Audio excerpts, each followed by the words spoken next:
never said that this show is for the birds? Yes, and we'll keep saying it till it gets a laugh. Ah.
Okay. Am I ready?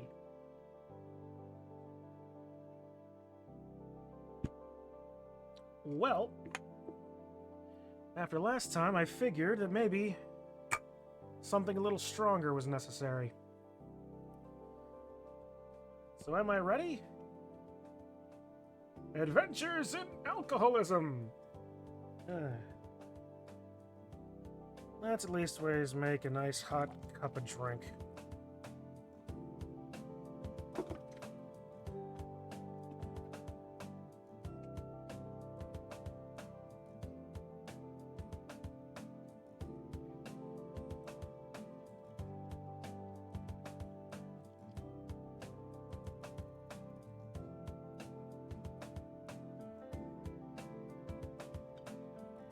Let's see.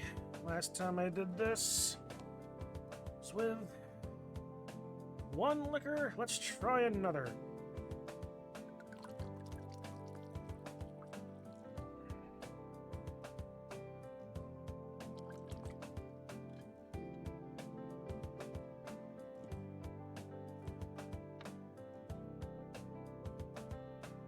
Experiments, an instant hot toddy.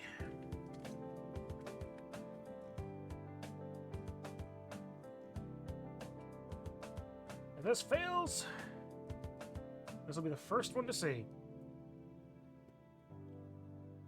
Alright. Well, unhealthy coping mechanisms aside, I Wani Hug That Gator. Episode 10. Why have I done 10? Why am I doing a 10th episode of this? Because I've got this dumb feeling of finishing the game. Alright. Well, ready or not, here we go. All I'm waiting on you now, memes, is the proper direction.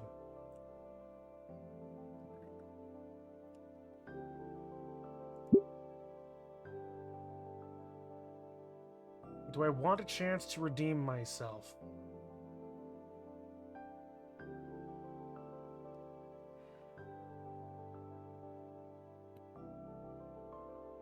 What the hell do you mean by that? What did I get wrong What did I get wrong in my original playthrough? How close was I to number 1?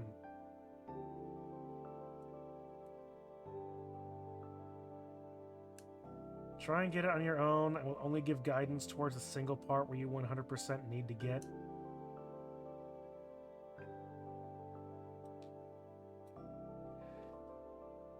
Ugh.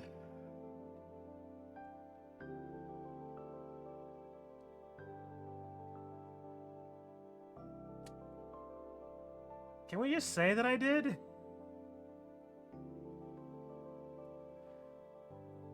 Ugh.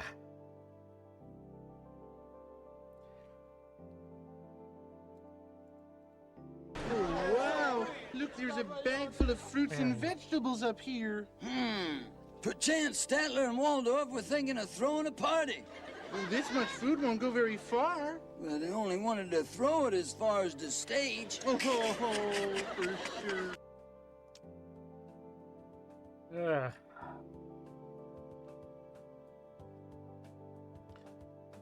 Getting the sneaking suspicion this is going to be the longest thing of all. Alright.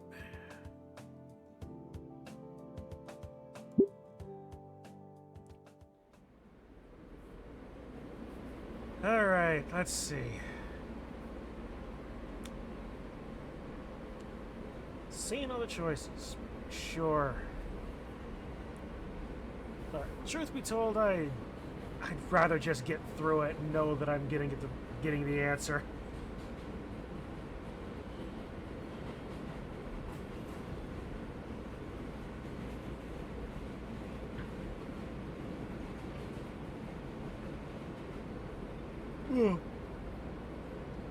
Especially even though I've done my usual prep work to be ready for it tonight, I'm actually a little bit drained for whatever reason.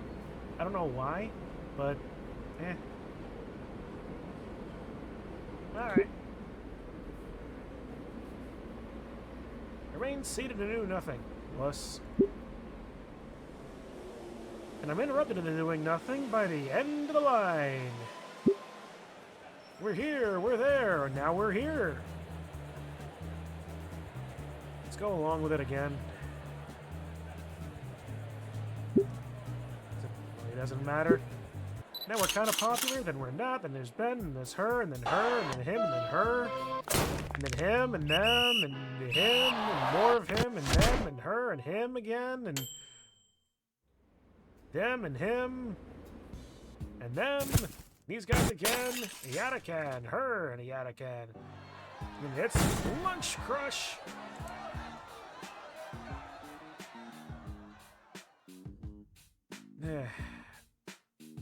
Drywall.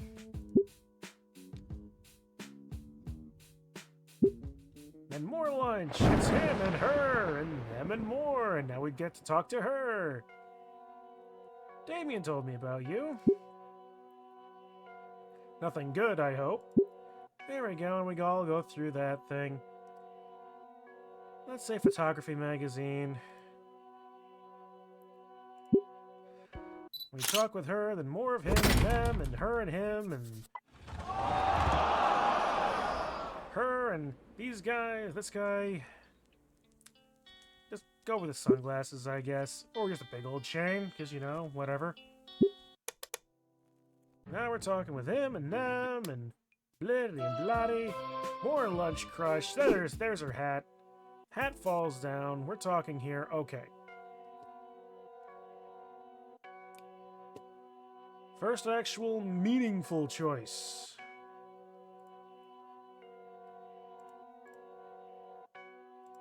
Where did I put it? The last set.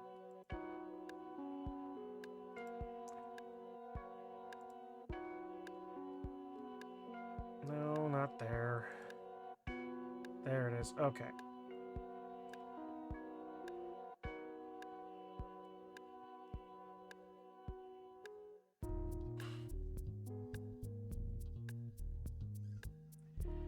Alright, I am going to bet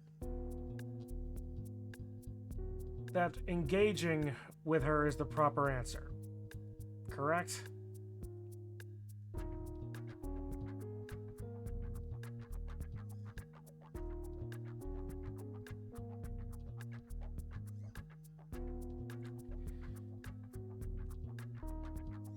No comment. Memes.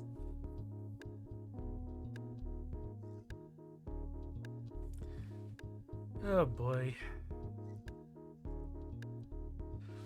Well, if you have no comment, then I don't have a comment. Let's see. We'll hold out longer.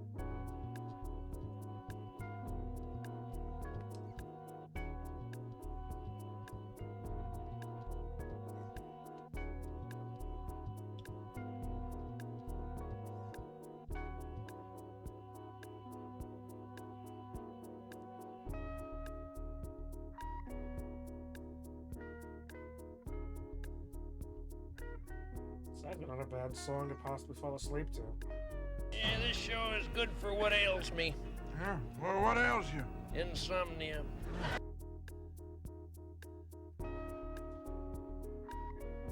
Problem being, I've got the last list I've got here, and it's actually kind of hiding over the mic, so I don't know if I'm actually being heard as I'm leaning back. Let's see here. Can I be heard? Yes, I suppose I can be. Might be a little dim, but yeah. I'm here.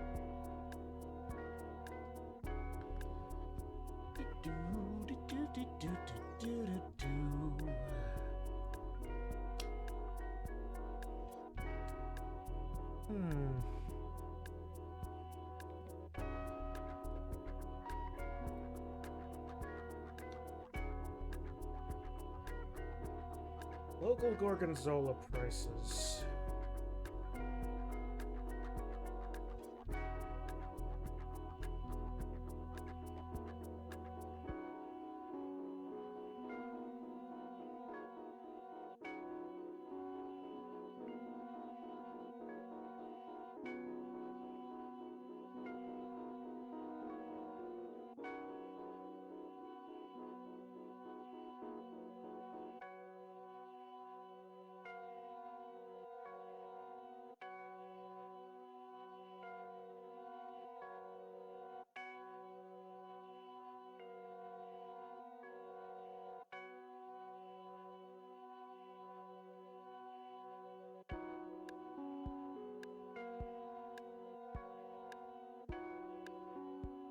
Google, I really don't need to tell you, need you to tell me about how good one of the local hangouts is. Because this is arguably one of the better restaurants in town.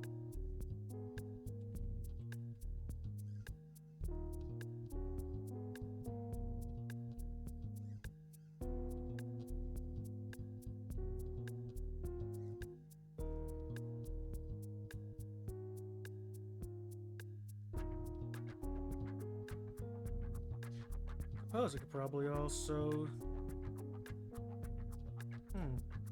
It sounds like mildly fun. Share a few things that I've been doing on the Google Gemini stuff. Does it matter? No. But a thought occurred to me that maybe there would possibly be a way of doing an interesting Watership Down style thingamy with after running a couple of rabbit folk prompts through Gemini.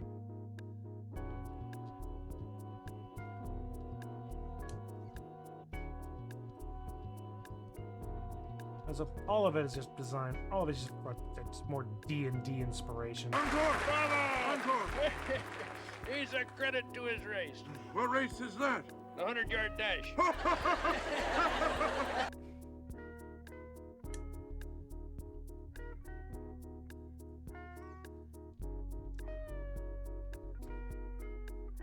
May put a little too much water in this, and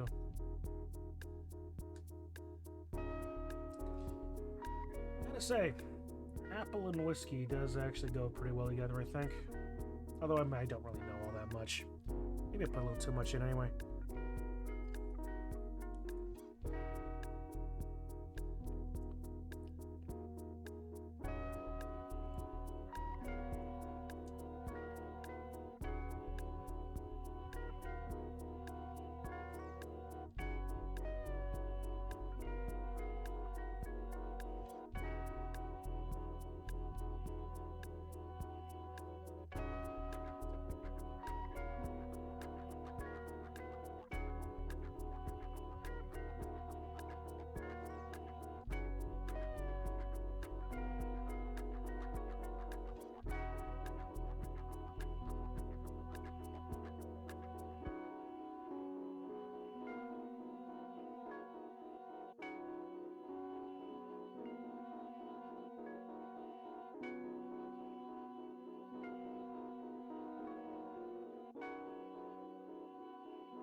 Am I really just gonna be let that to happen on my Duolingo standing?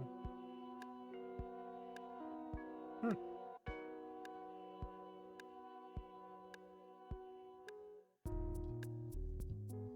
doing Japanese on Duolingo the last few weeks. It's been enjoyable.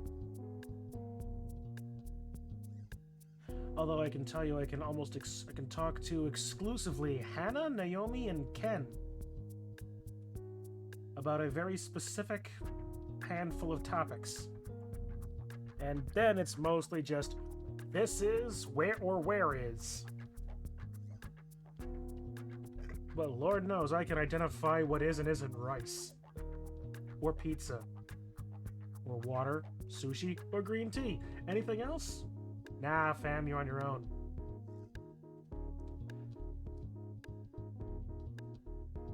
If it isn't one of those 5 things exclusively, can't help you.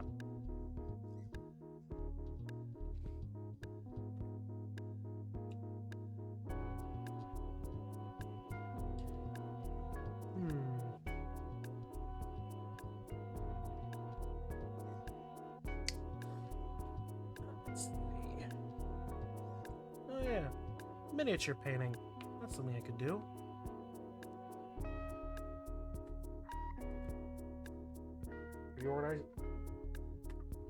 Reorganize and clean my desk.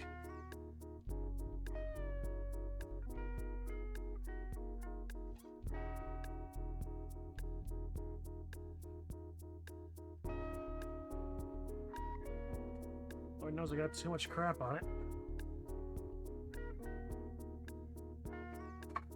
Ah yes, and moving it from here to another pile on my floor over here is cleaning.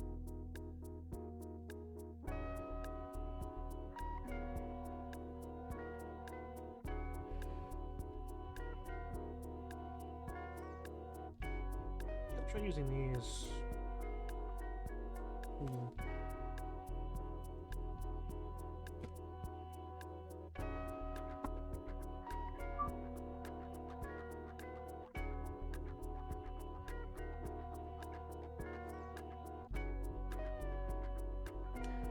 Yeah, I didn't change the Ferrella gatekeeper either.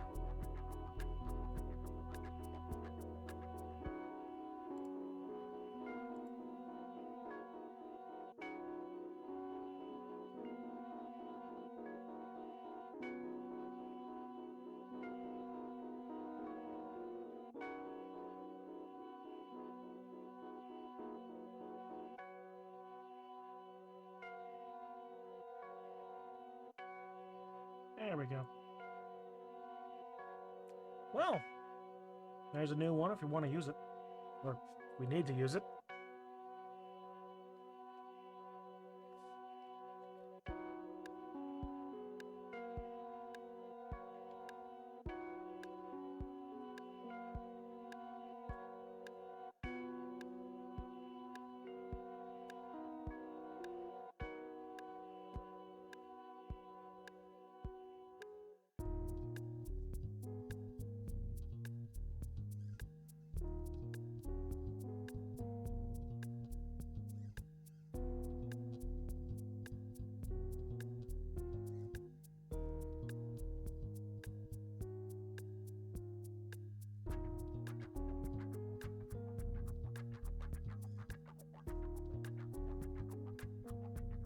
Defeat is not something you shall know.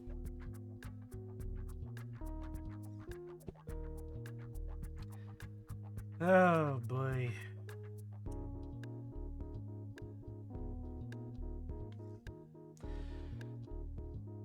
It's true, I want to be done with this game, but I also just want to be done with this game means.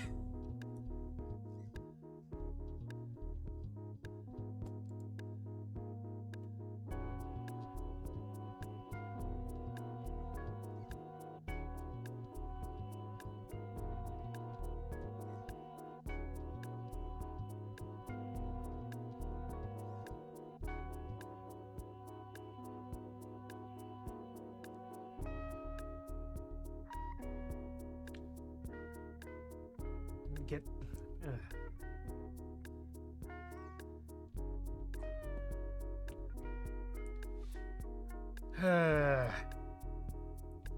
Fine, fine. But if I have to restart this because you can't stop me soon enough, then that's gonna be on your head, not mine. So here we go. You draw the gator girl on the half pipe and actually engage with her.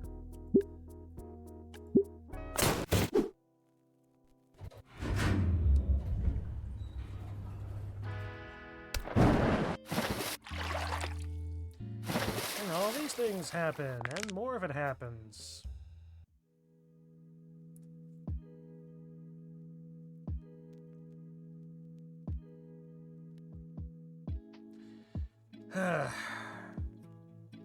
Since we still don't really know her all that well, convincing her forcefully is not best, so gently inviting her is more likely to be the actual direction to go.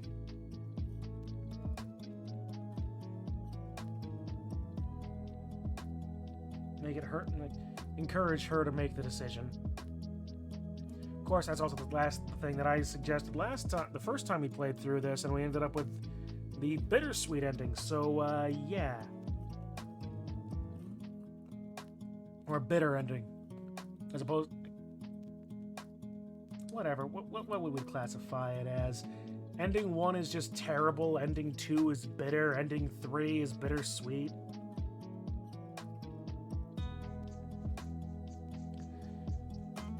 Knowing where memes has been taking me on this, it's entirely possible that ending 1 is actually going to be the carry ending that I'm fearing.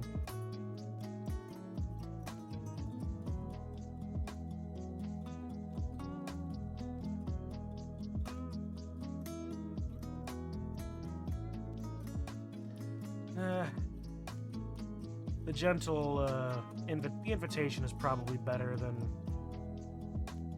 The person convinced against their will remains unconvinced.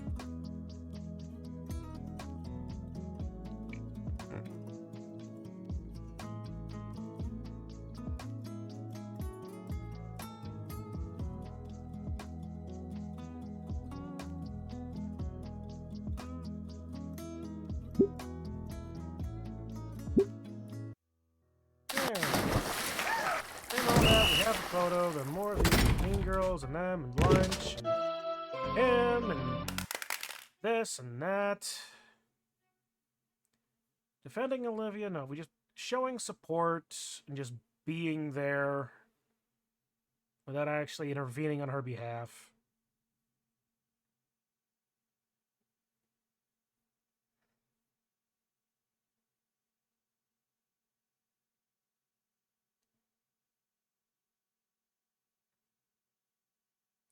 Some of these are actually very poorly worded, if you ask me.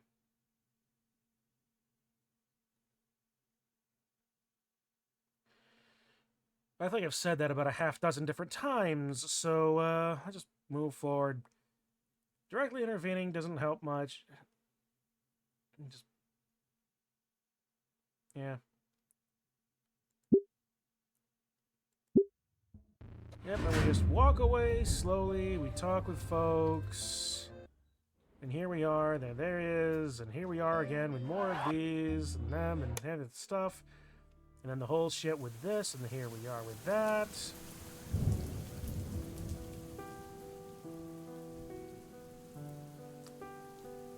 Why do I get the feeling that every time we've done this... it's like the I can't hate you has suddenly become like the wrong thing.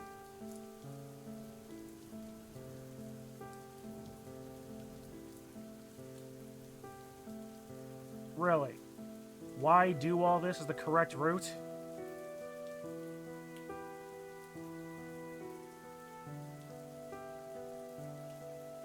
You have to get this right to get ending 4. This one is the single linchpin for ending 4.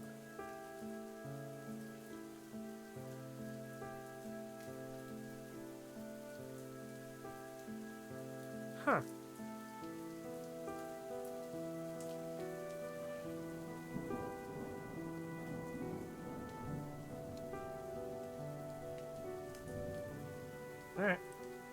Why did Olivia swap out your painting? That is actually something that we haven't actually looked at. Alright, that is interesting. I thought for sure this was... whatever. Alright, let's find out.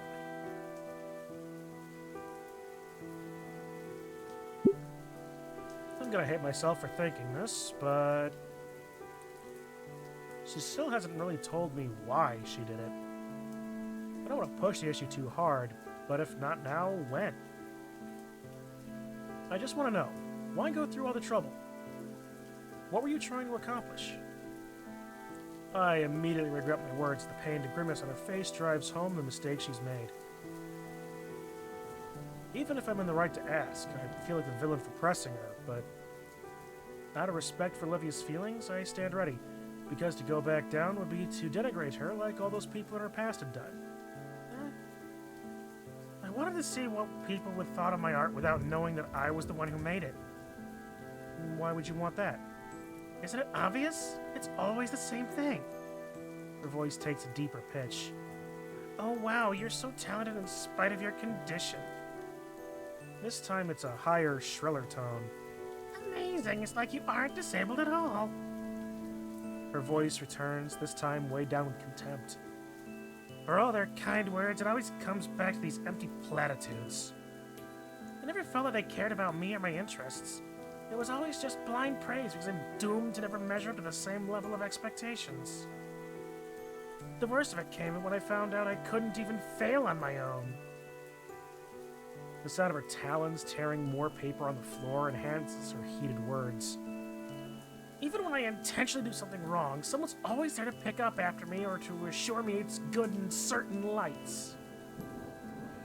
She rips more off the page with every sentence. It's just old sketches from through the year. Nobody else has to live with that paranoia. Every positive word spoken and action taken to help you out is just someone acting out of obligation or insecurity. It got so bad at one point I was almost being forced to accept these freaking accommodations. I just ended up... She drops what little remains of the pages unceremoniously. Cutting everyone out. I'm never going to come out on top, and I'm never going to be allowed to fail. Nobody's allowed to feel anything but pity for me when they meet me, and guilt whenever they consider not just giving me a free pass. Nobody has any agency, and that's just how things are. The bell rings from a distance, signaling the end of lunch. Within my mind, I can vividly imagine the sounds of our classmates grumbling complaints as they shuffle to class.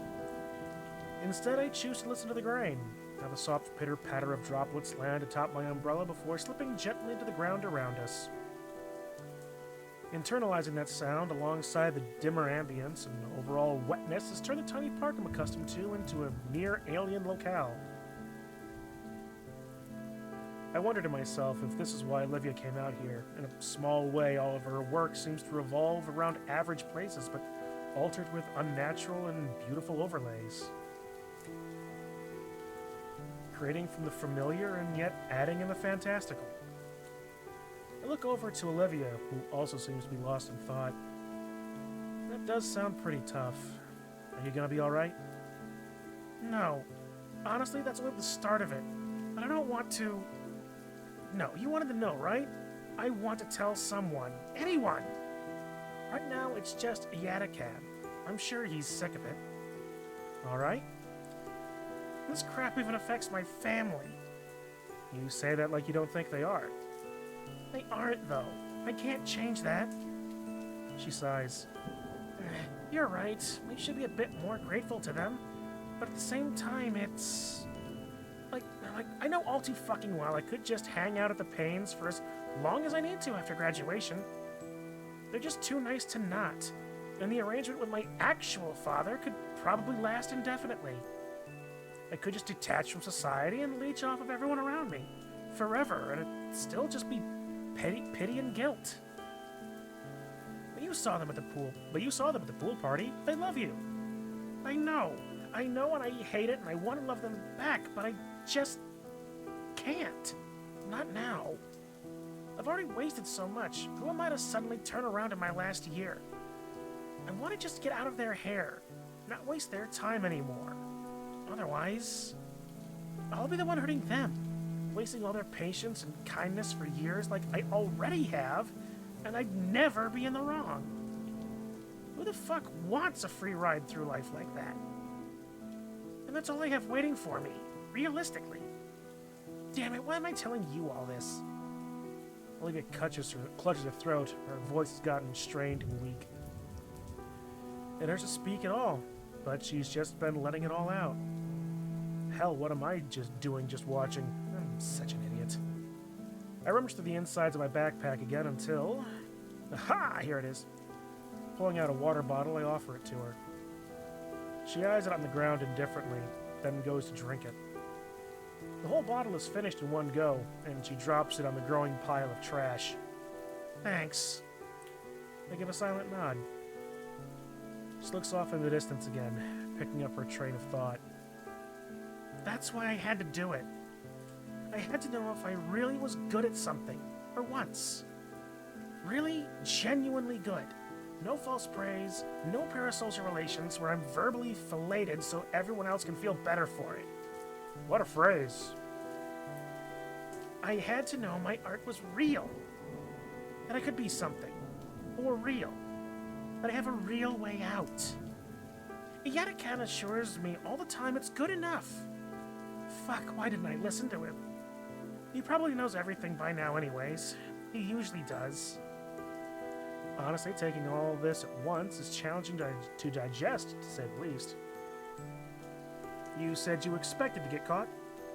Yeah, I said I wanted to be. I wasn't even sure other people would see it. If you caught it fast enough and swished it back, thinking it was a bug. Then you started getting all the praise out of nowhere. Yeah, I did. Seems a bit sad in retrospect. Yeah, around then it really settled in just how badly I messed up. I tried to get you to notice it by showing me the submission yourself. Then you just go to the office and get it changed. Nobody would get hurt, end of story. But of course, you still had your own saved. You're always just so prepared for anything.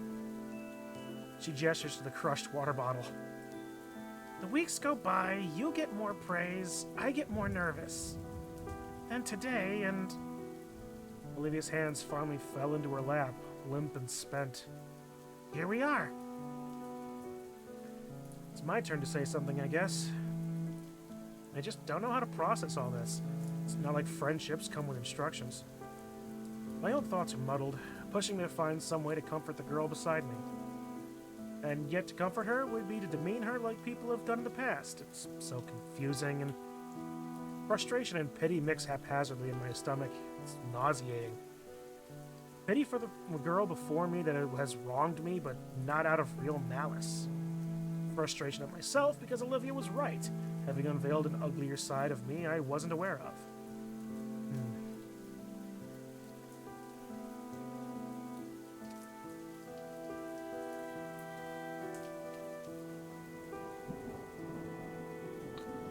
Now this is a tricky one.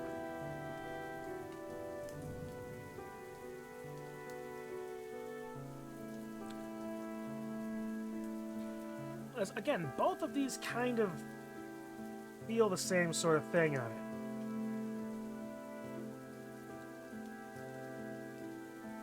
Woof. That one was whiskey.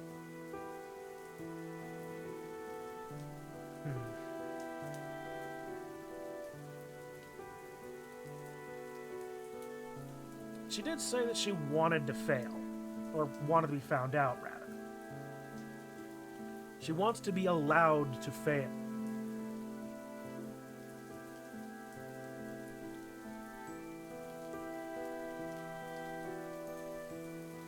Not pressing any further on her is the same, sounds to be like the same variety of pity and the soft bigotry of low expectations.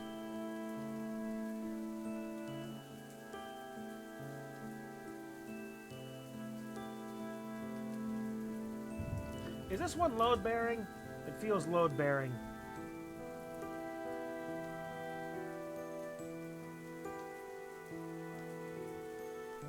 Damn.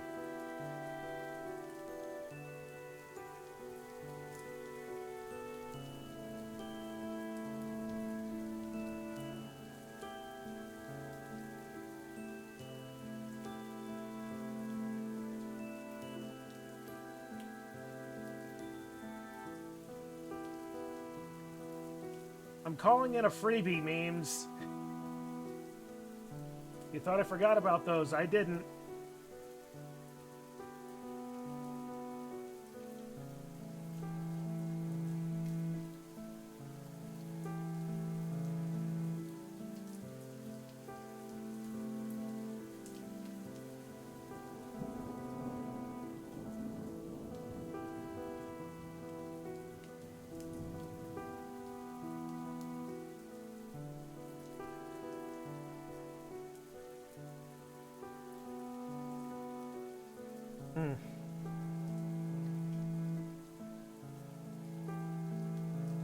I'm leaning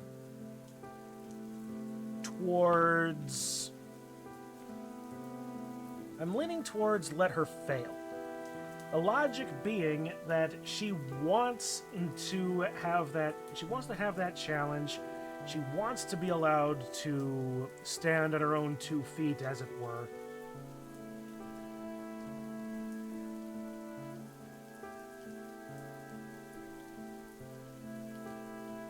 And not just simply be handed more stuff based on her situation and being a pitiable creature. Feels that not pressing her on it anymore is doing that exact thing.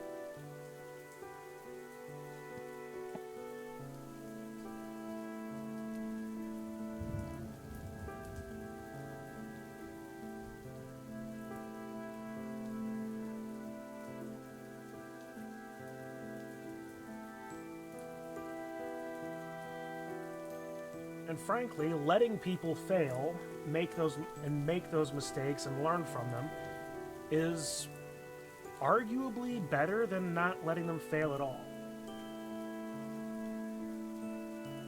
Certainly something that I wish I had allowed myself to do more often anyway.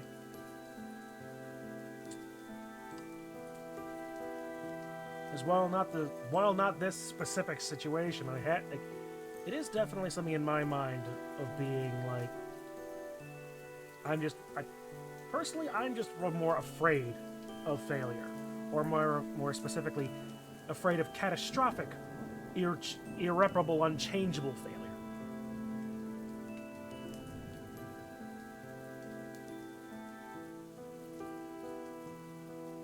So I think from here, I would say let her fail. Final answer.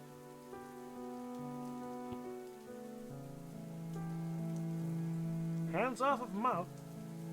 Father, help! Thanks, Theo. Of all the times to come in.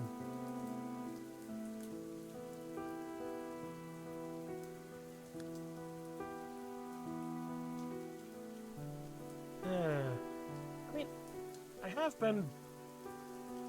You think is the best... Means I called it a freebie! This is our thought. What's that? After this show, nothing hurts.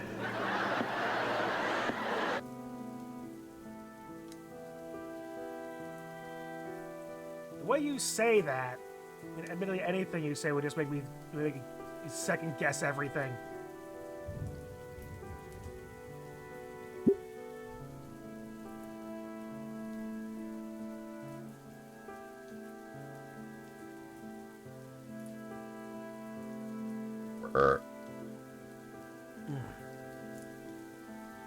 Alright, just gonna click it. I got the save scum, so... My thoughts land on what Olivia said earlier in the conversation. You going to tell Principal Scalar? Olivia flinches a bit. The principal? Why? About what you did. You said you expected to get caught. We can't tell them, officially, anything but that. Olivia shifts uncomfortably in her spot. Why not? If they found out, it's all over. Isn't that a bit extreme? Honestly, it'll be the end for you, too. It's my turn to flinch. Olivia's getting worked up again. New fear starts spiking through her eyes. I don't need to ask. Olivia answers anyways. You didn't talk about it until now, after it's nearly guaranteed to win. With the stakes, looked like you were complicit. Or worse, like it was your idea. You'd be a fraud. There's that word again. Fraud. No, no. That word all over my record in senior year? When I'm about to have to find a career? Fraud. Fraud. But even so, isn't it the right thing to do? I can handle it. Don't worry about me. Please, Inko, no! There's more! I told you, I'm not eligible to even enter. I already won before. I got the notoriety and money. The winning pieces feature on the cover of Volcadera Monthly. It even gets an article. That's more than a scholarship. It's a foot in the door. I can't do anything about the money. It's long gone. But if everyone knows what I did, and it gets to those magazines... She clutched the sleeves of her hoodie and stares me dead in the eye. I need it to graduate. I fucking hate it, but I need it. Huh? That's my only way out. My only way to actually go somewhere. You're putting all your eggs into that one basket? There's no other baskets. I just can't risk it. I know, I just carried on about why does nobody let me fail, but this is serious. They can't know. Please, Inko. I can't lose everything over this mistake. I just can't. I can't. Fraud. God, not that. But isn't it? Olivia grabs the sides of my jacket and yanks herself close. The motion tips the umbrella over and slides a few feet away in the breeze. It makes her almost lose her balance and fall over onto me. Her breathing is erratic. Inko, listen to me! Please, I can't lose this. I'd be doomed to be nothing. This is all I have. You can't go to someone about this. I'm begging you. She's tugging me towards the ground, closer to her. My jacket's starting to tear. I can feel her anxiety by how her hands are quivering with fear as they grip tightly at my coat. It's my fault, okay? Not yours. You don't need to make it your problem. Please. Okay. Nobody else has to know. It'll have to be our little secret. Olivia exhales and lets go. All at once, she slumps down. I have to hold out my arms to stop myself from falling too. Olivia ends up slumped over my lap sideways. Hey, you okay? No, I'm really not. The Gator Girl tries to push herself up from my lap. Her attempt only ended up with her twisting on my legs and turning her face and chest upward. She must be really exhausted, as even her attempt to blow her wet hair from her face is unsuccessful. God damn it, is this what it's all come to? I got away with it too. Fuck, I'm just like Ben. You have the energy to get up? Not yet. Olivia? What's wrong with Ben? How are you like him? She exhales hard.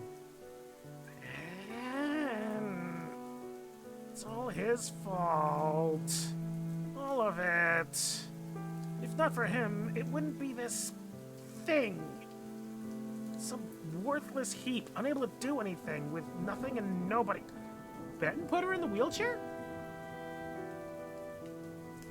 None of this would have happened. Sounds like something I shouldn't be prying into. You don't need to tell me. Yeah, I don't. But I did this to you. I should be honest. Can you get off my legs first? I'm starting to lose feeling. You too? Fine. Can you help me up at least? I take Olivia's shoulder and help her back into the sitting position by me. She just leans back against my shoulder. Sorry, been a long day. I guess it's fine for now. Where do I even start? That Ben. I don't even remember how we became friends.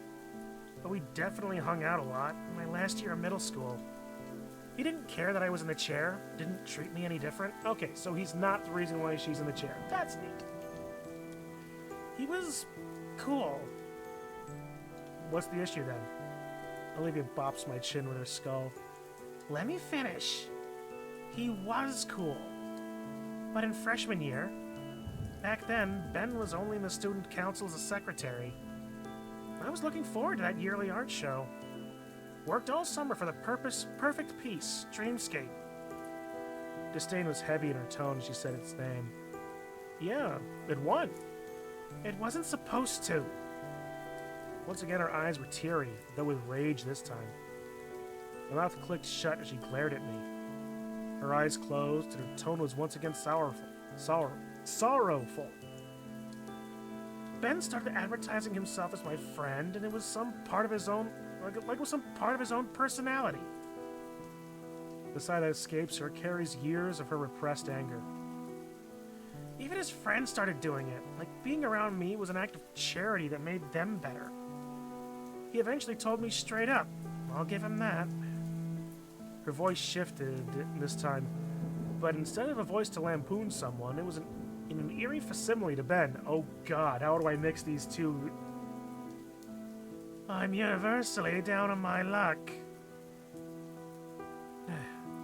Not even a week later, people started walking up to give praise to my submission. It was the first time in a while I'd gotten a compliment for my work.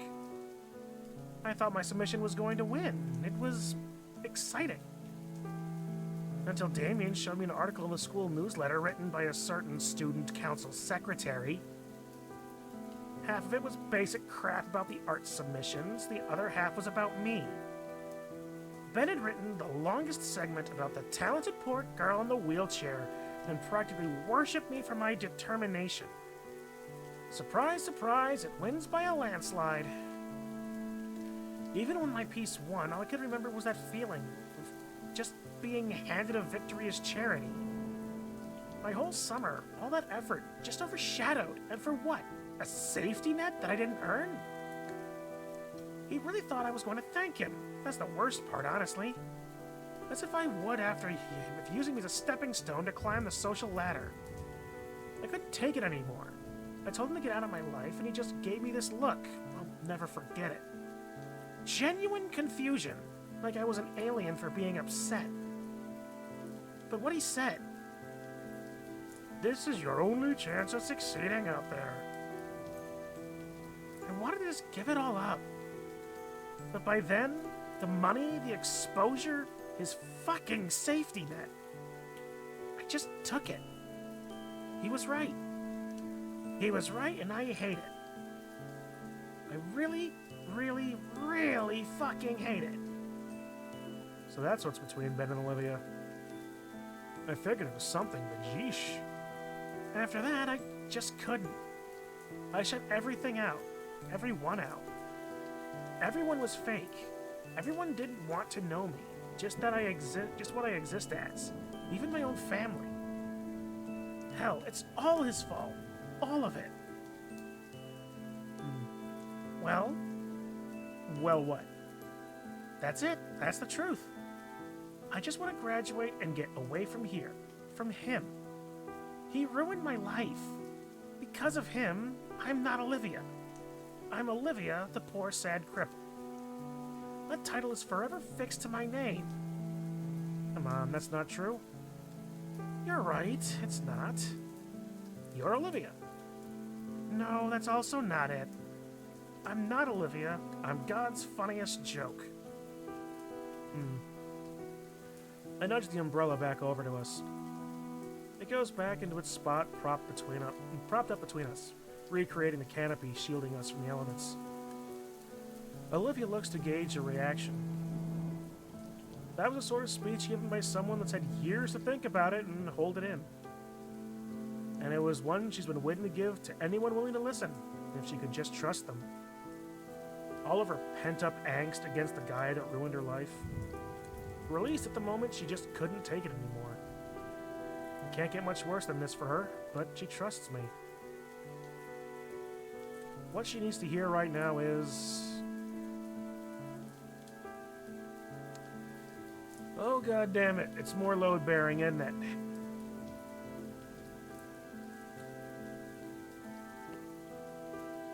Adventures in Alcoholism.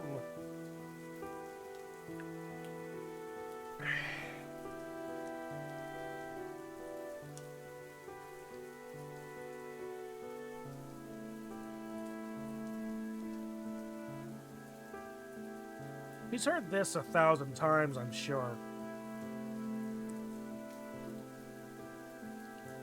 Just more empty platitudes from someone, even if you are choosing to trust them.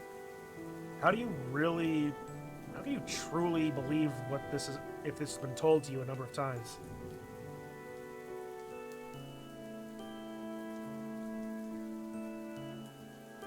Whereas taking back the reins of your life and make your own mistakes?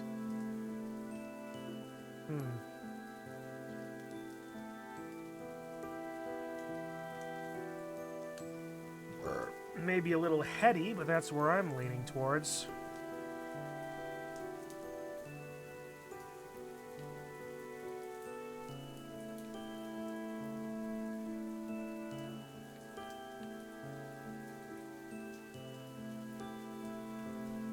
Because honestly, this is kind of the same thing I think about too.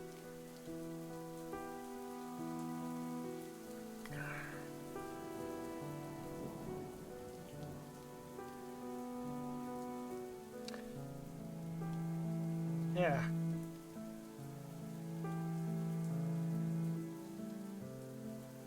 Well, I do have the scum to save.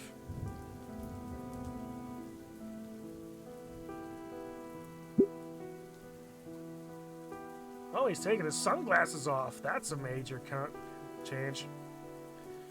I take my sunglasses off and lean forward, placing a hand on her shoulder. She takes a moment to register the new sight and looks right at me, anticipating whatever I'm about to say. You're not a joke, Olivia. I appreciate you trying and all, but it doesn't matter. The damage has been done. All that shit is what made me into a nihilist. I wouldn't say you're a nihilist, Olivia. Plus, I don't think that's what that word means. You still enjoy some things. Got a better word? Depressed? Well, there you go. That's beside the point. Ben did something horrible. But he didn't take your agency. Are you saying that I ruined my own life? Is that it? Annoyance bubbles up with me as she argues back. She wanted to get caught in the act. Yet Olivia looks at me as if I just spat in her face. Just what the hell are you getting at, Inko? What am I getting at? The fact that you can't keep using Ben's shitty choices as a crutch. Her breath catches. You need to take responsibility for your own life, who you are, and what you want to be. My words catch Olivia off guard. And they kept coming, unbidden now.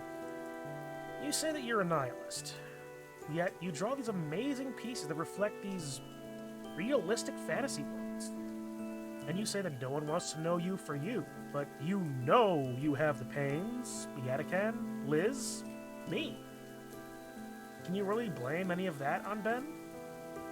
Even the art contest. Ben didn't yank some evil string of fate and make you swap out the submission. You made yourself do it. I know it's hard. I have trouble with this too, but please, for all of us, take responsibility for your feelings, Olivia. Oh, shit. Damn it, mouth. My tirade has left Olivia staring at me, mouth hung open, aghast at what I had said. I hiss in realization and try to backtrack. Sorry, that was— fuck you! Stopping completely, Olivia's head raises from my shoulder and she glares at me. Her eyes are heartbroken, they're enraged, they're looking for something to lash out at. But they're trusting. Fuck you! For being right. I know all that, damn it, and you're the second to say it. Her eyes water and her head returns to my shoulder. Damn it! Damn it all, Inko! I'm stunned as she presses further against me, even using her arms to tuck her legs closer. You and Yatakan had Fine. You're right, but how do I start? I have no idea what I should do. Her voice sounds so weak, but there's a conviction hidden within it. Honestly, she should have just mauled me for what I said. It's what she wants. I can do this. Well,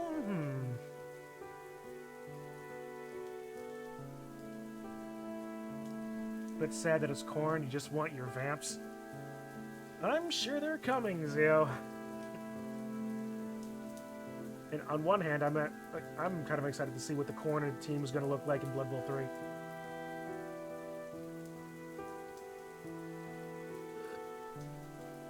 Alright, that's one cup gone. What do you think is wrong right now? You'll have to be more specific. Alright. What about Damien and his family? She hums in thought. And then there's Liz, too. All of them would probably like to hear your thoughts. Yeah. What would I say, though? Whatever you're feeling? Hell, just being more open in general would be something. I can feel her frowning, but also nod against my shoulder. Fine. What else? Mr. Yatakan? She scoffs. He probably already knows. What you're thinking? Yeah, he reads me like a book. But he'd probably like to hear you say it. Ooh. Yeah. Woo. Yeah, he would. And me too. You got your turn. You've told me just now, but I'd like to hear more about you. You're my friend. All right. Starting now. I can feel her rumbling growl before she sighs. I'm sorry, Inko. For all the shit I've put you through since you got here. For being a really shitty friend. For you having to put up with me. I chose to be your friend, Olivia, so don't apologize for that. Olivia looks at me through the corner of her eye. Ben can't take your agency, and you can't take mine. I'm choosing this. You're silly. Her words were strained, and not from lack of water. The regret in her voice was raw, along with the honesty. Thanks. And I forgive you. And once again, silence. I fumble with my sunglasses, debating whether I should bother with them, given the rain. Might as well. I guess they're prescription, after all. We just lay back, listening to the patter of rain against our little tent. Just her and I, secluded from the world that's done so much to crush her. Man, she's really leaning against me. I crane my neck so I can turn and look at her. She looks so at peace now, even with the smeared mascara and wet hair. I'm starting to lose feeling in my arm, though. And watching her like this is... Was that a snore? I guess she would be pretty tired. It's been a long day for both of us. Even if it's only 4th period. Did I do alright? Things turned out pretty okay, but I'm anxious. So am I, memes!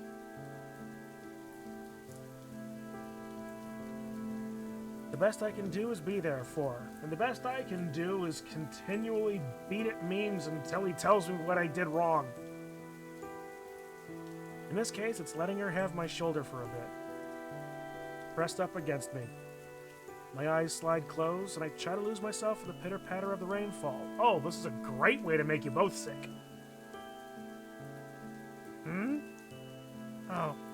Oh my god! Olivia jerks herself up and starts coughing into her fist. Fuck that. How long? About 5 minutes, probably. Jeez. Sorry.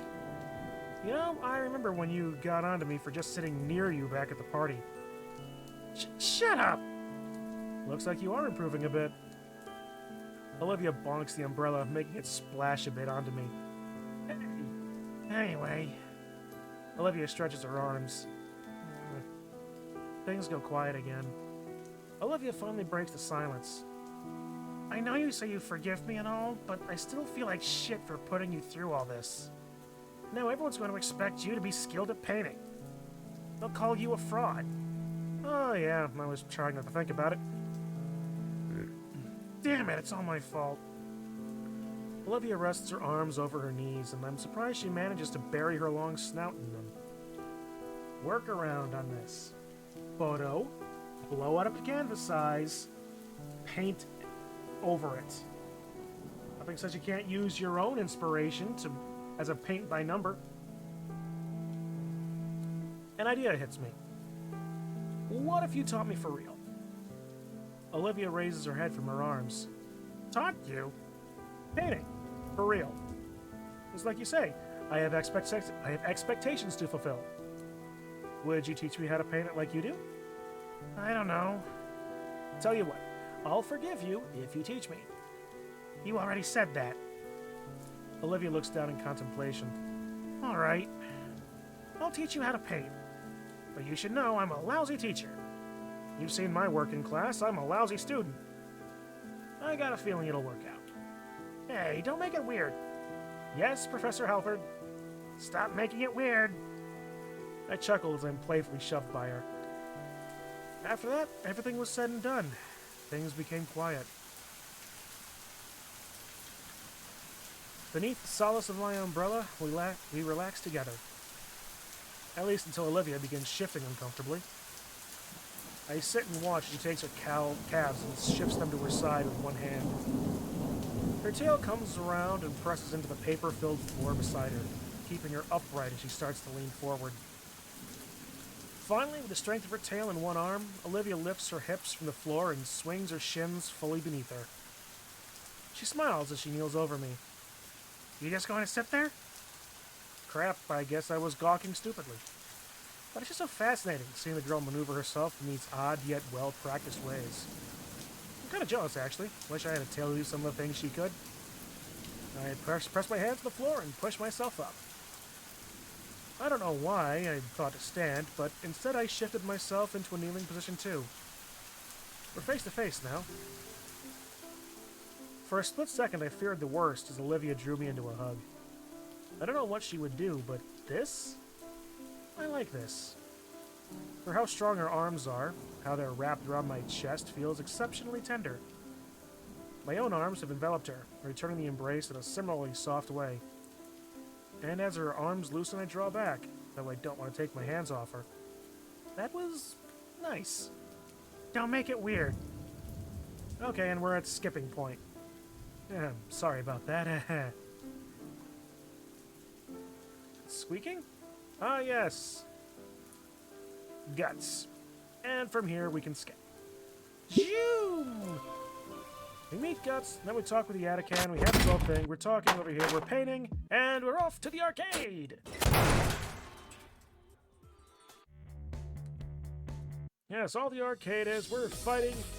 Okay.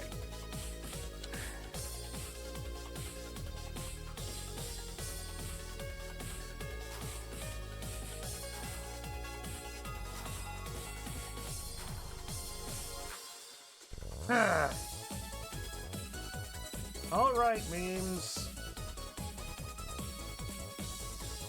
Was that right?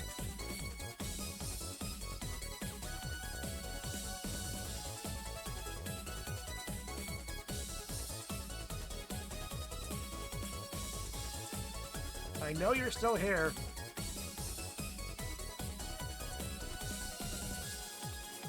God damn it, memes!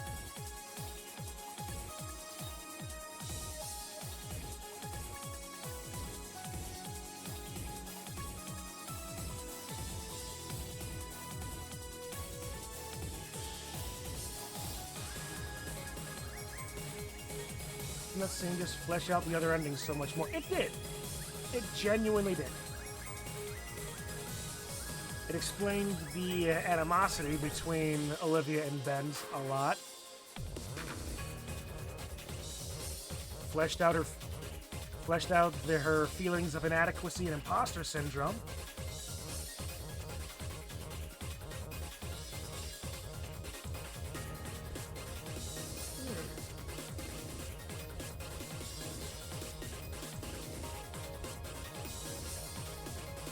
Alright, okay. Anyway. So I'm going to cheer Olivia on, because that was actually a nice scene.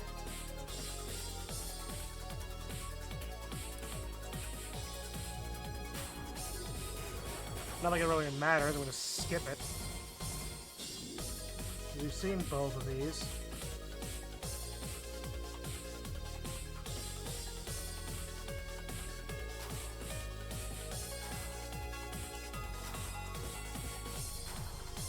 Oh, seriously, where the frick did it? There it is.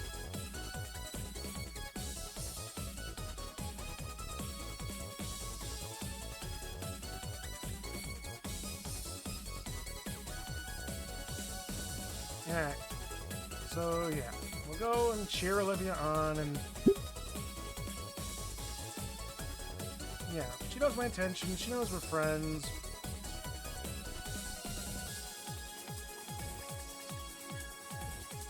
Yep, and Damien does that, and Liz joins in. So that we're enjoying it. Then we have some lunch, have some snacks and the like. Then we meet the Mr. Squishy, and then we're all dead. All dead? No, then we're just sick.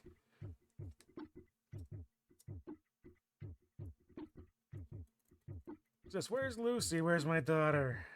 It's really what doesn't matter. Then we're having more dinner. We're watching Gundam. There's Yarkan and all these.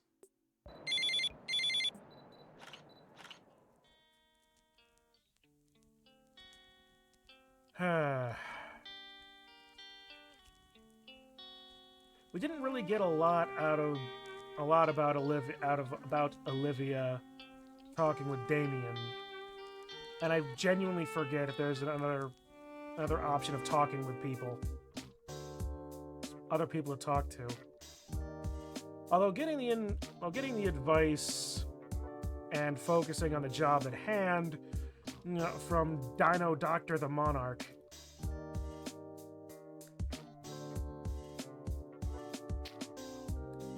Actually, I think I posted that video. I used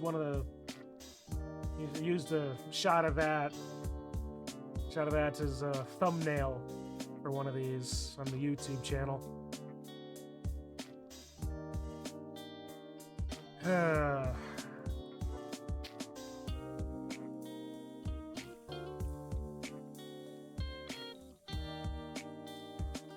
Alright, so I'm just gonna finish.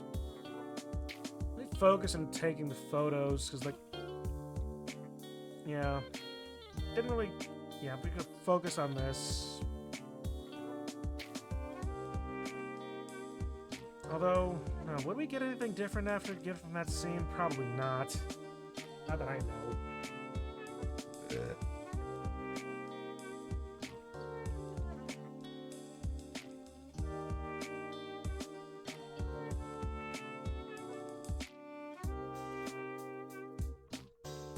That's a question.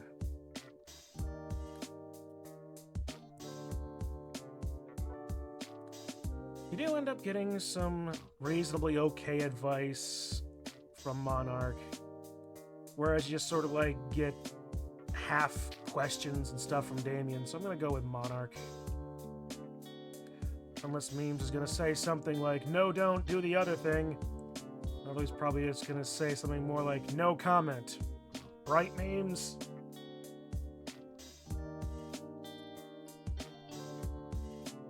And I know for a fact I don't have that great of a delay on.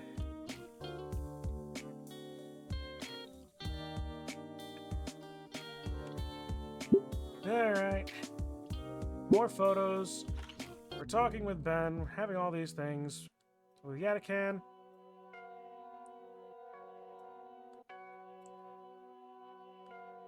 Honestly, at the start of the year, I told you things weren't looking too good. But I've met some really good friends here at St. Hammond, and I feel like things will be okay for us. I can't help but look towards Olivia as I say that. She stares back in a faint expression of surprise, but it quickly melts away into a warm smile. Yeah, that sums it up pretty well. Ferris looks up from his clipboard towards us, a smirk forming on his otherwise flat face. I'm glad to hear you two are doing well. Leviathan finishes jotting something on his clipboard, finally turning to Principal Scalar.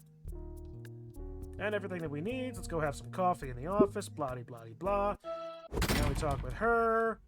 We're encountering all of that. Oh, and look, now we're chasing the estrus taser. And then we encourage Olivia to have her own agency in this regard. So that we don't take the key.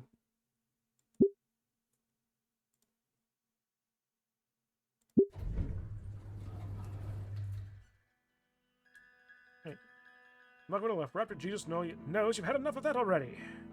You two did well for yourselves, though. I'm proud of that. All we did was run away from Mia. Mr. Yadikan sighs, but not long after, he gently smiles at us. What matters is that you two found strength in each other and reached out for help. With what we have on Mia now, I can justify watching her like a hawk from here on. Anybody else she was harassing ought to thank you.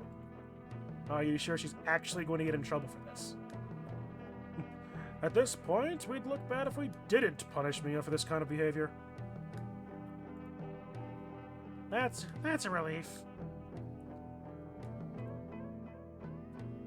And you two can hunker here until school clears out. And then we skip through all of this. As the estrus taser, the back room with all the dark lights and stuff like that. And then the storm.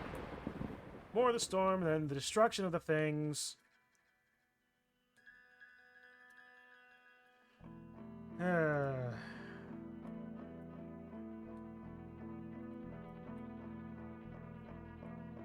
What do you mean that too?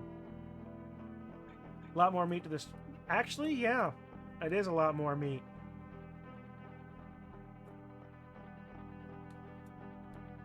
Shit, I can understand exactly why that's a pivotal moment in the whole thing. Actually, kind of sorry I missed it. Well, we eventually got there, right?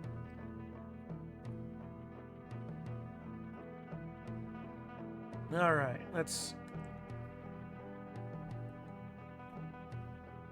this isn't one of the load-bearing stuff anyway. Let's freak out Olivia. A more ambitious dream, I can get behind it. It's a bit unimaginative. I think all of them was going to say that. Anyway, as we go through that and skipping, now we're talking with her and going with Mia and them. Alright, same as Olivia! We had an entire leg of cow. We've done everything else so far. You sure? With onion rings. If you want it, I'm buying. Yeah, but we had a whole long conversation about breakfast, too. Alright, then we talk with Vinny, the little dip. Alright. I'll be perfectly honest, I'm going off of the last list you sent me memes, assuming that the big change was the big difference.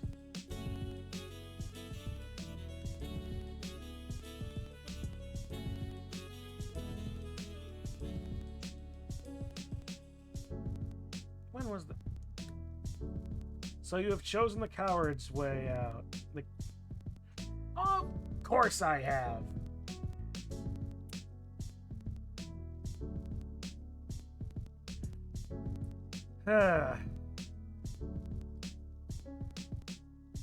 Coward's way out, but am I wrong? Probably just gonna say no comment.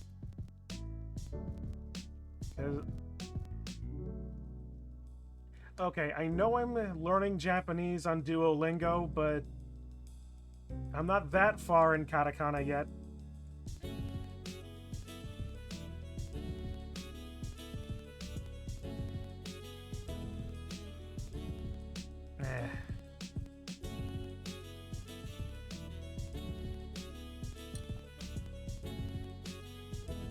Take a guess at what it says. Alright. Hang on. Let's...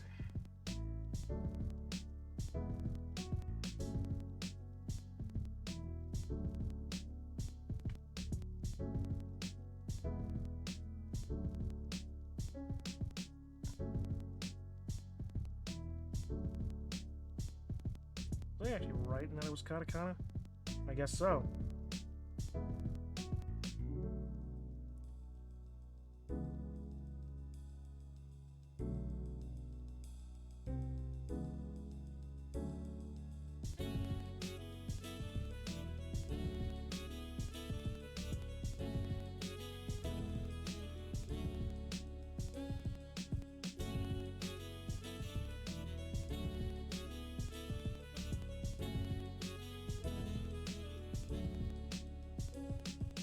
No.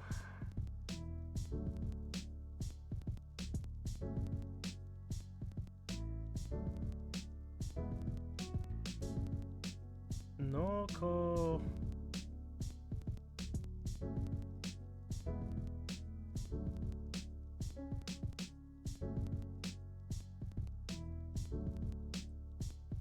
No kote. Hey,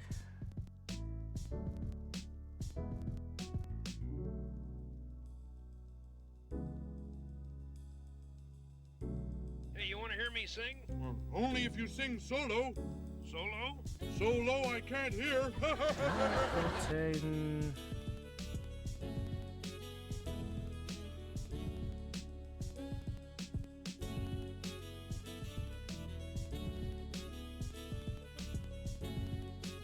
No kote to?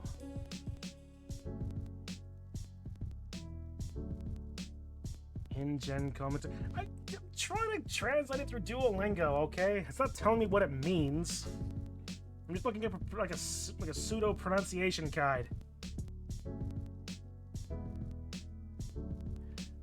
I have no idea.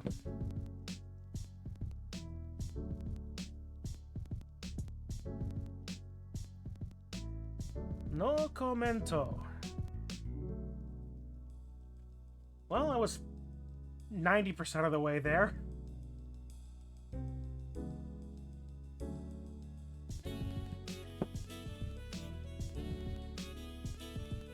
No.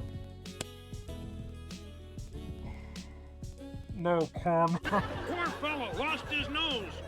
How will he smell without it? Same as always. Terrible.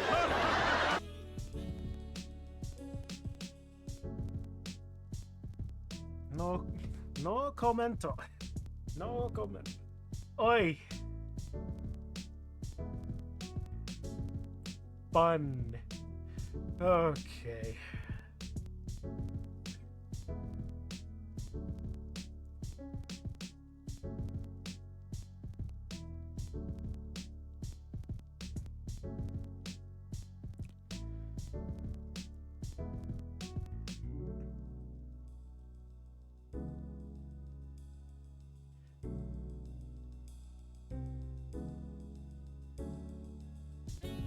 Oh, I'm gonna be so glad when this game is over.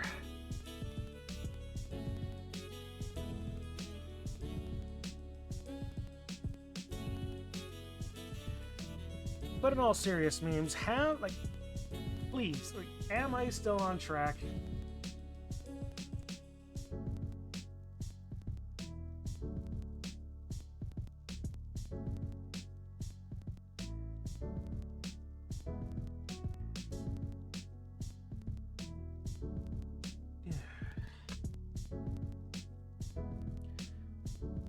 You're gonna make me break into my donuts that I had for after.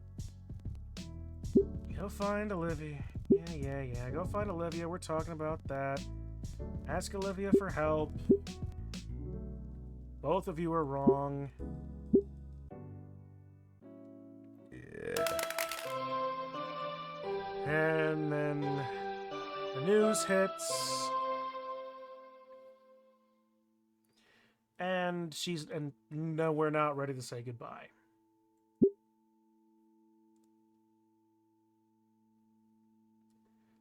Okay.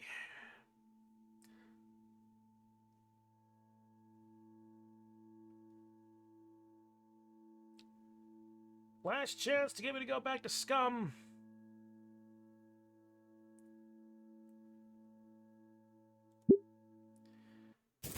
Okay, then we talk at the fountain and all of that. We're having more conversations. She's here. We're at the having a bunch of all of these, going through her memories about stuff. The fun rocks, the marbles, her teeth, the photo, the lighter, the Bakugan.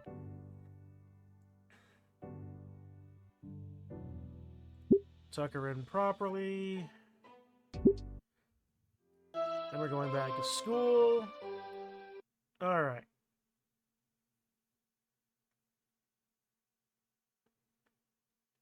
It's been out for me. Oh, Sway, he's been out for me for the first day since the first day of school.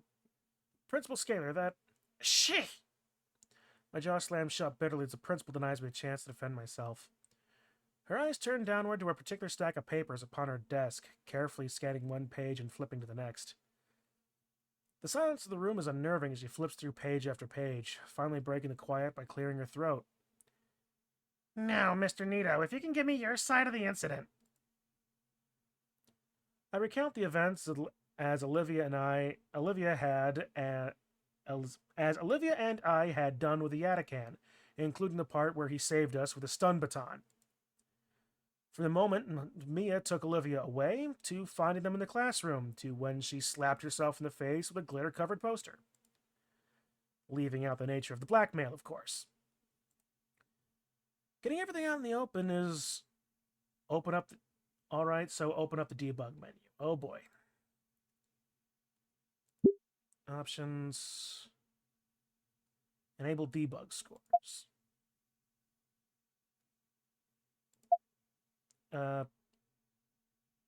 Chap.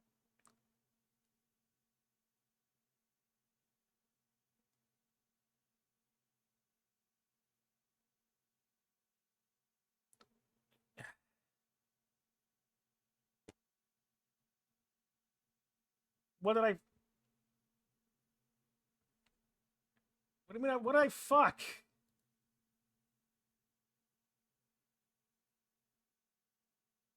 How far back?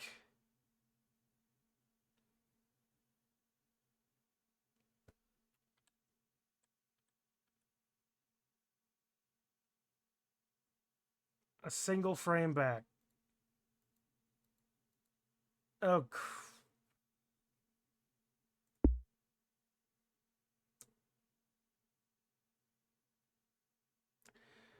damn it! This show brought a tear to my eye. Really? Yeah, I'm sitting on a tack. I can't go back. That's funny.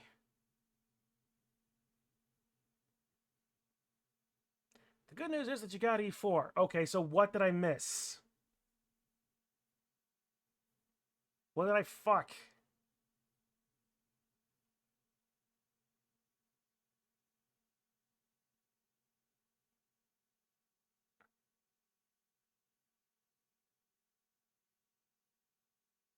You fucked it because you got to do that over. Alright. Well, the good job is I'm a very fast clicker. We could just click 4, and what if I just clicked 4?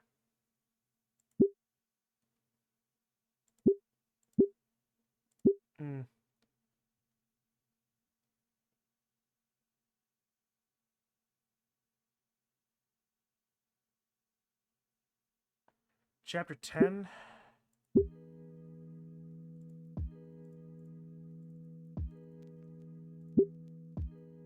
Okay, yep, this is where we're talking.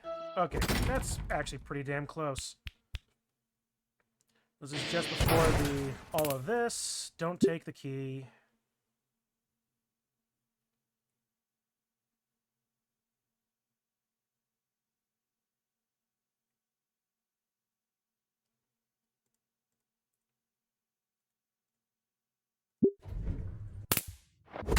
Go support.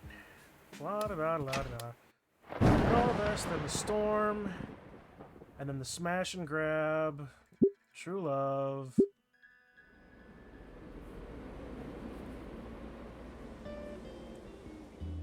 Alright, like a cow.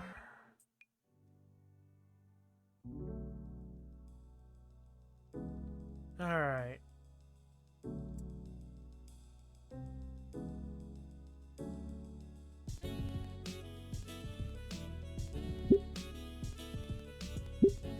go find Olivia.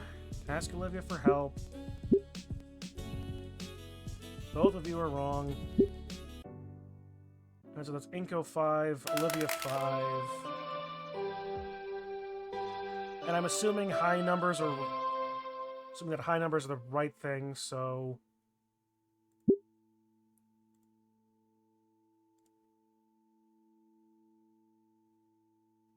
Alright, so all of that would talk with this, not with that. Inko 6, Olivia 5. Nibbles, then we're here. They're all nice and happy. We go through all of this again, which shouldn't take all that long. Tuck her in properly.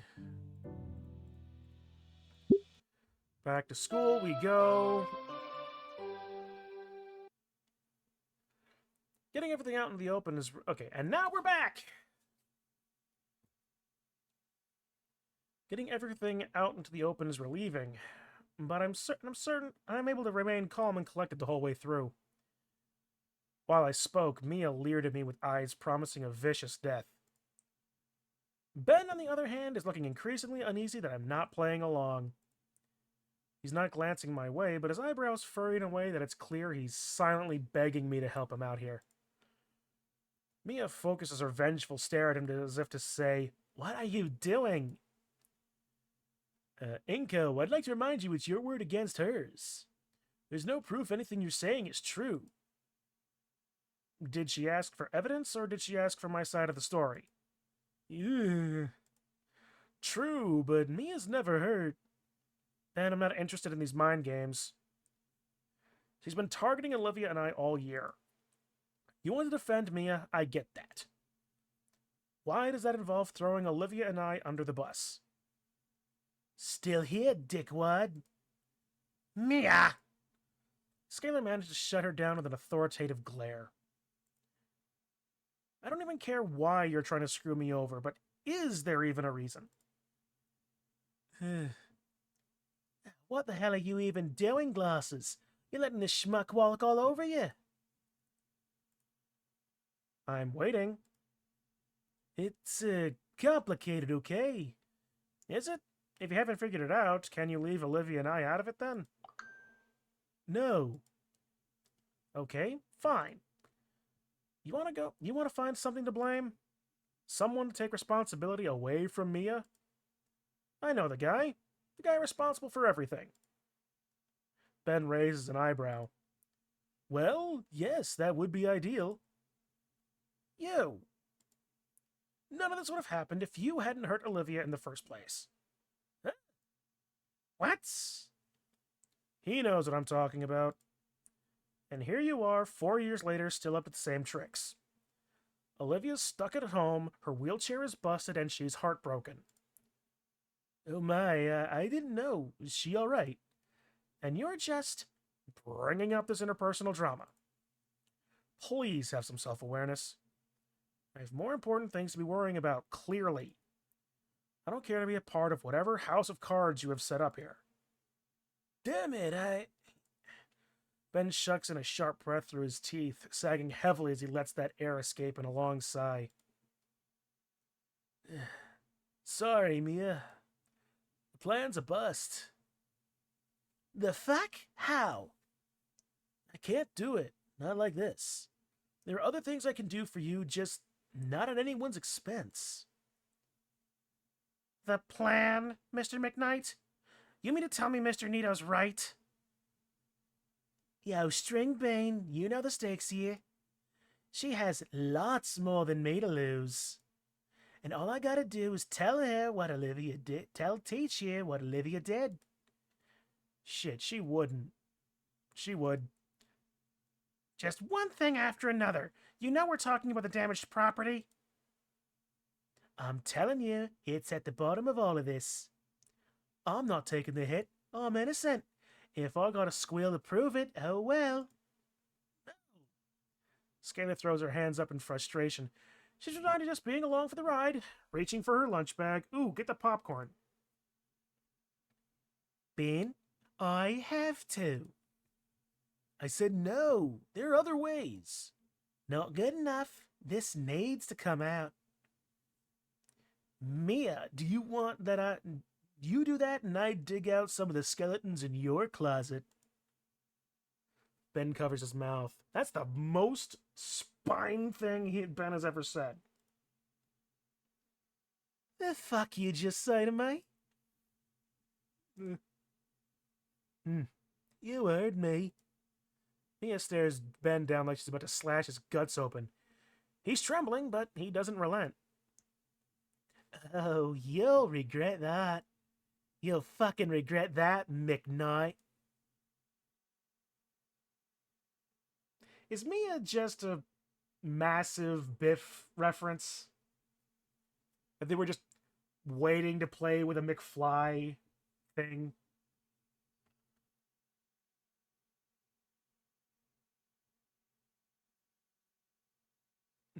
Because there is that just is screaming in a Back to the Future reference. I ain't doing this shit. Have fun trying to bang Inco's gal or whatever. She turns around and stomps out of the room, completely ignoring all three of us. Another bout of silence overtakes the room. Scalar, Ben, and I look between each other. Well, that was eventful.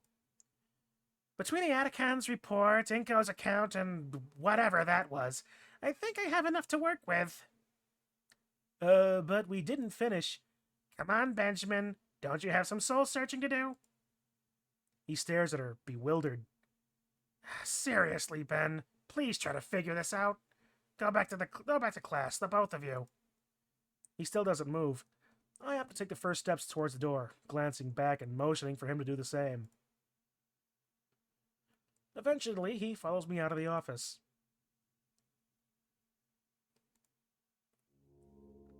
Once we're out, I think to thank Ben. But why? He's the one that accused me and dragged me in there to begin with. He just fixed his own mess. Ben runs his hands through his hair. Oh, shit. I'm in trouble. You alright? I don't know. Look, I'm sorry about all that. Everything's just getting so complex. I feel like I'm losing it. I'm always juggling so many things, and so many people have different rules. I can't let it start to get to me. Just gotta keep it up, right? What is it? Good question. I can't say. Sorry. I'll be fine. You should go. With a nod, I start heading back to class. Wait. For the love of... Will you make up your mind? I turn back, catching Ben's flinch. Is Olivia going to be alright? I'm going to visit her after school. I told her I like her. She told me she likes me. Oh, congrats. Thanks. Then, when you see her, could you tell Olivia... Tell her I'm sorry? About then? I didn't mean for it to hurt her. Her fingers are clasped together in supplication.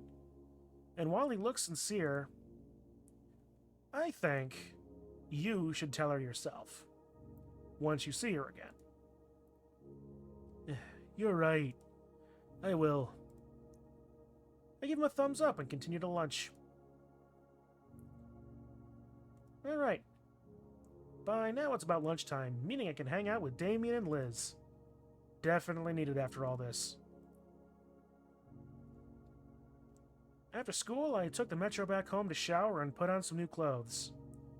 As it turns out, my parents really were on a business trip for the weekend, as indicated by a sticky note on the fridge. Randy opens the front door to let me in.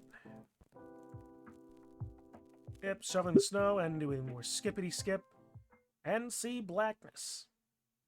Olivia? The room is extremely dark. The only source of light coming from the entryway. I have to take my sunglasses off and attempt to see through the darkness better. Olivia?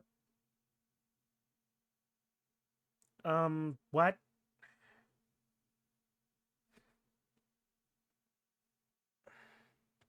Memes?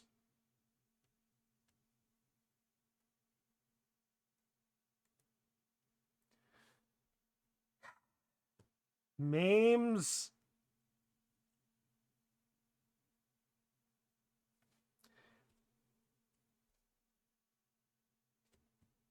There it is again.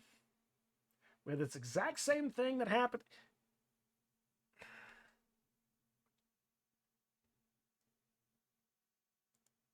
No response. Olive. Gotcha!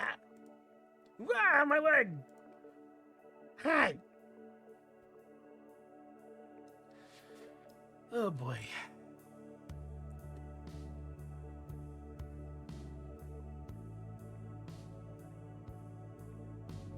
You know something? If we're gonna be doing this at all, the fuck, I'm just gonna, you know what? I'm just gonna say, I'm just gonna play Super Mario World next time. Just like a simple platformer. I'm just gonna have fun. Nothing complicated, just good, silly, nonsense, fun, jumping, running.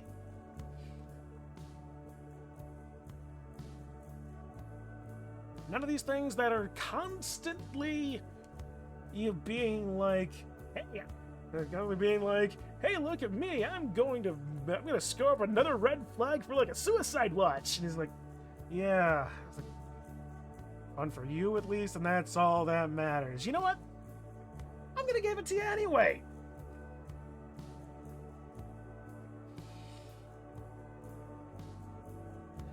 Yeah. Her clawed fingers grip onto my ankle tightly, and it takes all my coordination to stay standing. Olivia, what are you doing? Let go! What are the lights doing out? How's it so dark? Reasons. I'm turning them on. Oh boy. I flip the switch. Olivia's laptop lies shut in her bed, alongside a drawing pad. Someone's been sketching by the light of a digital screen. It looks normal enough. How's it dark that... Olivia?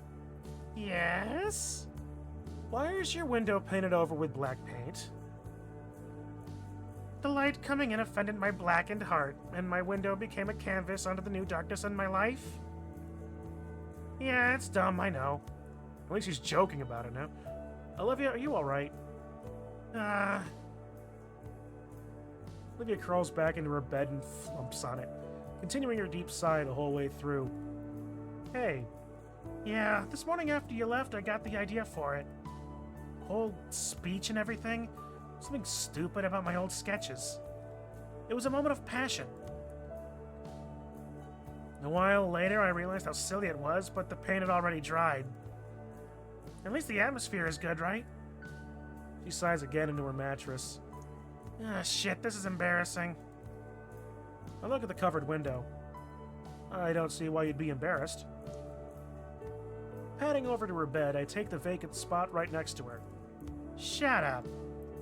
Even as she says that, Olivia rolls herself closer to me. And very in character for you. Although... that gives me a thought to try something.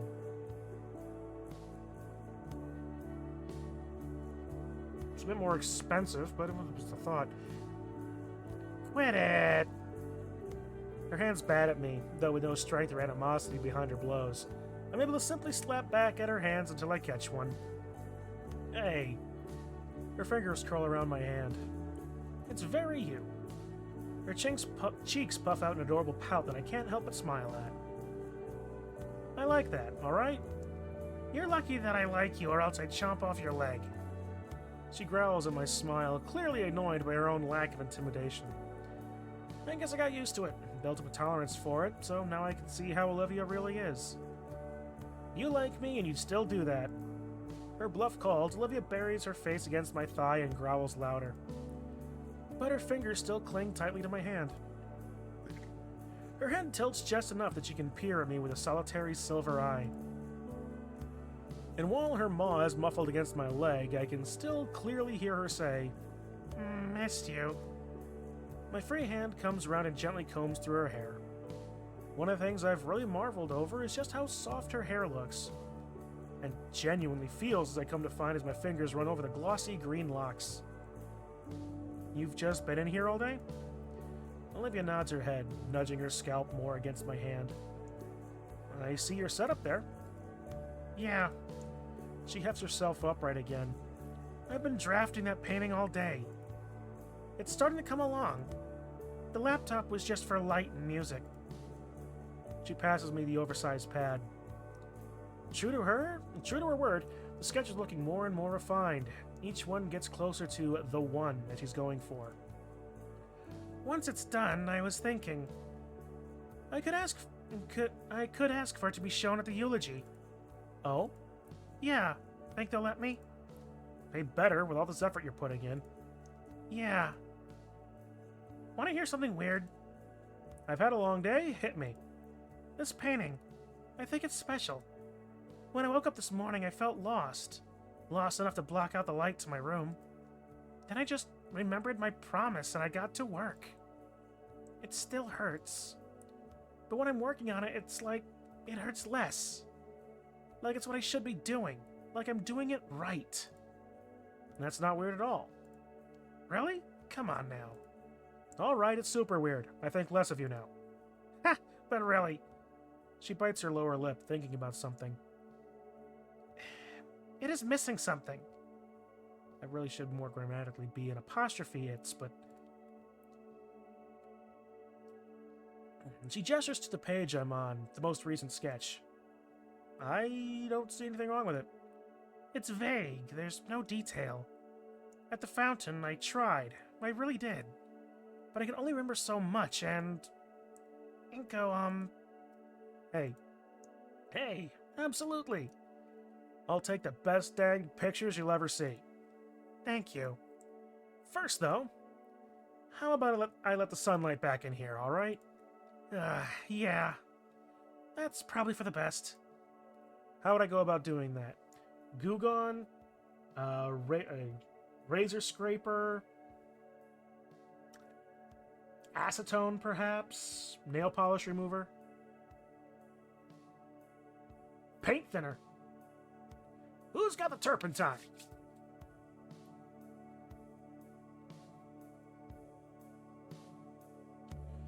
I move the washcloth across the window pane, slowly but surely scrubbing away the dried up paint in chunks. Good thing Olivia keeps spare bottles of paint thinner on hand. Or at least Mrs. Payne, as Olivia keeps spare bottles, ever since an incident involving a much younger and more rebellious baryonyx smearing paint all over the walls. As I continue scratching some of the errant flakes of paint off with my fingernail, my ears pick up the sound of a digital camera going off. In my peripheral, I see Olivia holding her phone toward me. Taking a picture when I'm not looking my best? For shame, Olivia. Ah, hush, you look fine. What's so special you need to take a picture for? Nothing, just using you to mess with unstable human women by posting my catch on their forums. Oh, that's neat. What? Most of the paint is gone anyway. I toss the rag aside and scramble to take a seat beside Olivia. She cackles to herself as a new post with the photo shows up. Never heard of this place before, but it does look like a forum specifically for women. That is to say, non-dinosaur. Isn't this that lizard lounge site Liz doesn't like? No, this is a rival site for only human women. We're always messing with each other. Olivia's post features the picture that she'd just taken, appended with the text, "Mine now, skinny whores, your days are numbered." And its reply calling her a dirty trigger. Olivia, I don't really appreciate being used for this sort of thing. Nah, don't worry about it, it's cool. Haha, see? They just IP banned me. You got banned just for that? Nah, I can get around that super easy. And then I get to do it all over again. Oh, the troll. Their tears sustain me. Absolute troll. Okay, that's enough internet. That's it. I am taking you outside. I shake Olivia's leg to get her moving. Come on, you've been stuck in here all day. Come to the world of the living. It's the internet. This is the world of the living.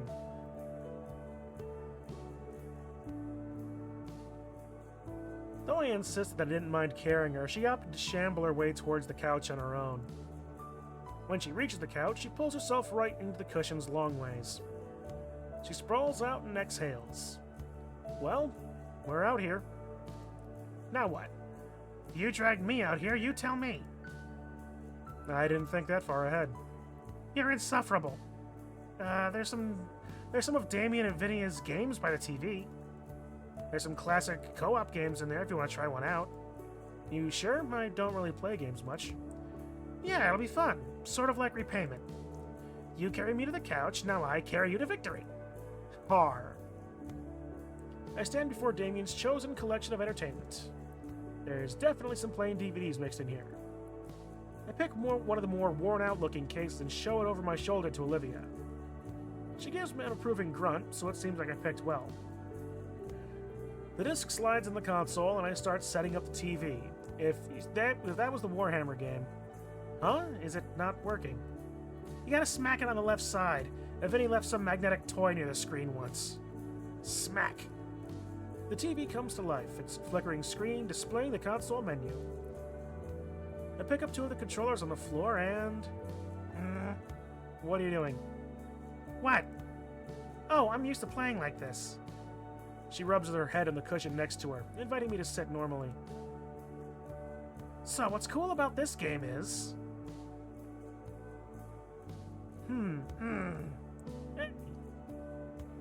What's cool is the co-op campaign has its own story.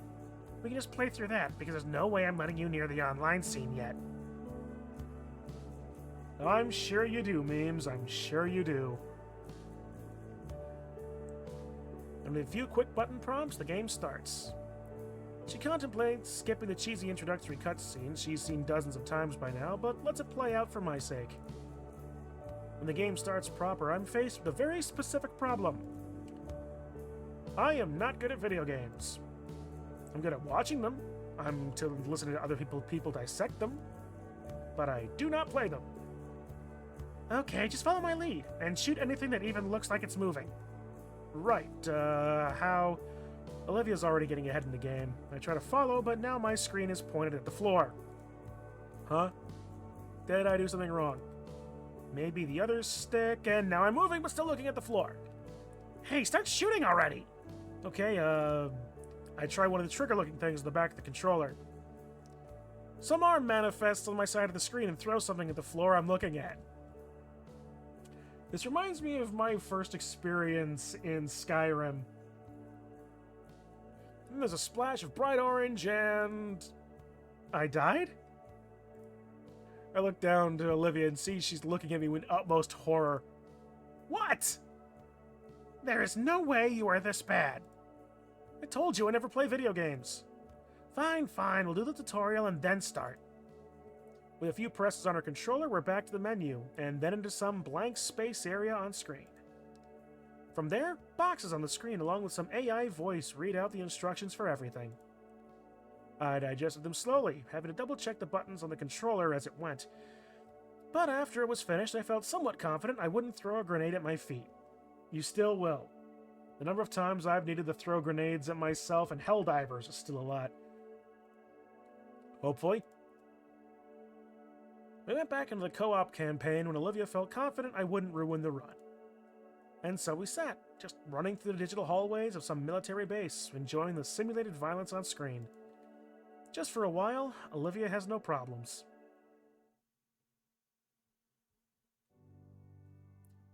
After another few matches, Damien hops onto the recliner. You guys didn't tell me you were starting a Friday gaming sesh. You kicking her ass yet, Inko? Ugh, no, it's my first time playing. Whoa, really? It's the co-op campaign. You'll get to it. I'm rooting for you. Yeah, dude, you're being an excellent diversion while I gun them down. Someone's home. I get up and answer the door. There are two incredibly bundled figures caked in snow, and Sophia is shivering. Oh, great, Mormons. Hardy har. Oh, it's Sophia bringing Vinny back from school. While the small boy looked unfazed by the cold, Sophia was shivering uncontrollably, even with the extra layers of protection. Damien rushes to get some blankets for the two. Hello, Mrs. Payne. Hi, Vinny. Inko, what a surprise. Hi, Inky. When Sophia sees Olivia, she puts on her biggest smile. Hey, Olivia, it's so good to see you spending time out of your room. Thanks, Auntie. Whoa, you guys started the game night? Inko, you beat her senseless yet? What's with you guys and wanting me to beat her so bad? It's funny. Nah, he hasn't. He's getting the hang of it, though, so you never know, yeah? Hear that, Liv? He's coming for you. Yeah, sure. When he ties both my arms behind my back. Actually, no, I'd still win. Oh, you know the rules. You gotta put up or shut up.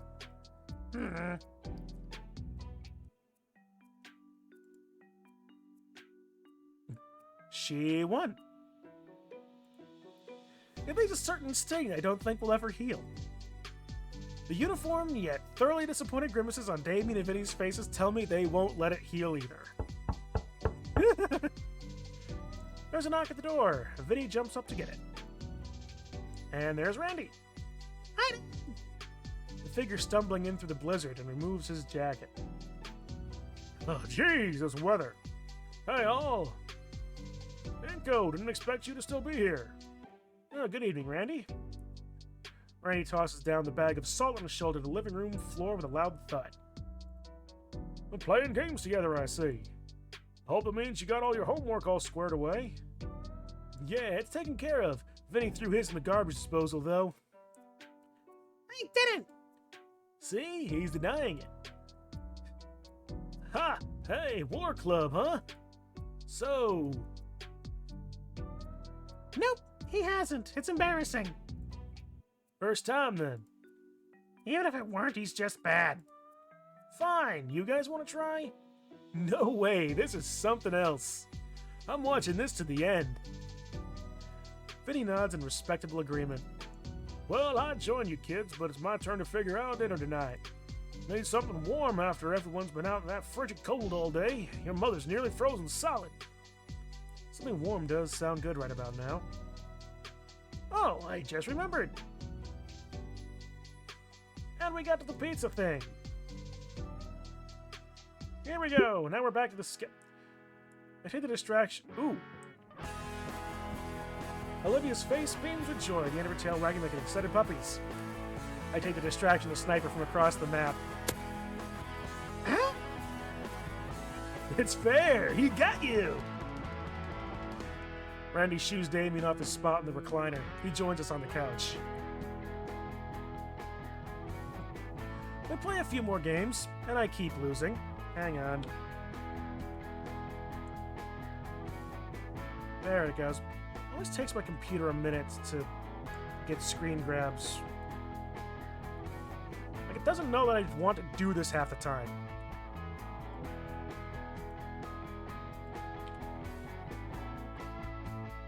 But every time I would get close, she would come in clutch and completely annihilate me. Somehow a betting pool got started. Olivia's getting a few bucks in the rest if I can't beat her even once. The pains encourage me as I get ever closer to actually scoring against Olivia. If anything, I want to get at least that tonight. At some point, in all the excitement, the feeling occurs to me. Being in the comfort of a warm and inviting home, surrounded by such caring people, having fun with my friends. It's like I have a real family. She doesn't cover while she reloads. I see it. Hey, that's cheating! Nope, just insider information. He's gonna get ya! Nope, not if that's how it's gonna be. I got one last trick up my sleeve. I think you're just scared. Hey! Damn it.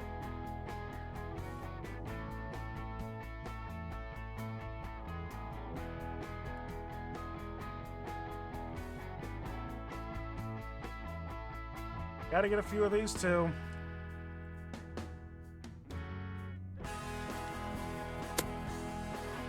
I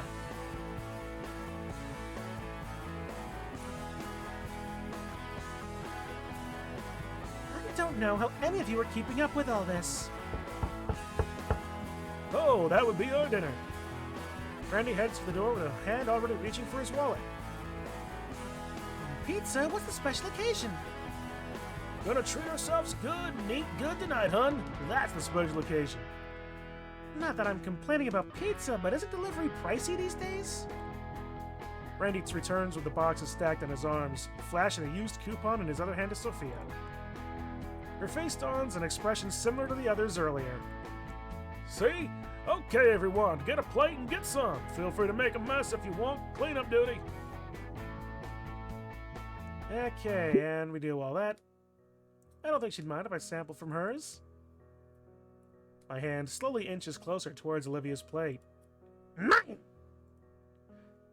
Taking a moment to assess my hand's integrity, I purse my lips at her.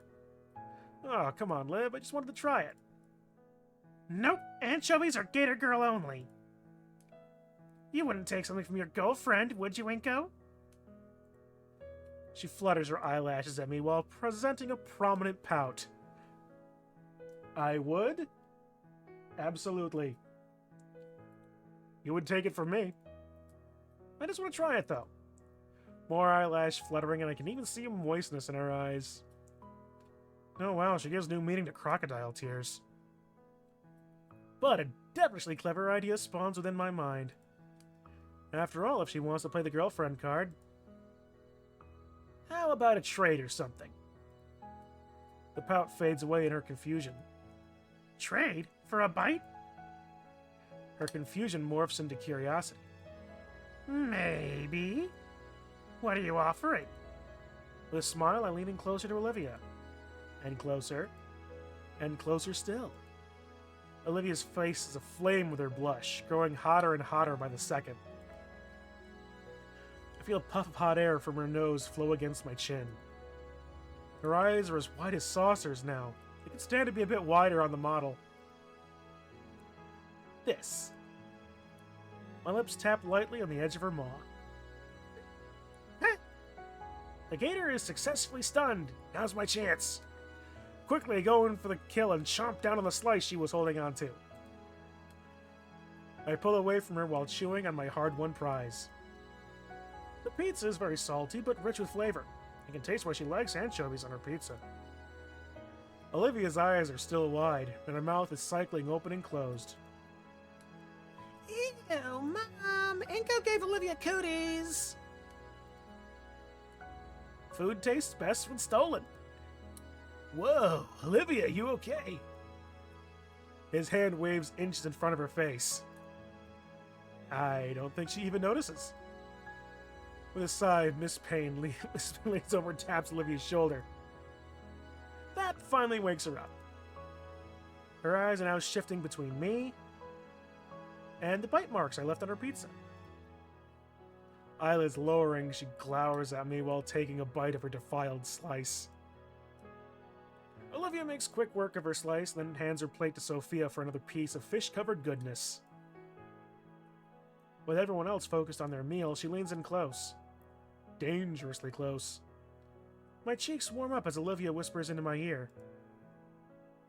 You owe me more for the bite.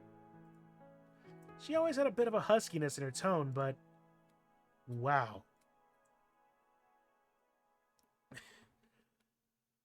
The sun was hanging low by the time the pizza was finished, which meant it was time. It didn't take much to convince Damien and Mrs. Payne to take me out to the fountain once Olivia fully explained why. We arrived at the deserted park just as the sun sank behind the horizon. Hurriedly, Damien, Randy, and I got to work. The male Paynes held the windscreen protector of Randy's car for me, doing their best to direct the remaining rays of light toward the fountain. The focus was just the details of it, after all. The more references for Olivia, the better. No words, just the task at hand. Constantly moving to also keep warm and serious. The only thing to stop us was the daylight finally vanishing. My memory card was filled completely with reference shots for Olivia. A good 100 and some from every conceivable angle. Ooh, excuse me. And arriving back, Sophia had unfolded the couch into a bed for me. I did not know that was a thing about that couch. It hadn't even occurred to me how late it could be. Or how bad the weather could end up. feel like I'm frozen to the core, combined with my clothes becoming damp from the melting frost. Instead, Olivia dragged me onto the lumpy mattress of the couch bed, sitting right beside me so I could go through the photos with her. The rest of the household slunk off to bed shortly after, leaving just us two in the living room. Just huddled together looking through my camera. We were the only ones still up. And while I wasn't in cold anymore, Olivia insisted on keeping me warm by laying across my lap as if she were a very gator-shaped blanket. Hey, She contorts herself around until she can look into my eyes. Yeah? about earlier? You still owe me. Come on, seriously? It was just a bite. It wasn't just a bite. Her face is on fire, but her eyes remain locked on mine. That didn't count. What?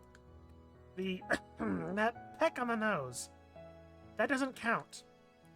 Olivia, I don't understand. That was our first kiss. Oh. I hadn't even considered that it was our first kiss.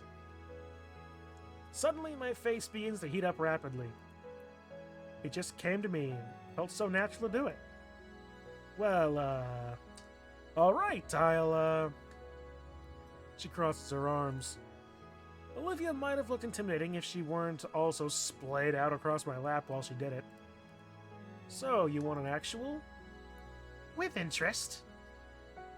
A fair trade. Even as I look down at her with incredulity, Olivia maintains a serious face and posture. Locked in a staring contest with her, I feel my lack of shades has weakened my defenses. I cave in. Alright, I owe you a real kiss. And what else? I want to go on a date. An actual romantic date. The split second I get my chair back. Alright. So, the first part. Olivia's hands reach up, latching onto the sides of my head. I expected her to drag me down roughly, but instead I can feel her hand shake as she slowly guides me downward. It's awkward and slightly painful how I have to twist at my waist to meet her, but it's worth it. It's soft, chaste, skin and scale pressing lightly together. The hot air of our breath intermingles. I support myself with my arms over her. Her arms move from my head to around my neck. Our eyes grew heavy. I don't know who faded first, but Olivia clung to me as we drifted to sleep, just like that.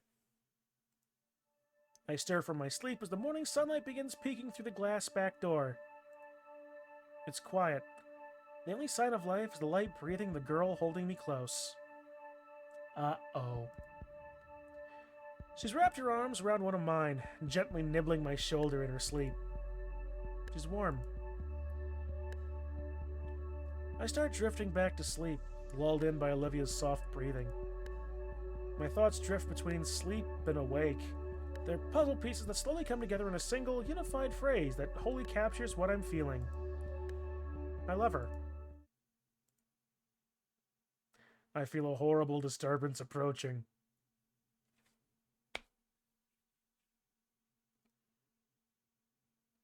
Inky, live! Wake up! No, that's not who I was expecting. The cursed beast plants both of its feet in my chest, shaking me by the collar. Cursed beast. Yep.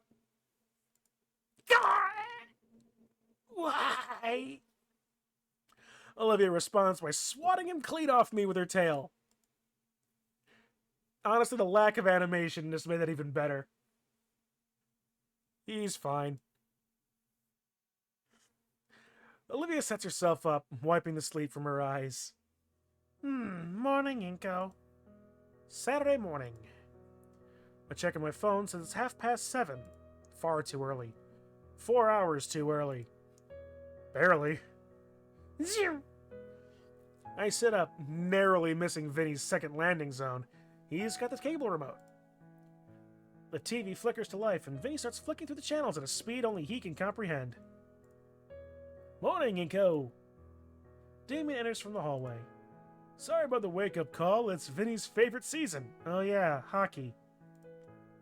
Winter? Hockey. Vinny cheers loudly, and I look to the screen to see a pale player being brutally slammed into the protective glass of the ice rink. Ah. So, should we move? Nah, too comfy. Yeah. Hungry. Go make breakfast. What do you want? A big plate of eggs and bacon. I think I'd burn the kitchen down first. Yeah, there's plenty of cereal out there if you want some. Olivia drones dramatically. Fine. Gently untangling myself from Olivia's grasp, I shoot Damien a thumbs up as I make my way to the kitchen. A quick search of the cupboards and the fridge nets me the necessary components, and I manage to avoid destroying the kitchen as I pour cereal and milk into 2 plastic bowls. As I give each bowl a spoon, a vibration emanates from my pocket. I whip out my phone and check what it's for. It looks like a new 3-hour analysis of the 3rd place speedrunning world record for Wii Golf. A thumbnail displays the record holder's face with an arrow pointing to it and the text proudly advertising the Ponut Slurp Strat. I'm really not much in the mood for these recently. I'll mute the notifications. And done. As I return to the living room, the scene is a lot more lively. The 2 brothers are commentating the match to one another while gently shaking the couch in excitement. Olivia has since sat up and wrapped herself in the blanket, only opening a spot for me once I approach. I take the seat, offering her a bowl of sugary goodness, which she greedily accepts. Not too long after, we're cuddled together again. She leans her head against my shoulder. Despite the ruckus, I'm able to find the perfect spot to snuggle with Olivia and enjoy her warmth. This is nice. We do our best to withstand Vinny's ramblings about hockey teams, though it seems like he's more interested in which team gets in the most fights rather than wins the most. I look towards Olivia every so often, worried that she might be losing interest in just sitting here. But she always reassures me with a gentle smile, one that says she wouldn't have it any other way. Sharing in her contentment, we continue to snuggle on the couch together, occasionally cheering with the brothers as they celebrate the successes of their hockey team. Damien and Vinny start shouting in victory as the home team gets the final score. What a slap shot! Heard the excitement in the room? Watching hockey again? Sophia settles herself onto the recliner, opening up her laptop. Oh, the school's weekly newsletter just came in. Turn down the volume, Damien. Sure thing. Alright, okay, first it says there's a basketball game this Friday against the Tail Spikes. In preparation for the finals, tutoring will be open after school for everyone that needs it. Damien. I got it covered, Mom. Liz is helping me out. I hope so. Senioritis won't be tolerated here. Oh, this is interesting.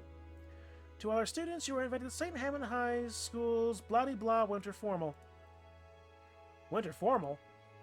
Damien yawns and stretches his arms behind his back. Yeah, some event for seniors they got every year. Basically a dance, but more fancy. It's like the biggest event of the year. You know, next to graduation or prom or whatever. I don't think any of my previous schools ever did something like this, just regular dances. Immerse yourself in the serene beauty of the wintry night sky with music, food, entertainment, and much more. We will also be hosting a special memorial for one of St. Hammond's finest teachers who has recently passed, Mr. Trent Iadican. Shoot, that's going to be tough to see. The event will take place at the Volcanair Convention Center on Friday, December 15th from 7 p.m. to 10 p.m. Tickets for the winter formal are now on sale or in Mrs. Prockling's class in room 211, $15 for one, $30 for couples. Please read our event dress code to know what will and will not be allowed for the formal.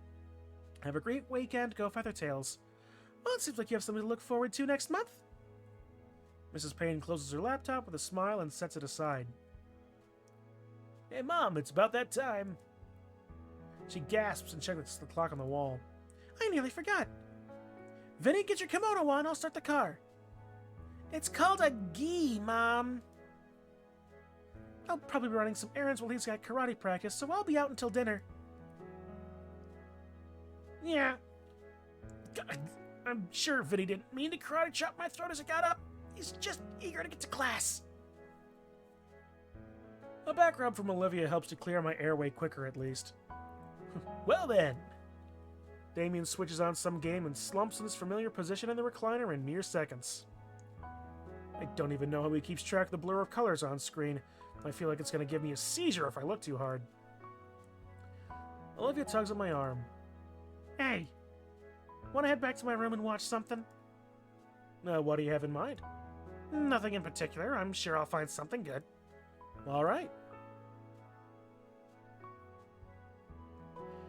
I follow Olivia's proud march into her room. The scent of paint is still a bit strong. But when is it not in here? It's impressive how she actually managed to hop from kneeling on the floor to kneeling onto her bed. Her tail pats the open spot next to her as an invitation. But not for me, as Guts seems to scurry out from wherever he was hiding to curl right up against Olivia's thigh. So I take the spot opposite of him, settling in right next to Olivia as she opens up her laptop. On the screen, I see a plethora of folders with incomprehensible names, with multiple brackets alternating between kanji and English. Olivia's cursor flies between each folder, her eyes scrunched in concentration as she tries to find the perfect show. She finally makes her choice, though what it is I don't know. The name is all Japanese, written in English. And there's like six different things in brackets denoting the language, aspect ratio, and more obscure details. A media player pops open, and the first thing to pop up is the silhouette of a Pachyosaurus in old Japanese attire. And then the pop music started. In English. At first I was apprehensive for their pick, but it's a really good show. I'm fully enraptured by the Paki Samurai's story, along with his budding romance with a young human girl who maintains her family's dojo. We fully settle in, Olivia splaying out across her bed and giving me just enough space to sit with my back against the wall beside her. While I'm fully enjoying the story, split equally between intense sword fights and bouts of lighthearted comedy, my thoughts go back to something else. The formal. And how to actually ask her to it. She's already going, since it's also Mr. Yadakan's memorial. Olivia already asked me out on a date. Kinda. I'd argue strong-armed into it, but then again, I want to go out with her, so... It was very Olivia of her. So what would be Inko's way of doing it? Looking around for inspiration, I noticed that my girlfriend has left out a lot of her sketch material. Balled-up papers and her sketch pad right by my knee. Guts laying atop her colored pencil case. And a mechanical pencil digs into my palm. While Olivia's focused on her laptop screen and the oddly not-so-bloody sword fight on it, I begin my greatest plan to date. No. First, I sketch out what's meant to be a full-body portrait of Olivia. Oh good, I'm not doing it. Though the wheelchair ends up looking like it's a normal chair with rocks for wheels, her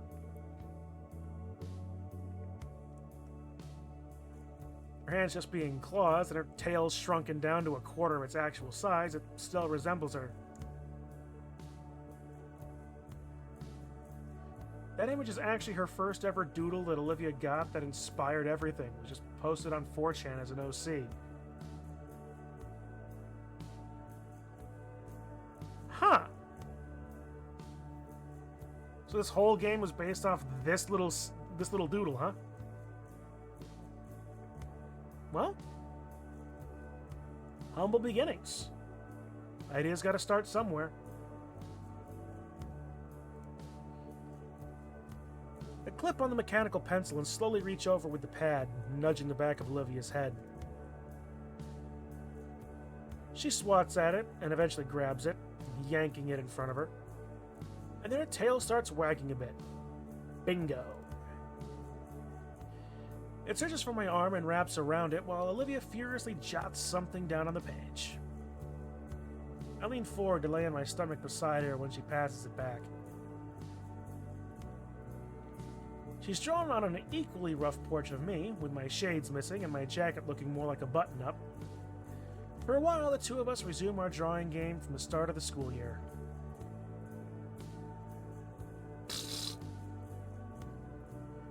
Over the course of the Samurai Show's run, we decorate numerous sheets from her sketch pad with nonsensical doodles. Alright, it's time. I make sure my arm's position is shielding the page. This next drawing has to be special. Please, no. And I see just a spot for it.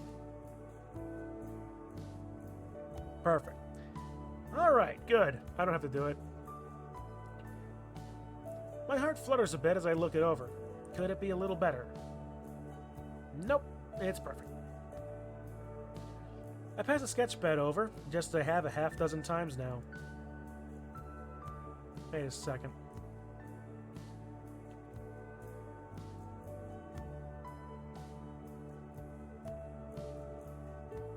Alright, cool. So what?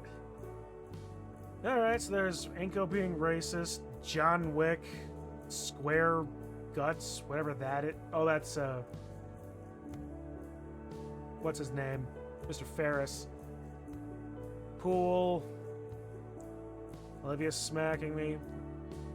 The sunglasses. A couple of Stussies. Mia eating something. Probably a bag of dicks. And a nitro crate.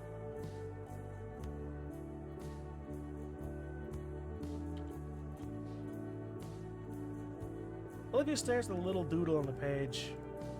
I hear her breathing pick up. She pulls the side pad aside, well out of my vision. I feel the bed wobble as she furiously scribbles something down. Sure is taking a while.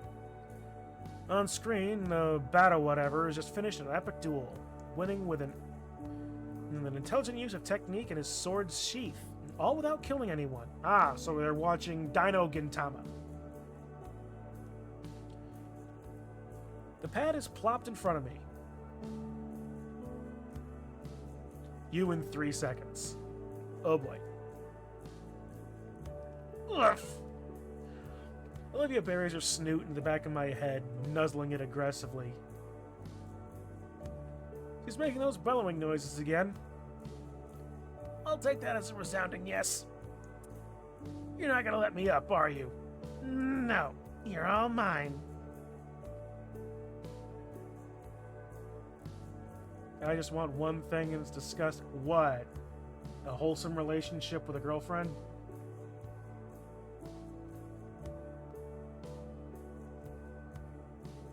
Yeah, pretty much. She keeps bellowing, but her focus slowly returns to the episode. For the rest of it, we remain like this. I got big plans. Just you wait. 1 week later. My shoes crunch to the layers of snow beneath me. Behind me is the trail is quickly swept over by fresh snowfall. The cold bites at my flesh as it can reach, my ears, my nose, my exposed hand as it carries my precious cargo. Somewhere in the distance, a dog barks. I am alone in this frigid wasteland. And to think this started so simply just 4 days ago. I'd gotten into a new routine at the start of the school week. Wake up, head to school, do my thing until the bell rings, then head on over to the Payne residence to check on Olivia. She texted me that the drafting for the painting was finished, and now it was time for the real task of filling the canvas with color. Every time I'd come over, I would find her sitting on the edge of her bed with a brush in her hand, analyzing the canvas with the kind of fire in her eyes that only a visionary like her would have. Back on Tuesday, I got a real craving for root beer. Olivia told me there was a gas station up the street and around the corner, and asked if I could get her a normal cola with a strange side-eye. The trip was frigid, and I probably should have seen where this was going, but the soda was well worth it. Once Olivia found out I could survive the journey, she started requesting I go make more resupply missions. Then I got caught up on a return trip by Vinny and Randy. Short version of the story, I am now the resupply man for the household. Well, when you're the only warm-blooded person in the building, in the middle of the dead of winter, then, understandable.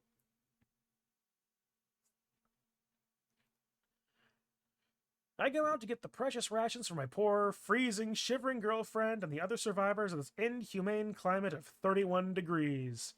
I'm hoping that's Fahrenheit. It's been tough work, but it's been a blast. As I approach the front door, one of the survivors eagerly smushes his face into the glass window, ecstatic to see my triumphant return. Vinny. The door opens for me and slams shut as I'm yanked in before the chilly air can creep in with me. Nope, Damien. I stumble forward and finally collapse onto the couch into Olivia's waiting arms. The moment my butt hits the comforter, she spreads out the large blanket she has open and enshrouds me in a warm, scaly embrace. Can't let my personal heating rock lose its warmth. Appreciate it. Olivia nuzzles into the crook of my neck and wraps her tail around my waist, trying her best to warm me up. One would assume that a literal cold-blooded saurian would be a terrible way of warming up. Well, whoever they are dead wrong. Setting the plastic bag on the floor, it begins getting passed around and everyone removes their various goodies. In seconds, Damien's chugged his battery acid energy drink. That's what I needed! Say, you up for another trip, Inko? Olivia signals to Vinny, who takes the empty bottle and bops him in the back of the head with it. Oh, Inko, while you were out, I finally thought of something. For our date? Yeah, you'll love it. It's... Knock, knock, knock. Olivia's breath catches. The two of us wait in anticipation as Randy gets the door. But we both know what it is already. Olivia, package for you. My head jostles to and fro, Olivia's excitement translating physically to her arms, quaking wildly around my collar. Settle down, settle down. Randy hefts the box containing her new wheelchair parts into the living room and sets it in front of the TV. Want me to set it up for you? Actually? Olivia lifts herself on the couch and starts pushing against the box, sliding it towards her room. Inko and I can do it. All right. Olivia waves me over to join her as soon as she... I was expecting the cardboard box, not a plastic tub like that. That's not the kind of stuff you usually use for shipping. Olivia waves me over to join her as she pops the door open and pushes the heavy-looking box into her room. Come on, what are you waiting for? Let's get to it. We sit on the edge of the bed with the box before us. Ooh, excuse me. Olivia takes a deep breath and extends a single claw. And in a single motion, slices the tape open, letting the box flaps loose. She starts picking the individual parts out and laying them around. While she does so, I pick out the instructions, like a rational person. Really? What? Come on, give me that. She takes the instructions and rips them into bits. Won't need that. I've had to fix my own chair since I was a kid. Why, you... I break it, I fix... Oh, why you? I break it, I fix it. Simple as. And I broke it a lot when I was younger. Okay, curiosity piqued. How? Olivia turns the biggest grin on her face. Ramp jumps. She doesn't elaborate, instead waddling over to her desk to retrieve a small hex key set. For the next 15 minutes, we begin to assemble the wheelchair. As it turns out, building this isn't as complex as I thought it'd be. Most of it is really just as simple as connecting tab A into slot B. There's an innuendo there. We're near finished now. The metal frame stands proud, missing everything needed to make it comfortable. Like the seat. This bit connects to the handles there. Alright. So you're about to tell me an idea that I'd love for a date? Oh yeah.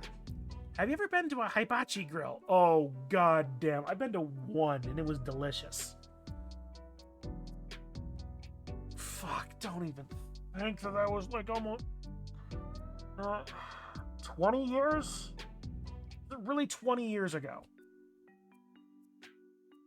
God damn, I gotta go. There's gotta be some reason to go to Kampai at some point then. I don't know if they're even still open, technically. I've heard of them. They're great, you gotta try it. They sit you down at a table, right? And in the middle of the table is a big flat-top grill. Then the chef... Give me that piece right there. Thanks. Then the chef comes in with this cart full of all the stuff you ordered. Once the grill gets hot, they start cooking the food right in front of you. And then they bring a whole new meaning to playing with your food.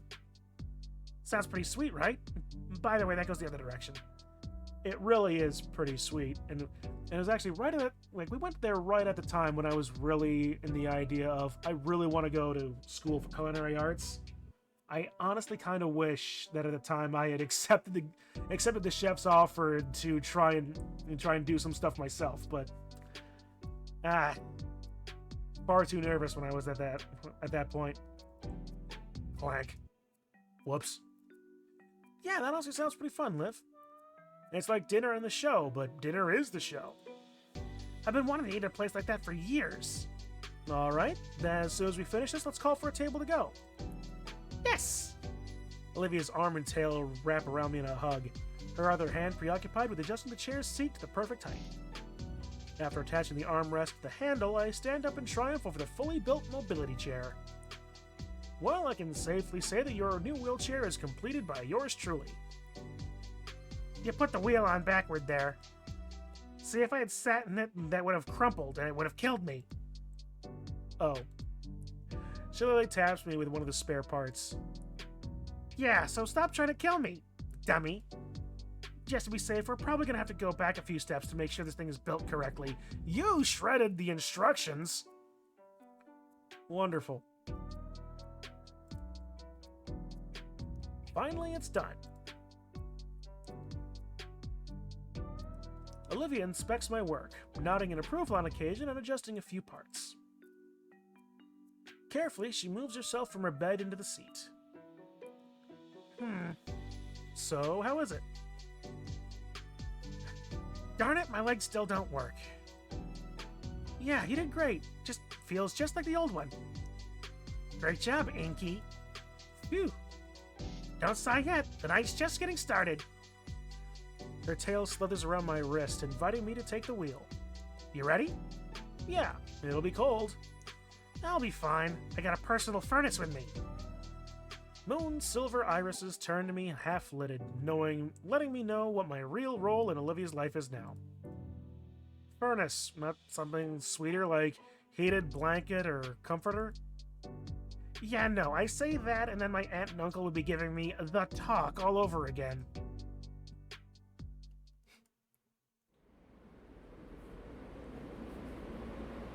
Before we knew it, we're admiring passing buildings as our railcar races toward the city.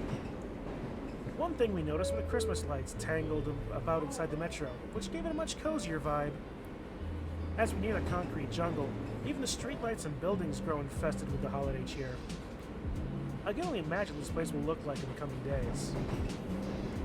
Definitely coming back later with Olivia, along with my camera. After a bit of walking and sightseeing, we arrive in the city's Japanese district, Little Trodan. As eager as I am to look around and immerse myself in the surroundings, Olivia's appetite for hibachi outranks it. We can always check it out after anyways.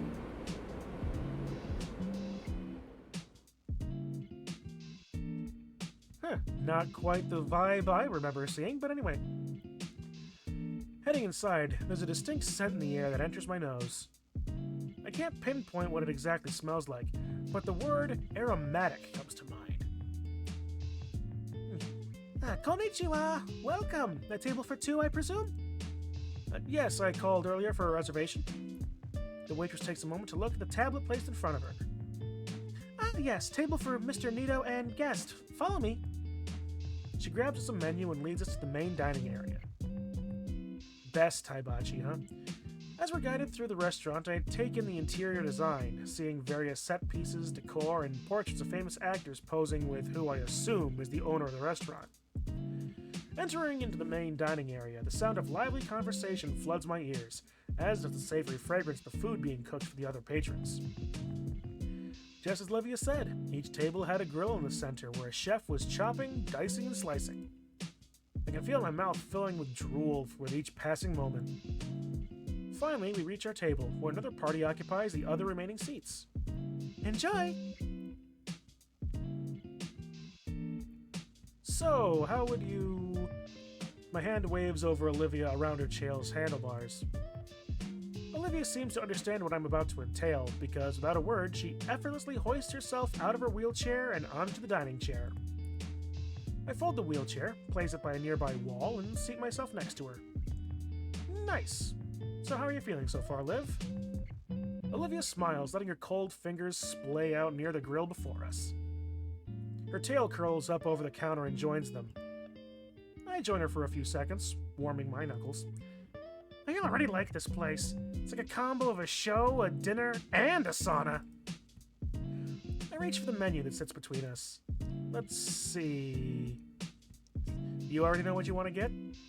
Sushi. They got the good stuff here. She points to something on the menu I don't have a hope of ever pronouncing correctly.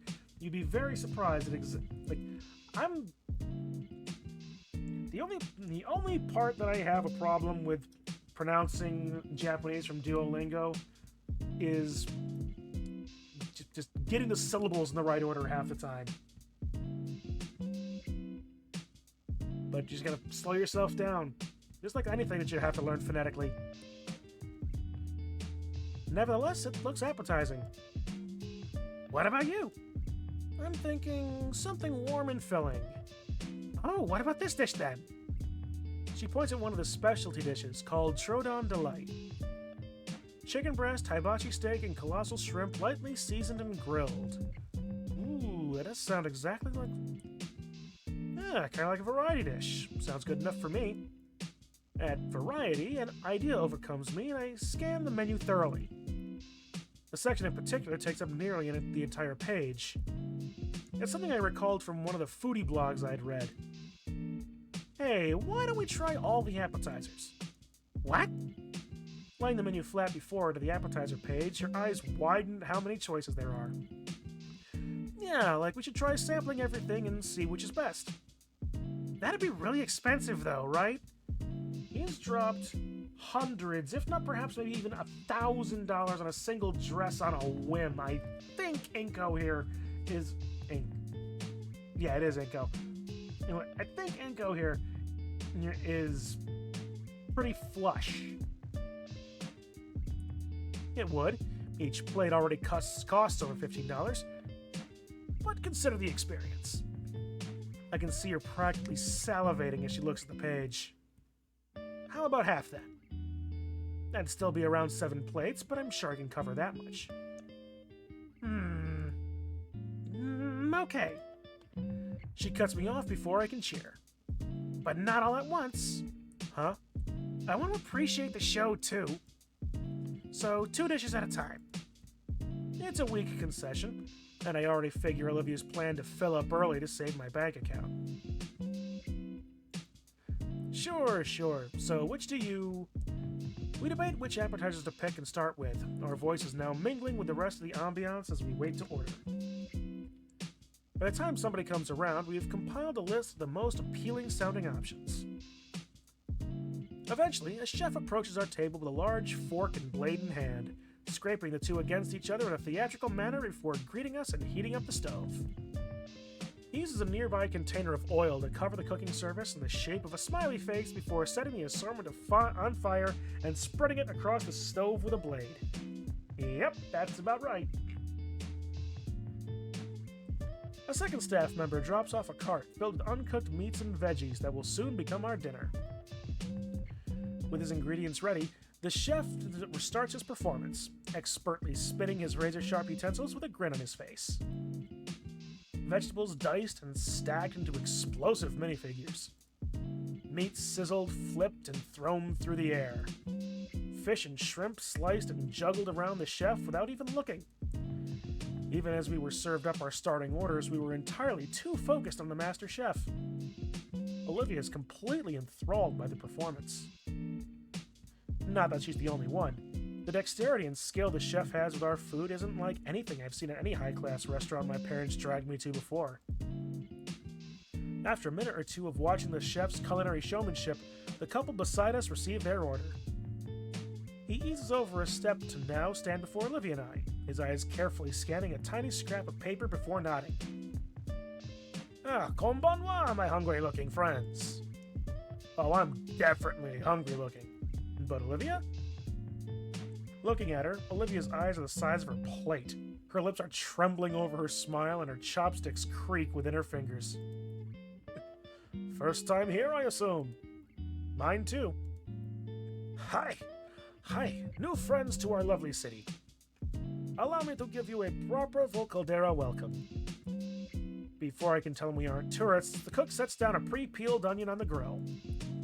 With his sharpened spatula and tongs, the onion is cut expertly and then its rings separated and stacked into a neat cone. This is impressive to see. These onion volcanoes are amazing. He then raises a finger with a smile, and I can't help but lean forward. He holds up a bottle of clear liquid and squirts it into the cone. I reel back in the sudden heat erupting from the onion cano, fingers tapping just above my eyes. Oh shit, my eyebrows! You're fine, Inko, relax. Confirming the few bits of hair are still in my head, the chef laughs and slides the onion creation around. Warm enough of a welcome? Quite. He laughs as the onions are added onto our first appetizer plate, a sampler of various garnished fish and meats. Olivia's quick to take a still sizzling piece of steak and chomp on it, chewing on it even as her eyes water from the heat of it. The chef notices and uses his spatula to slide Olivia's glass of water closer to her, which she uses to quickly cool her tongue. I am happy to see you so eager to enjoy my cooking, but a good meal is best savored slowly. My hand rubs Olivia's back in comfort, but she still smiles and reaches for another cut of steak. Totally worth it.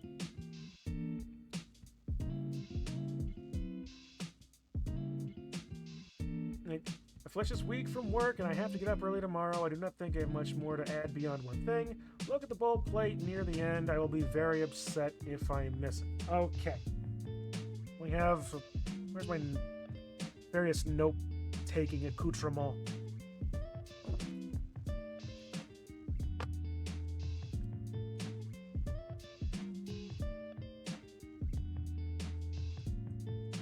One of the good pencils?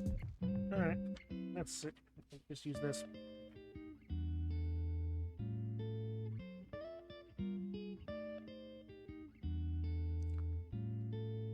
Near the end.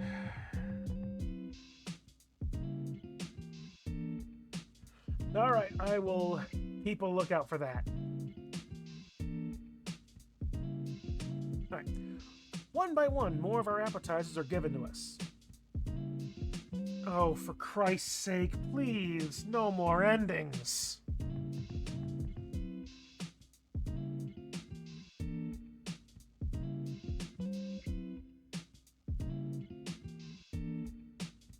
While I would... Yeah, this show is good for what ails me.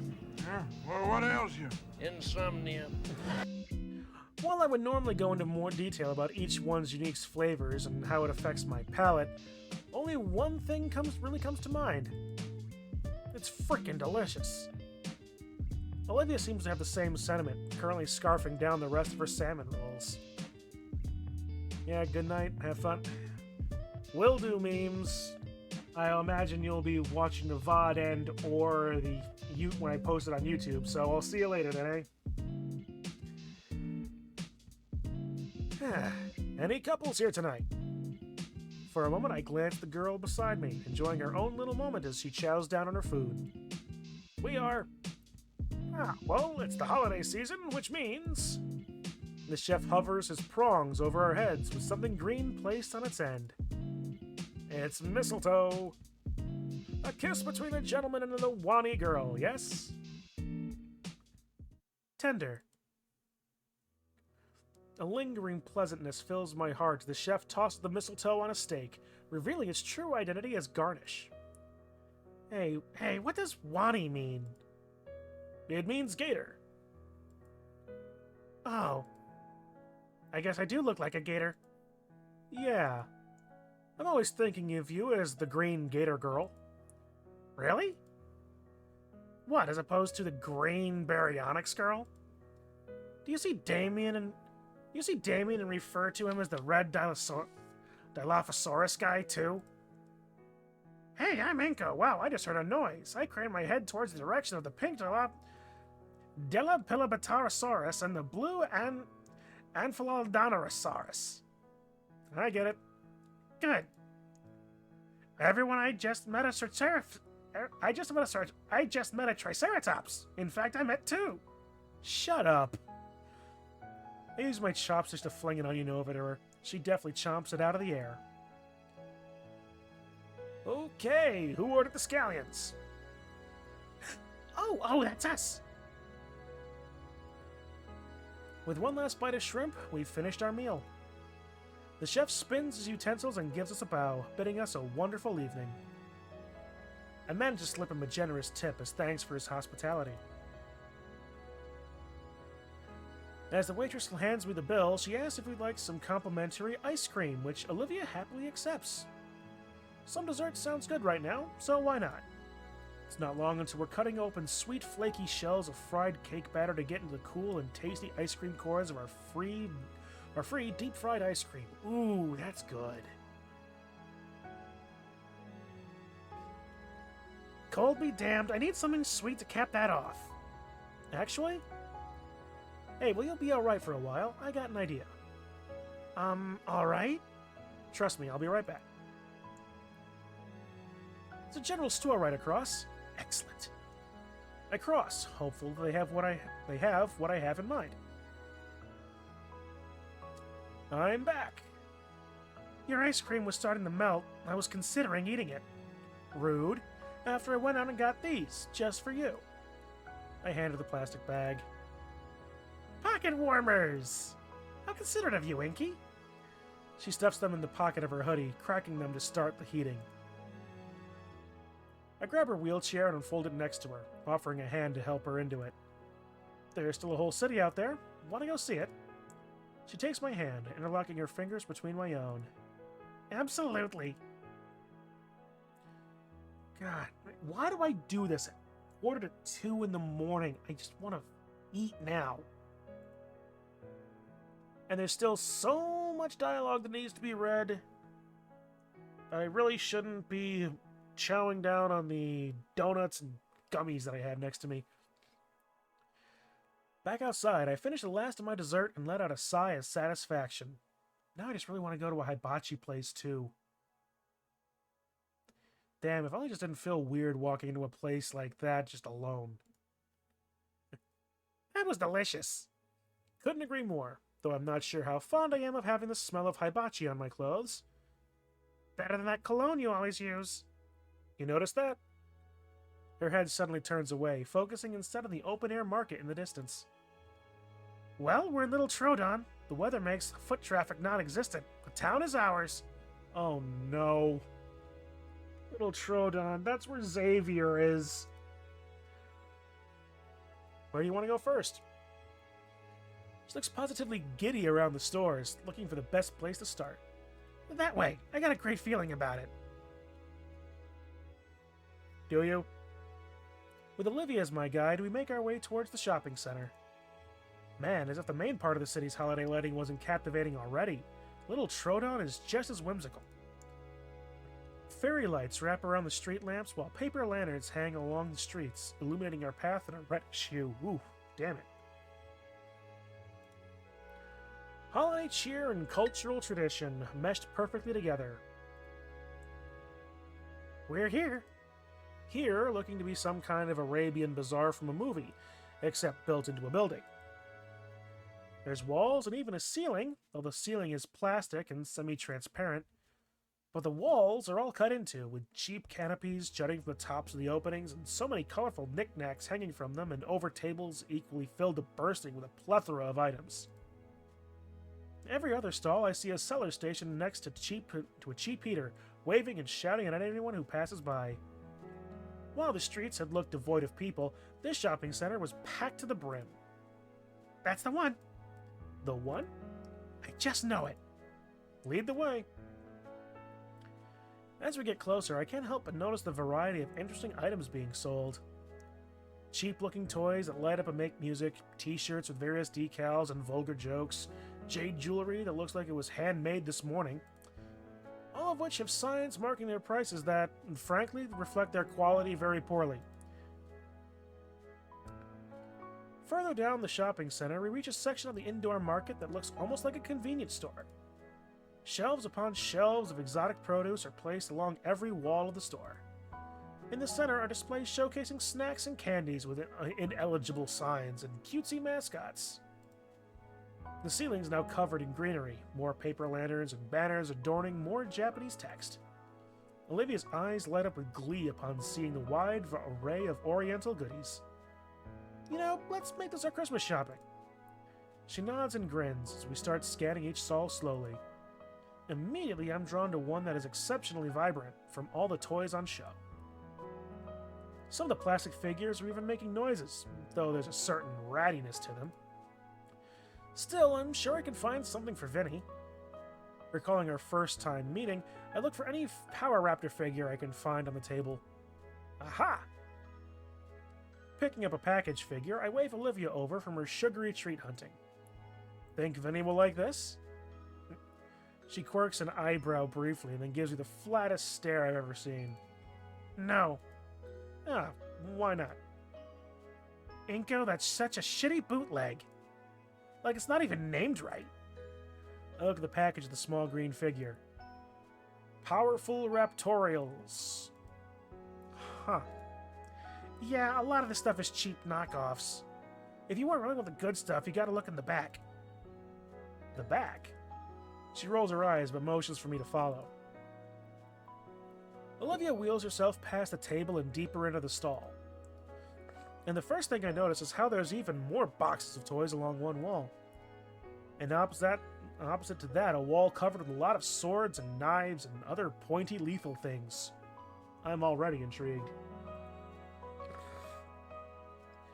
Instead of looking at the toy wall, Olivia's eyes are glued to the weapon racks. I don't think Sophia would approve. Oh yeah, no. It takes colossal effort on her part to turn herself around. Partially from how cramped the space is, but mainly how her eyes lingered on a particular sword on the shelf. Looking closer, it kind of looks like the one from the show we watched together. Neat. Maybe... Nah, Sophia definitely wouldn't approve. It doesn't take long for Olivia to pick out a pair of toys to gift Damien's younger brother. Although I don't think wooden weaponry counts as toys. Our purchases were made, we moved on to the next person on our list and the next stall. We ventured through the halls deliberately, throwing ideas back and forth on ideas for the rest of the panes. I was astonished to find a jacket close in design to mine, but for a fraction of the price, and just the right size for Damien. And Olivia pointed out a neat little statue of an insect carved out of amber stone. Ooh. She said it'd be perfect for Randy, so it's added to the pot. That left Sophia, and Olivia had brought us to a stall filled with textile materials. I hadn't known she was a seamstress, but Olivia explained that it's one of her favorite hobbies. You know, actually, my mom was something of a seamstress when I was like a really young boy back when. She actually still does a lot of quilting and sewing projects and the like now, too. Really good at it as well. Not knowing much in that matter, I let Olivia go and talk with the shopkeeper about what she was looking to buy, while I stayed close to the front. Near the cash register, I spot one of those tiny novelty prize dispensers. One in particular catches my eye. Oh, Inko, don't get caught in the gotchas. It looks like some variation of whack-a-mole, featuring little alligator heads. They're cute. She would love one of these. It just so happens I have 5 quarters. I turn the crank and get a spherical capsule in exchange. What you getting? Olivia, I got this for you. Ooh. I place a little toy in her hands. She brings it closer to examine. Oh my god. It looks like Crocodile Dentist. Look, you can bop it with a little hammer. Okay. Ine. Ine. Ow. I know just the place for it. This is going right in my little treasure hoard. The thought brings a smile to my face. Did you find what you were looking for? Yep. She pulls out a few colorful bottles from her chair's compartment. These babies will look great on the canvas. They had just the colors I needed, too. Whoa, how's it different from regular paint from the store? It just is. But it just is. Okay. I also got Auntie a roll of faux silk. She's always wanted to work with silk. An hour later, we've seen just about everything. Looks like it's just in time, too. All the friendlier stalls are starting to close down. I don't want to get caught in tight alleyways in the city after dark, so Olivia and I call it a night and start heading back to the metro station. We make one last turn to come to the entrance and whoa. Yeah, whoa. It's a large circular clearing, the widest space I've seen around here. It's probably meant for performers and such. In the center is a huge Christmas tree with colorful strings of lights connecting it to the surrounding stalls. How did we miss this coming in? Wow. We both have to crane our necks to see the star on top. It looks mosaic, each panel a different color to create a star within a wreath, the entirety of it aglow from a singular light source from within. The colored lights bounce off of us as we approach. They color Olivia's snout in reds, blues, purples, even some more vibrant greens. Even her breath, coming out as vapor, is lit up like the part of the Christmas tree. For a moment, we stare at the tree in silence. All I can hear is a subtle ambiance of our surroundings. It's serene. Was this a nice break? Yeah. But you know me, I'm itching to get back into it. We look back up at the tree. It's bright. Merry Christmas, Olivia. Christmas isn't until another few weeks. I know, just felt like saying it. Yeah. Merry Christmas. Olivia's hand finds mine, our fingers intertwining slowly and our palms pressed warmly together. She doesn't speak, but her eyes convey so much. I carefully set down our shopping bags and take a knee beside her. She leans over her chair's armrest, bringing her head close until she can rest her chin on my shoulder. I can feel her lips move in a silent whisper as she nuzzles against me gently. A smile comes to my face as she mouths her appreciation for our first official date. Following her example, I lean my head back against her. My jaw moves, but no words come out. After all, we don't want to disrupt the peaceful silence. But still, I know Olivia understands my own wordless thanks, as I feel her lips quirk into a smile. We stayed pressed together for some time. At least until my knees couldn't bear the stone floor and her scales couldn't handle the cold. Allowing the comfortable silence to continue, I stand up and slowly take us back to the station. And thankfully no Xavier, renegade angel. The ride home, we're lucky enough to get the whole train car to ourselves. Olivia huddles close the whole way back.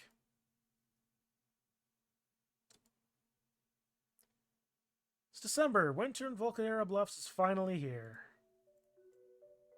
Tonight is St. Hammond's Winter Formal. Yep, alright, and we talk about this and all of that. There's just some ribbing ink. Okay, and yep.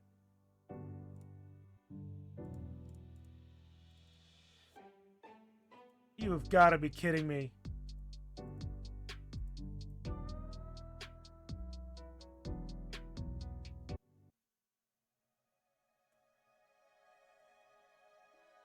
Taking all the angles. Okay. Okay, so this isn't... It's just repeating what was said before. It's not actually like a bug here. It's officially winter in Volcanera Bluffs. And as to celebrate the occasion, tonight is St. Hammond's Winter Formal. Hard to believe it's already here. It really crept up on me. Whenever I remember the event coming up, I just force it out of my mind. The whole thing has me pretty anxious. It's like a date, but on a whole new level. Like there's some formality to it. Well, it's called a formal, so yeah. I'd better not mess this up. It's It's a big night for myself and Olivia. I'm at her place now. She sits beside me on the bed, hard at work finishing the painting. I hold her other hand while she carefully brushes. On occasion, Olivia glances nervously at the clock. Each tick is another second possibly wasted. She's really working down to the wire. That's not to say she let the deadline creep up on her, of course. Quite the opposite. Every day after school and until bedtime, she's been working hard at it. And now it just needs the finishing touches.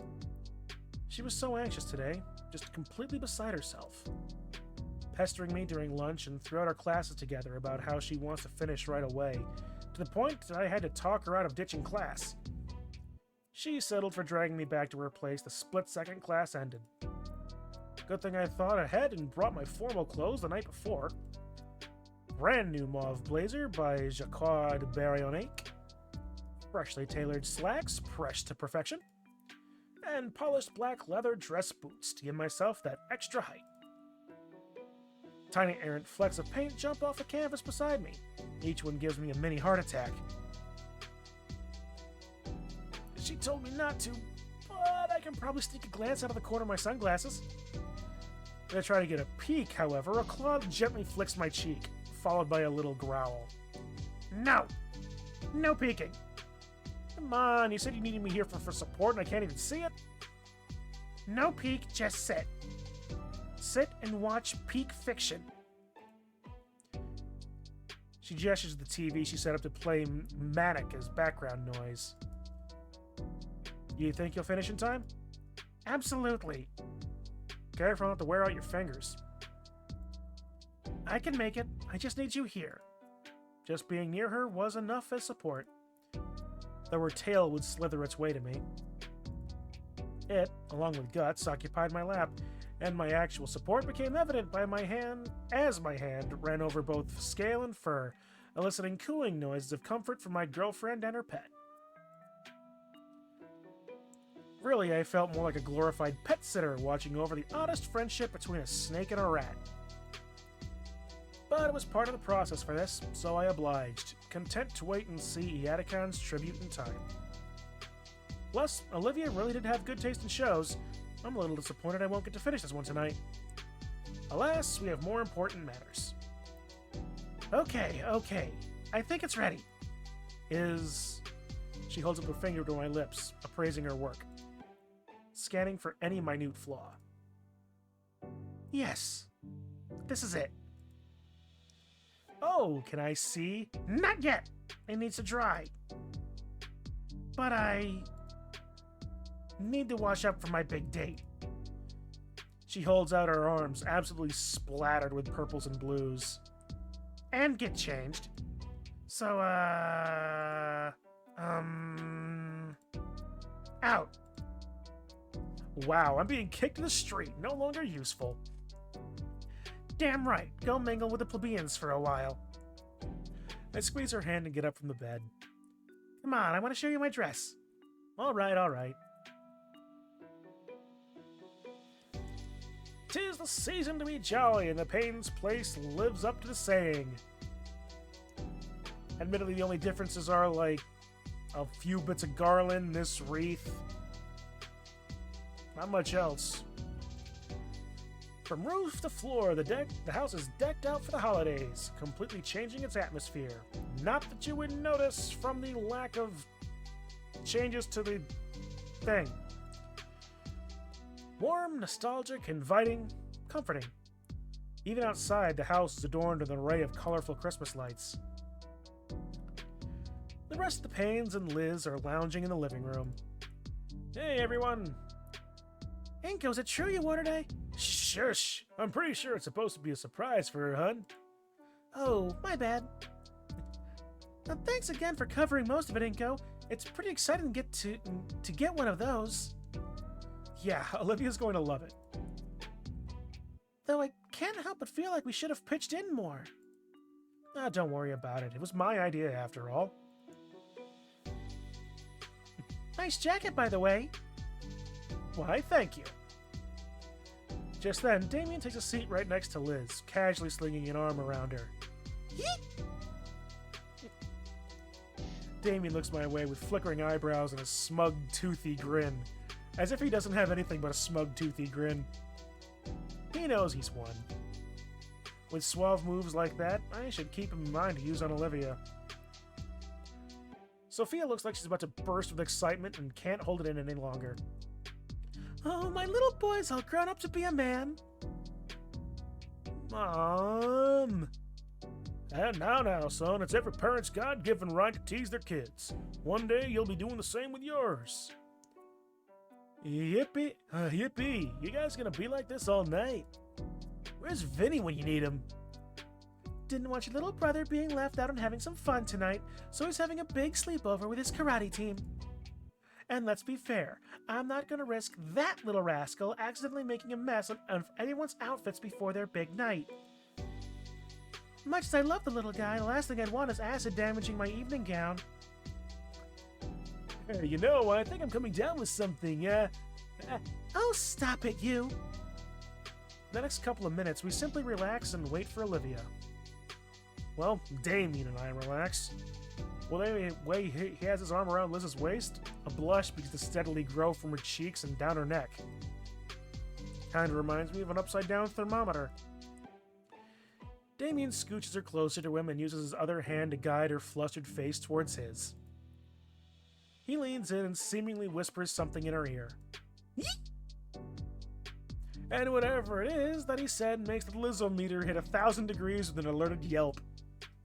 His parents are grinning from ear to ear as she squirms at their gaze. Despite the embarrassment radiating off her like a fireplace, I don't feel too bad for her. I'm pretty sure this is what she wants. Though what the heck did Damien say to her? More so, is he doing this on purpose? Why are we all looking at the giant licorice whip? A scratchy voice draws my attention, and I turn to see... Yo!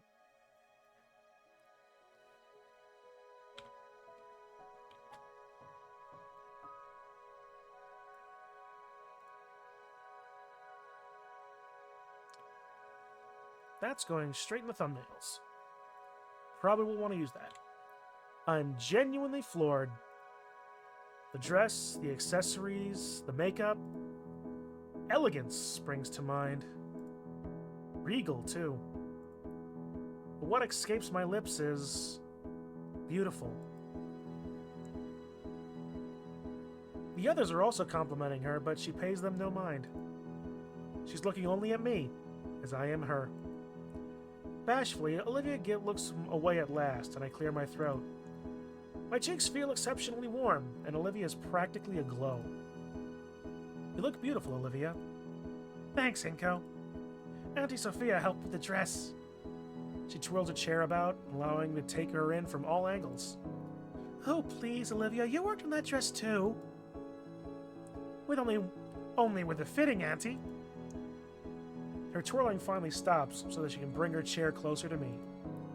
I find myself on one knee, hands and arms helping to ease her from her wheelchair and onto the couch. It's been second nature for a while. With Olivia nicely settled there, I retake my spot just beside her.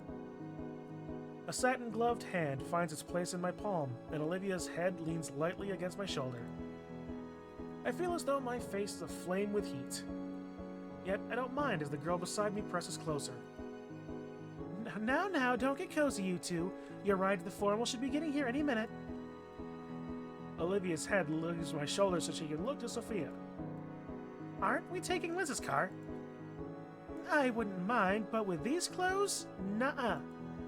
Inko thought of a better idea. We all pitched in, though. Olivia's looking at me now, squinting ever so slightly with scrutiny. What did you do? Well... okay. That. I did that. Damien and Liz are already moving toward the door. I get up and take a hold of Olivia's wheelchair, stabilizing it for her. Inko, what? Good night, Randy. Sophia, I'll have her home tomorrow morning. Inko! Have fun, you two. Don't do anything we wouldn't. Randy! Olivia's head is still turning wildly between us all as I wheel her to the open front door. The gator head finally stills, and I'm sure her eyes are as wide as saucers as she sees what's parked in front of the house. Figured for such a big night, we deserve to ride in style. What about the tomorrow morning bit? Oh, we're gonna hang out at my place after. Is that why I'm missing my favorite PJs? The limousine driver is already at the passenger door, holding it open for us. I gently push the wheelchair towards the vehicle as she continues to stare at it in awestruck silence. Okay, wow. Alright, this is... If I may? You may. I carefully take the painting from her with both hands and place it against the back seat. Once Olivia's satisfied, it's her turn. Oh wow, it looks even nicer than on the website. Hey Inky, the bar is free game, right? I throw Damien a thumbs up. It's all paid for, amigo, with a little help from Liz, of course. Awesome! Damien's already pulled 2 glass bottles of cola from the tiny fridge. Using his tooth like that was impressive, not gonna lie. He cracks open the second one with relative ease. For you! He gestures with his bottle. He gestures with his bottle if I'd like one. Sure. Careful you don't spill on the painting. Even a drop lands on it and I murder roll you. Yeah, of course. Can I see it? No. No one lays eyes on it until we set it up in the memorial room. I promised myself that. Whoa. You made the painting without even looking at it? She did. Wow. Shut up, both of you. I lean back into the plush seating, letting my arm rest gently over Olivia's shoulders. She leans her head into my shoulder in response, a low coo escaping from her mouth. The skyline of Volcaldera is painted in an evening glow as we relax to the low rumbling of asphalt on rubber. Christmas lights dance and flicker across the fence of buildings, turning what would normally be a bland color palette into something much more vibrant. The whole ride there, we shared drinks and stories of the past semester. It's like the party's already started. You're in a limousine. Of course the party's started. I've heard they got a big-name disc jockey this year. I can't wait to dance. I'm dying to check out this buffet they've been posting about on the school site. I didn't know you checked that. Special occasion. They got everything tonight, man. You name it. Burgers, pasta, steak, tacos, cakes, even some of those yummy leaves for Liz. I'm glad you thought of me. I'll be gunning for the buffet room first thing. You guys will be joining us for dinner, right? Maybe, but first, I want to get this painting on display as soon as possible. Thanks for helping me do this, Inko. I smile and squeeze Olivia's hand. She squeezes back.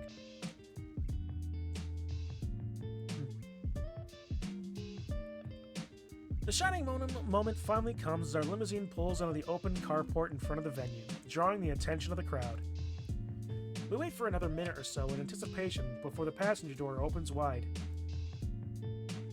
Taking initiative, I step out into the open as the driver sets up the wheelchair with a flourish.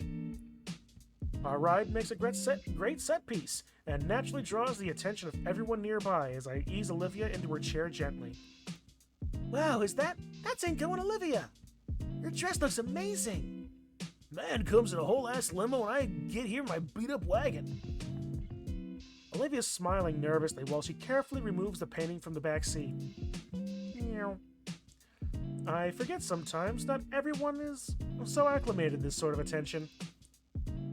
Have a good evening, sirs and madams. I thank the driver before we make our way to the entrance. A decorative red carpet stretches from the driveway and right into the venue, giving our walk inside a sense of glamour. We approach the sign-in table where a sizable line of other partygoers look our way. Figures. Oh, I'm an organizer. With the painting for the memorial, you are too, sorta. What's that mean? It means we can just waltz right in. Sweet! Circumnavigating the line, we see a familiar blue dino handling the sign-in and looking exceptionally exhausted. Though he smiles as usual when he sees us, his shifting eyes and rapid finger tapping indicating otherwise. Ah, hey you guys, you made it! And in a limo, no less. Gotta travel in style. I couldn't agree more. Ben then makes eye contact with Olivia. Man, it's nice to see you up and about again, Olivia. I mean, crap, I didn't mean it like that. Hey, Ben.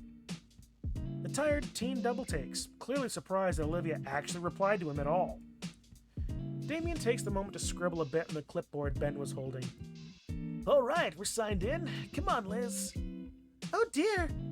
We see you guys. Whoa! Ben clears his throat as though to dislodge the shock clogging his airway from Olivia speaking to him for once. How have you been? Olivia scans him over briefly.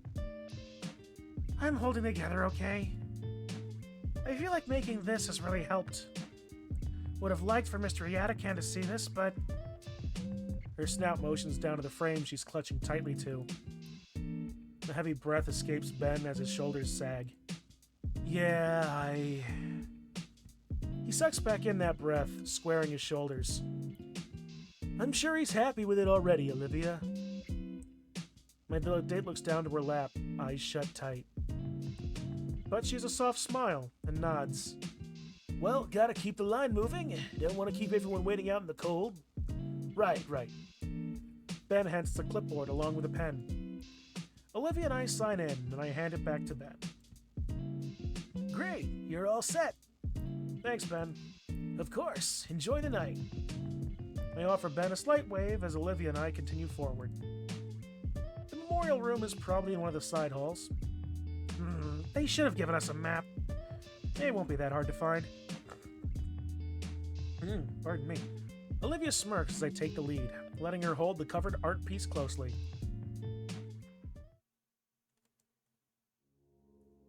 Just as I predicted, the memorial room isn't hard to find. It's a smaller room, well lit and with little furniture. On the far end, a framed picture of Yatakan and some of his old pictures from his classroom. Some from him, some from his students. There's a few other students here paying their respects. Olivia taps my wrist with her tail and I let go. I walk alongside her as we approach the portrait. I wonder when this was taken. Can't have been that long ago. It looks just like he did earlier this year. Olivia slowly rolls up to the memorial, still clutching the covered art piece. Is there an easel around or something? I was told there'd be one. Oh. There's an adjustable hanger on the wall, with bits to attach to the painting hanging in a little baggie. Wow, they thought of everything. Yeah. Can you put the hangers on? I'll hold it steady. Sure. I get the baggie, and Olivia stands the painting on her legs. All right, take the covering off gently. Olivia watches closely as I lift the cover. From this angle, I can't make anything out other than the same blues and purples. She breathes a sigh of relief when she sees nothing got damaged in the trip over. Okay. I fasten the hangers to the back of the wooden structure. I hope it's good enough. It will be. Done. Holy shit. Olivia gently raises the painting, carefully hanging it up on the wall like it could come off at any second. Finally, we both back away, and the finished painting is revealed to me. My hand clasps Olivia's shoulder in support. Olivia's head turns towards the floor for a few moments before a smile curls on her face. Finally, I can appraise the painting fully. Can we at least ways get like a full screen? Thank you. It's definitely the fountain. It's really kind of too bad I've got the thing in the corner there.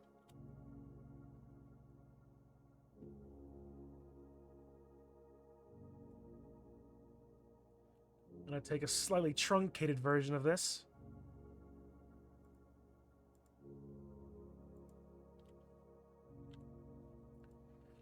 As well as the park we found it at.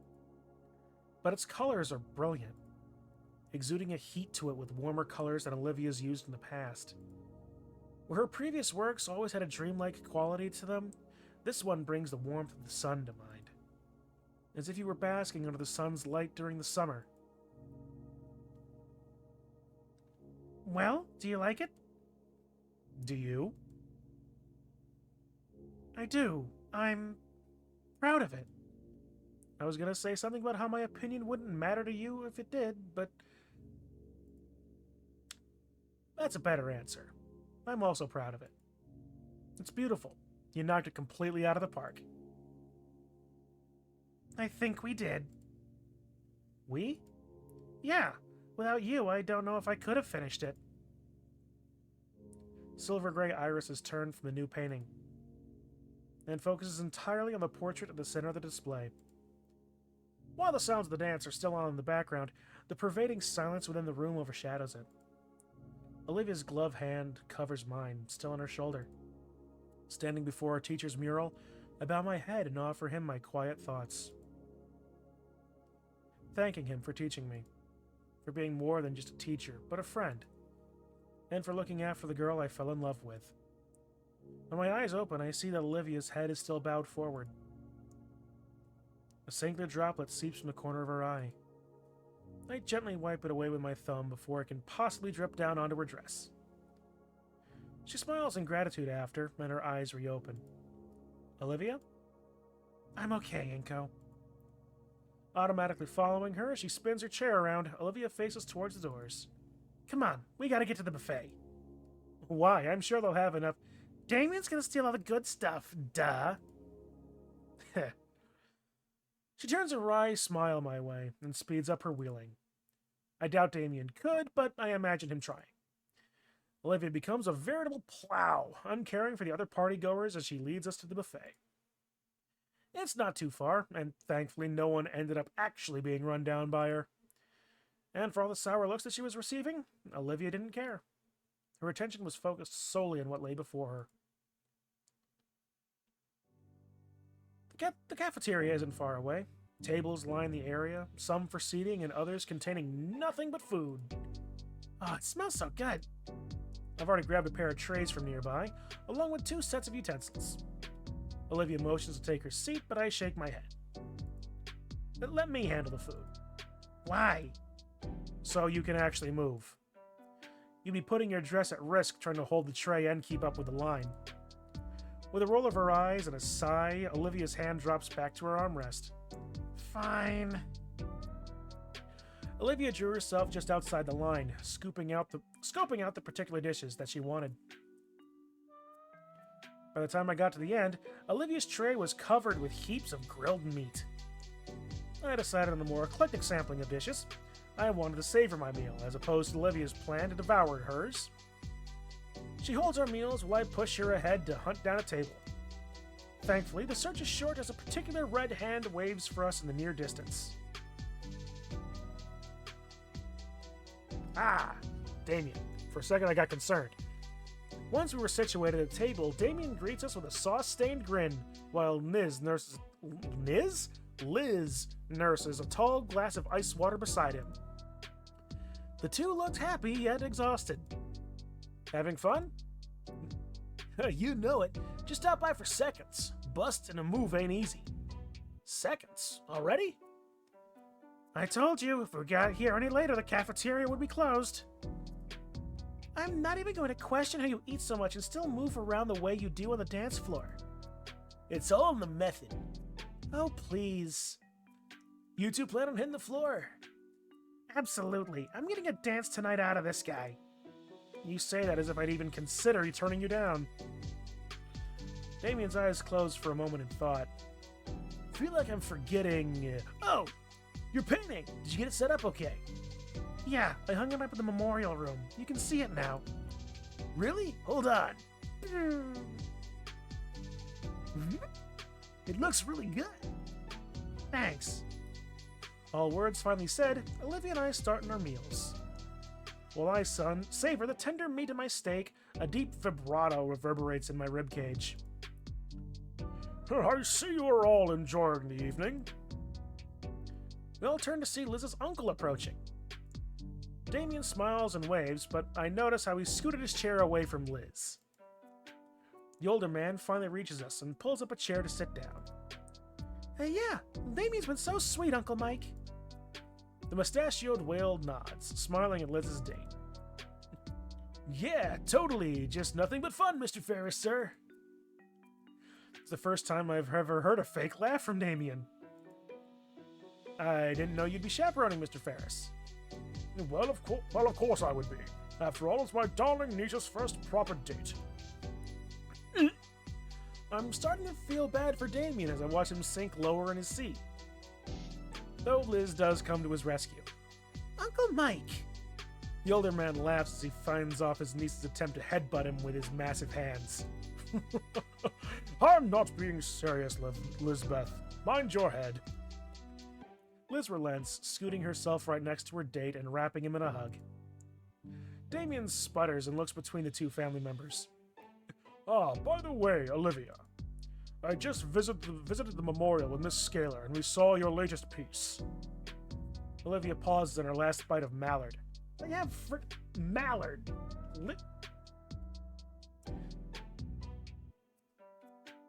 God damn it, now I'm just hungry.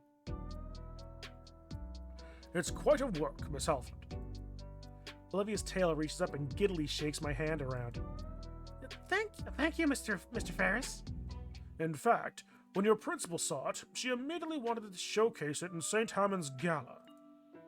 Specifically, where Dreamscape once was. Oh? It's your painting, so it's up to you. I figured I'd come and let you know before you try and take it later tonight. Olivia ponders it while her fork spears at a particularly slippery piece of greasy bird. I don't mind, but I'd like to take it with me when I graduate. Mr. Ferris nods, taking a small notebook from his pocket and writing some notes onto it. Of course, Olivia. How's the brisket? I may spring for some when I get around to dinner. Try the roast duck as well, it's amazing. I think I will. Have a wonderful night, everyone. He starts to turn, but stops and looks at Damien. And stares. And that's what I was hoping to see more of. Damien nods his way, and with that Mr. Ferris leaves us to our meals. I'm by no means a fast eater, but I managed to finish my own meal before Olivia finishes hers. I lean back in my chair, stretching my arms back. Across the ballroom, I see Ben heading behind the curtain on stage. Say, that reminds me. Hey, Olivia. Finish what's in your mouth.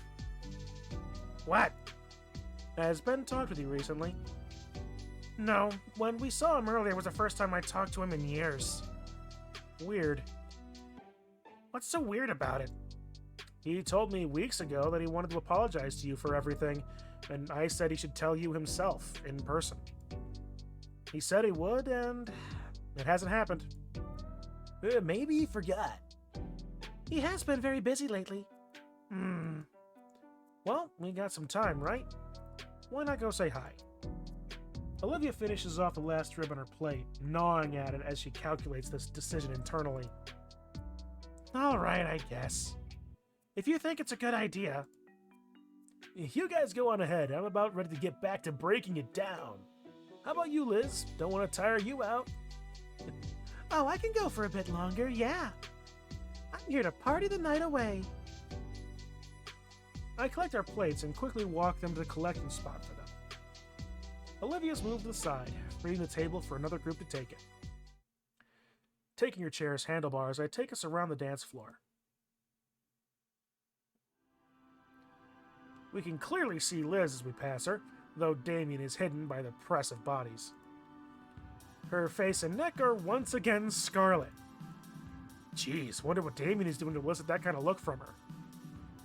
Once we pass through the crowded area of the room, I see a solitary set of double doors at the stage's side.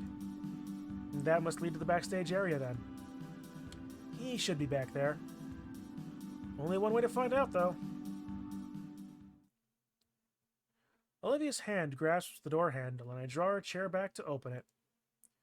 Reaching over her, I keep the door open so she can wheel herself in, following right after her. It's definitely a backstage. Inside the backstage area, it's a lot quieter. Despite the DJ blasting music just a few yards away, these curtains must be thick. Usually are. Well, and the speakers aren't facing us anymore either. That also does a lot. A few lights are on the staff on so the staff can see, although barely anyone's around at the moment. Across the way, sitting on a crate and swirling a glass of soda to himself, is Ben. He doesn't notice our approach and jumps a little when he sees the two of us. What are you two doing back here? This place is off limits. Olivia and I wanted to say hi, check in on you. Okay, hey. This place is still off limits. Right now I'm on the only break I get all night. You said you and Olivia wanted to see me? I don't want to hold a grudge anymore. A what?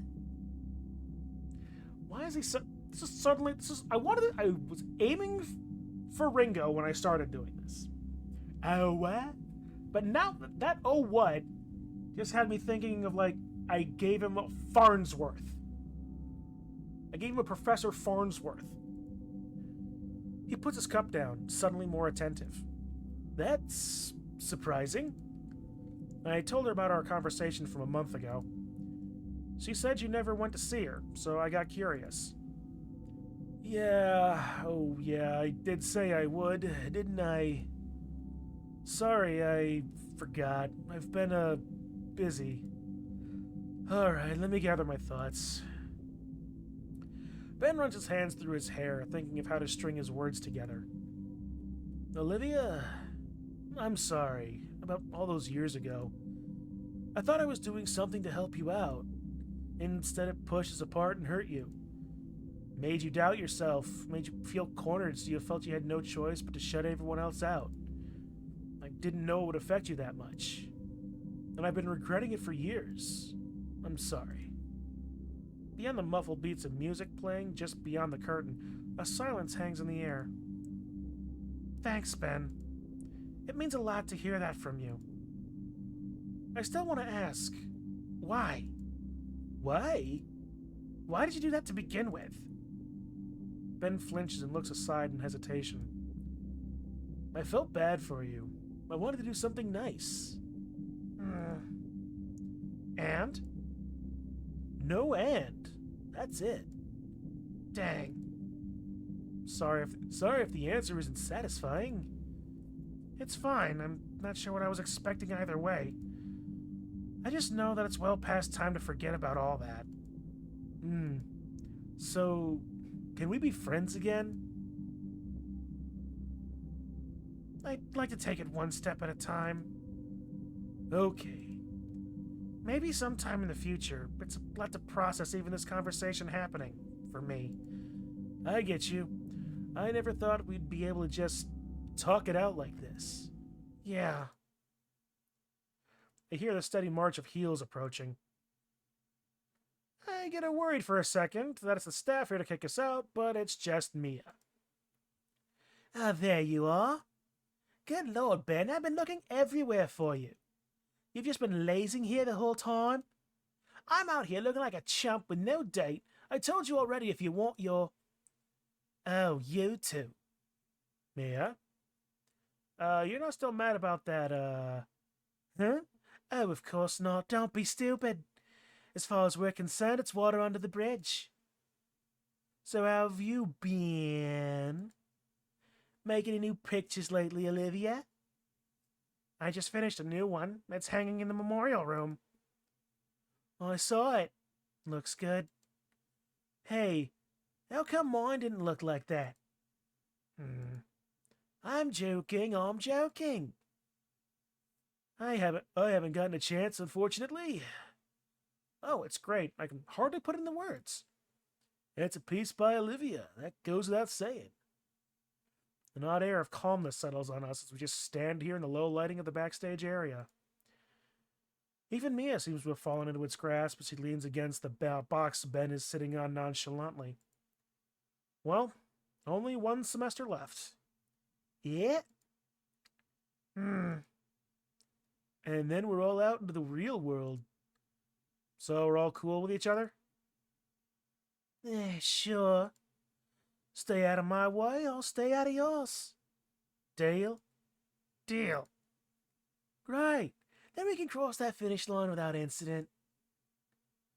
You want to graduate without any more antagonism? That's always what I've wanted. Just how the crap makes it the only option. I don't get it. I don't expect you to. Ben chugs the last of his drink. This was nice, truly. Yeah, all right, we should get going. Right, Olivia? You guys enjoy your night. Thanks. Be seeing you guys. See ya, Ben. Ciao. And with that out of the way, hopefully I'll never have to do those voices again, I push Olivia out of the backstage area and into the bright, loud ballroom again. Went pretty good. Honestly, I still, for obvious reasons, dislike that any of my friends are around Mia, but what can you do? That's just how life is, and I've got the people I've got, and that's what matters. My chain of thoughts is broken by Olivia's tail tugging hard on my wrist. What, Olivia? You okay? She doesn't respond verbally, simply pointing to where her shocked, wide eyes are staring. Following her gaze, I see... Is that Mr. Ferris? Couldn't be. But then again, he's the only whale in attendance. Am I seeing things? Nope. Can't turn my eyes away to see Damien and Liz. Mr. Ferris is busting it down extremely hard. Like, genuinely worried for the dance floor hard. How is that even possible? Uncle Mike's I got No! No more Australia! Uncle Mike's actually an avid dancer. There's avid dancer, and then there's bringing that amount of heat to the floor. Did he always know how to do... that? No, actually, this is the first time I've seen him dance like this. The crowd around Mr. Ferris has finally broken their silence, cheering him on as he thrashes the dance floor like crazy. Ah, I see now. Mr. Ferris finally got some swag. I can't help but feel some pride as I watch the older gentleman spin with reckless abandon on his head. What the fuck? Oh, I guess he's... Ooh! Mr. Ferris pants and takes a knee, showing off his freaky whale teeth with his gasping smile. That was... exhilarating! Liz's head vanishes for a split second, but returns with a full pitcher of water. He accepts the pitcher, drinking greedily left from it like it was just a mug. Oh, thank you, sweetie. That was awesome! You gotta teach me! Gladly, though not anytime soon. He practically collapses on the chair beside us, sipping from the pitcher some more. Why don't you all take my spot? I left a sizable opening on the dance floor, after all. So he did.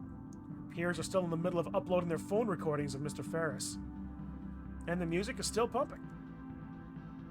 Once I start wheeling Olivia to the floor, her shock vanishes completely and switches to excitement. Damien and Liz aren't too far behind, and soon enough we're among the throng of seniors dancing to the fast pulse of the music. I feel myself completely captured by it, most of my limbs flowing with the rhythm. Though I keep one arm on Olivia's chair, causing her to also fall into my rhythm. We dance together like that, Olivia's arms and tail moving together with the swaying of her wheelchair while I dance alongside her. Song after song, that's the only measure of time we have left. Only measure of time... That's the only measure of time I have left, as all I care about to do is move beside Olivia, sharing her overwhelming cheer as she moves beside me. They leave, and the lights turn on. At a certain point, my throat's too dry to ignore. Olivia caught me rubbing my throat and decided it was a good time to break for soda. So we're sat in the outskirts of the dance floor, resting against each other and catching our breath. So, good night so far? Yes, absolutely. Probably the best of my life. Wow. Of our life? My thoughts go back to the parties I had gone to. There had been dancing, talking, and lots of people, but when I compare tonight to all those small house parties... Too much? No, actually, I think you're right. This has been one of the best nights of my life, too. I've gotten to do just about everything I was hoping. Everything? My chin rests atop her hair, the sweet scent of her shampoo concentrated in her tiny hair bun further relaxing me. Olivia's hand clings tightly to mine, and I reciprocate. Mm-hmm. You? Almost. There's just one thing. The eulogy.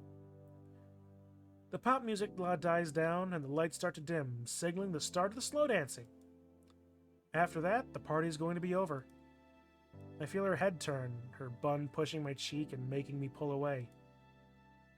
Olivia looks wistfully toward the dance floor, where the crowd is diminished to only the couples swaying gently to and fro.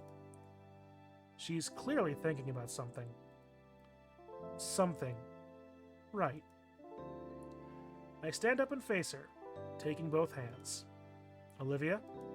Hmm? Would you like to dance? Yes. Yes, please. That would be perfect.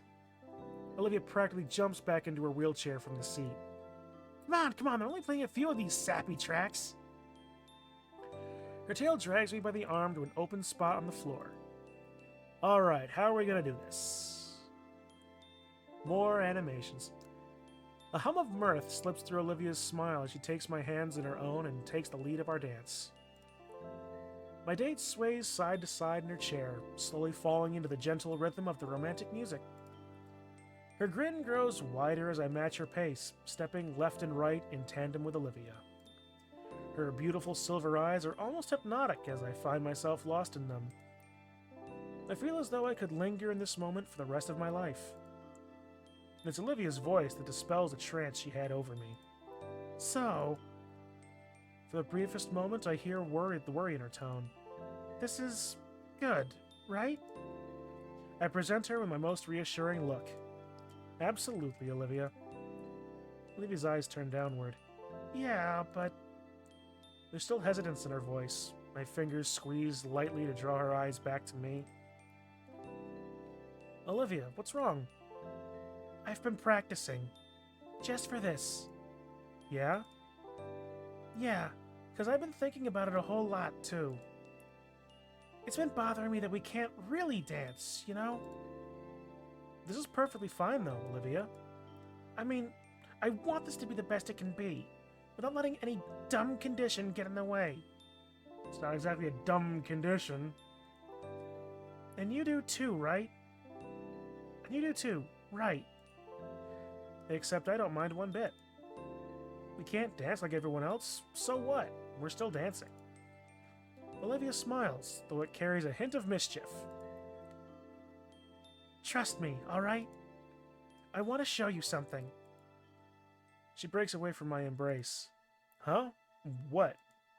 Just keep your eyes on me, Inko.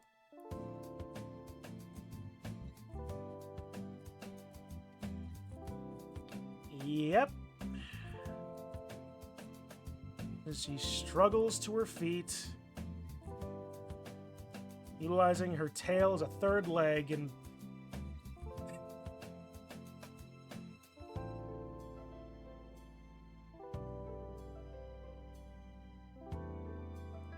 Whoa! Huh?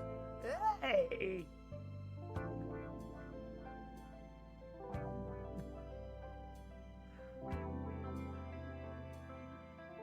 Whoa! Huh. Take the shades off.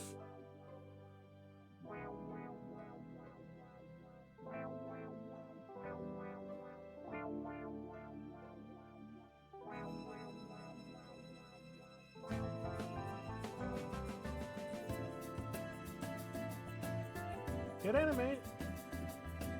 Simple, but good animation.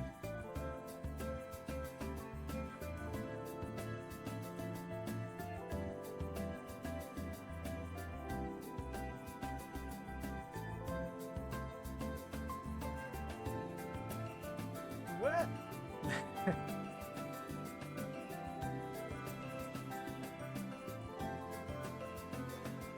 Very nice.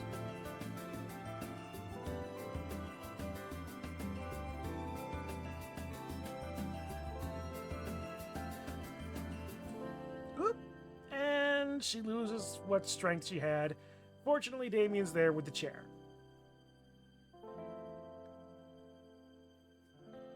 But they catch it.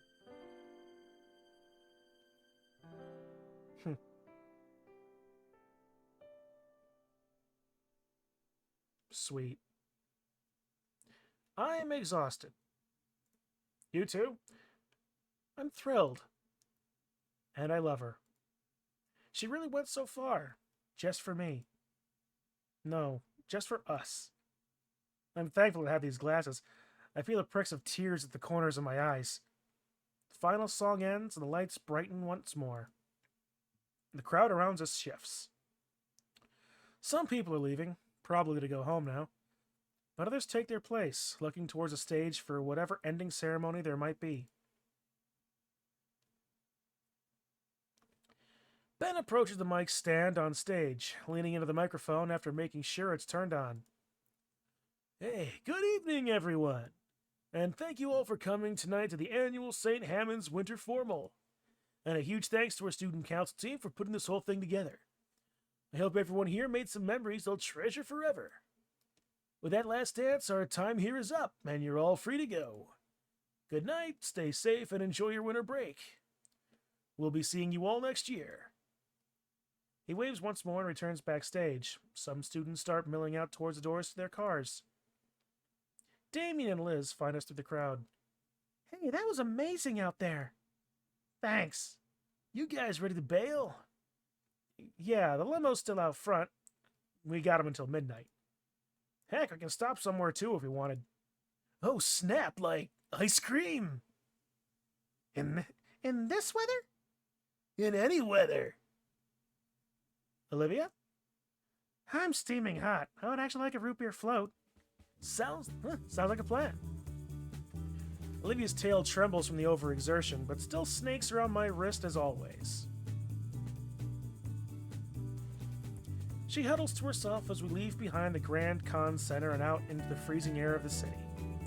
Wait, doesn't she have to do... Well, she did make the painting. True to my word, the limo awaits just outside down the walkway. The driver gets out on seeing us and goes to open the door for us. Damien and Liz hop in, sighing in relief at the heated seating. I start helping Olivia in. Just like her tail, her legs are quaking from exhaustion as I help her make the jump from the chair to the seat. We're all collapsed in the cozy seats, the euphoria from the dances finally wearing off and leaving us with just the exertions of them. It's a pleasant soreness, though, as Olivia rests against me with a yawn and tired smile. Damien hands out the last bottles of blissfully cool soda, which we nurse slowly. And now, all that awaits is a calm evening with my friends. Once more, my head lays atop Olivia's, feeling her soft hair tickling my cheek pleasantly. She nuzzles back against me, her eyes slowly closing. Tonight definitely was the best night of my life.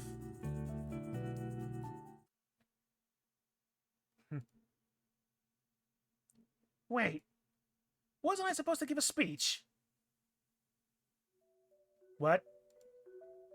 I swear there were supposed to be speeches for Iatacan. Ben was gonna do something. I had something ready. Oh yeah. Yeah, what gives? We tried to argue for the extra time with the venue owners for it. They wouldn't budge, so we just had to cut the rest of the formal short. Check my phone. 9:53. Huh. Is something up? Maybe, but we all got dismissed anyway. Hey, you guys can check it out if you want. I'll chill here.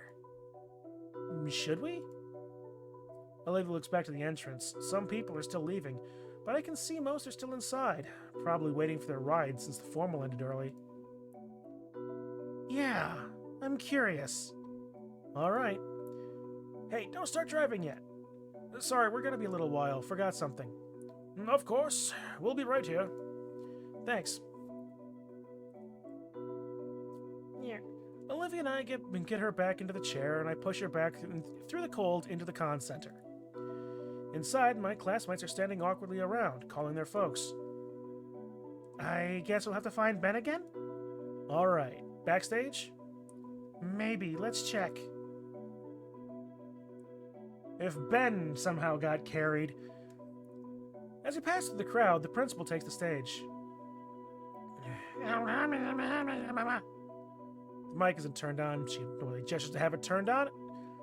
annoyedly gestures to have it turned on. And tries again. Excuse me, we're having some technical difficulties at the moment. We should have one final event tonight. Our apologies for the confusion. Please wait while we get things organized. She's definitely annoyed at something. Something's up. When nobody's looking, we slip back in through the staff-only door. Now, where would Ben be? He's not back in the main backstage area. There's a few other workers walking around, dragging the dining room chairs into neat stacks. They don't pay us any mind, however. Best not to push our luck and ask them where Ben is. Maybe he already left? Doesn't sound like him. Yeah, well, where else? Excuse me. There's a number of storage rooms, but no dice either. Just as we were about to give up, Olivia points out one last door in the back. It's just like the memorial room, only far in the back. There's a few tables and a fridge. Ah, this must be the lounge. And it's occupied already. By those two. Thankfully, we found Ben. Though it seems like he's being accosted by Mia. It doesn't seem like she's noticed us as she looms over Ben. This is unbelievable. I really don't ask much of you. Could you, at the bare minimum, not be a jumpy spaz in front of my friends? I'm sorry. You better be. Tonight was important and you nearly ruined it. Mia, I'm sorry. I've been trying my best. You know I can't help it. Listen, I've been good like you wanted. Just please, I need my... Wap. Mia holds a finger to Ben's mouth. She jerks her head our way to direct a silent threat of violence at us. People are listening. What are you two retards doing, eavesdropping like that? Hey, Mia, we were looking for Ben. Oh my god, why? Clearly it's not a good time. In fact, you picked a very bad one. Show's over. Scram! Go home. I was saying, Mia, please, I need... Shush! How much longer are you holding it? You promised. I said shush! I'm serious. Holding? What are you keeping from him? I waited like you wanted. You said you would. Alright, you know what? We should talk about this on the way home. Come on now. Mia, it's over. It's been a whole month. I'm sorry I didn't listen to you. Please, I feel... Shut up already! What did you do to Ben? Nothing that concerns you, Wheelie Ben. Now come on, Ben. She huddles in by her chest and starts walking out the door. Naturally, we follow. Oh my god, I'm going to kill both of you! I thought we agreed to stay out of each other's way, Do you want a kick to the face? You said Ben would regret not throwing Olivia and I under the bus. Back off. Ben, are you okay? Do we need to get security? You are not doing that if you know what's good for you. She quickens her pace, stomping across the floor while Ben is struggling to keep up. We're about halfway across the backstage. No, Olivia, no, don't do that. I just need something she promised. Everything is okay. Dude, you look like you're about to have a heart attack. I'm fine. I just need the... Ben, you shouldn't be talking now. We're going home. When we can talk about it then. Ben can't keep up with Mia and trips. Fucking idiot. Get up, get up! Yeah, we're gonna get security. Like hell you are. Fuck, I'm surrounded by idiots. Mia, I can't wait any longer. Just please, I need it to be normal. Shut up, you fucking idiot. Oh shit.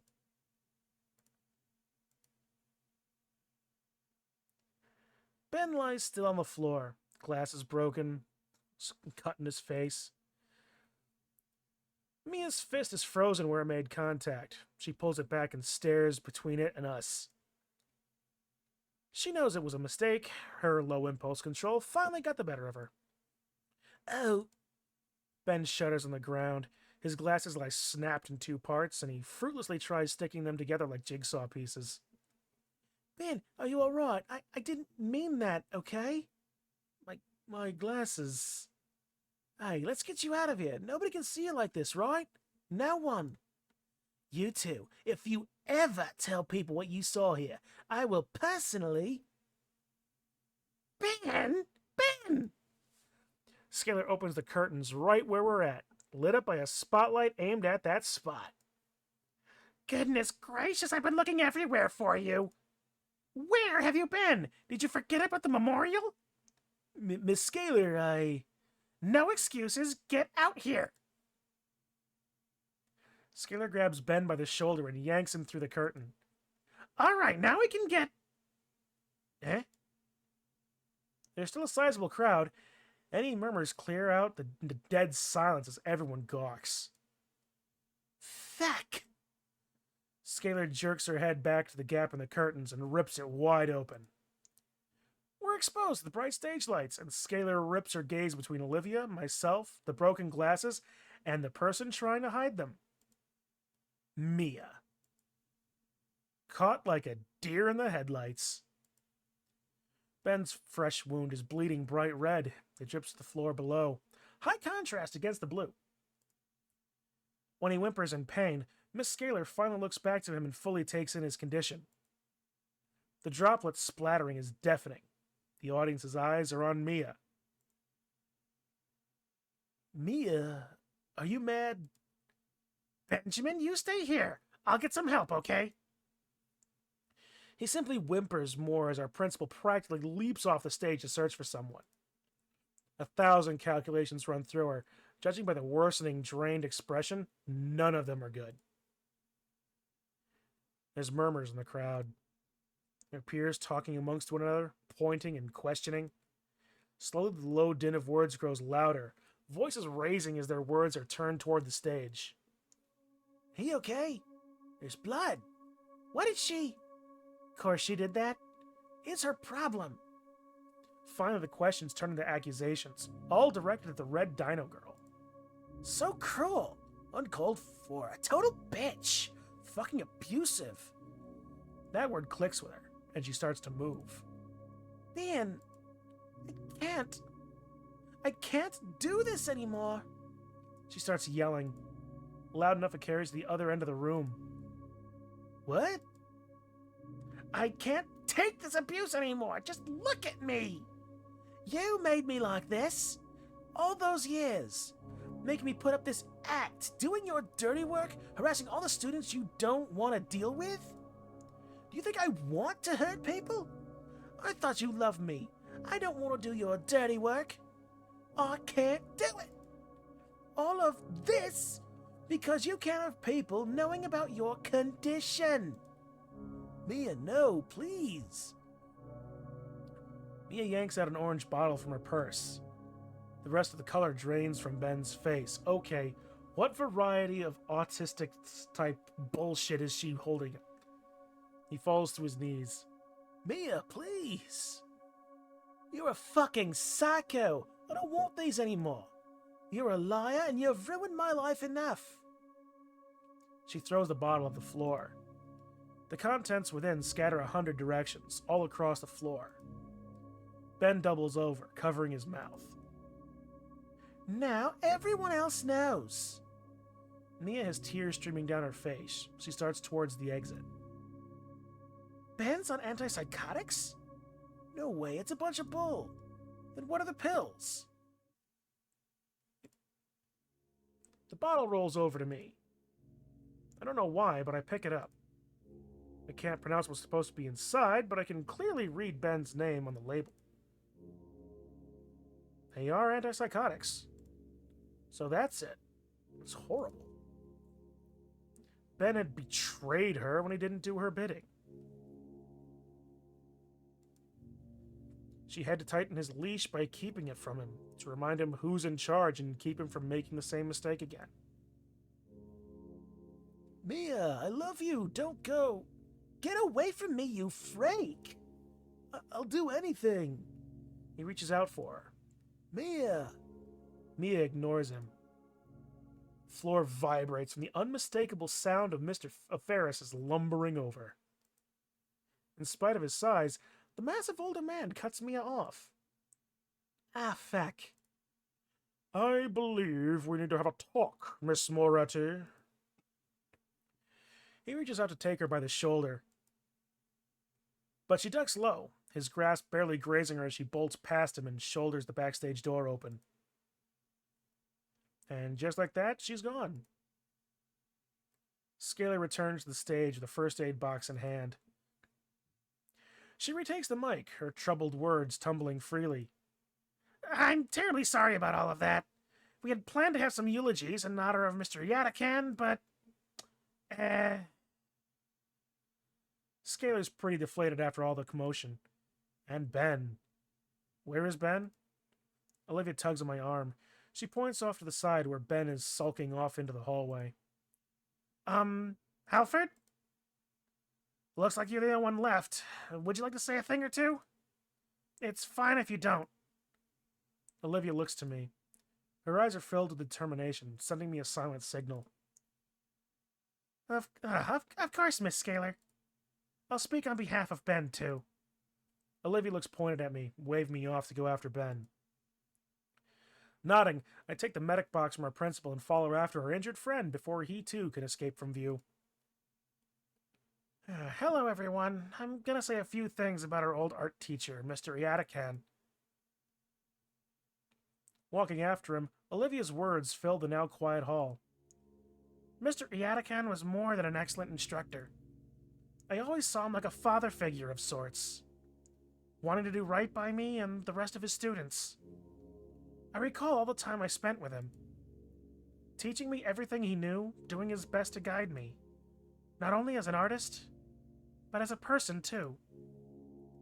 I had gotten so caught up in my own worries that I couldn't see all the wonderful things around me. Stuck within stupid walls I had erected, made from pity and self-loathing.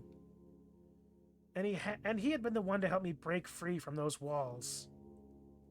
He helped me to become a better person, because he believed in me just like he believed in all his students.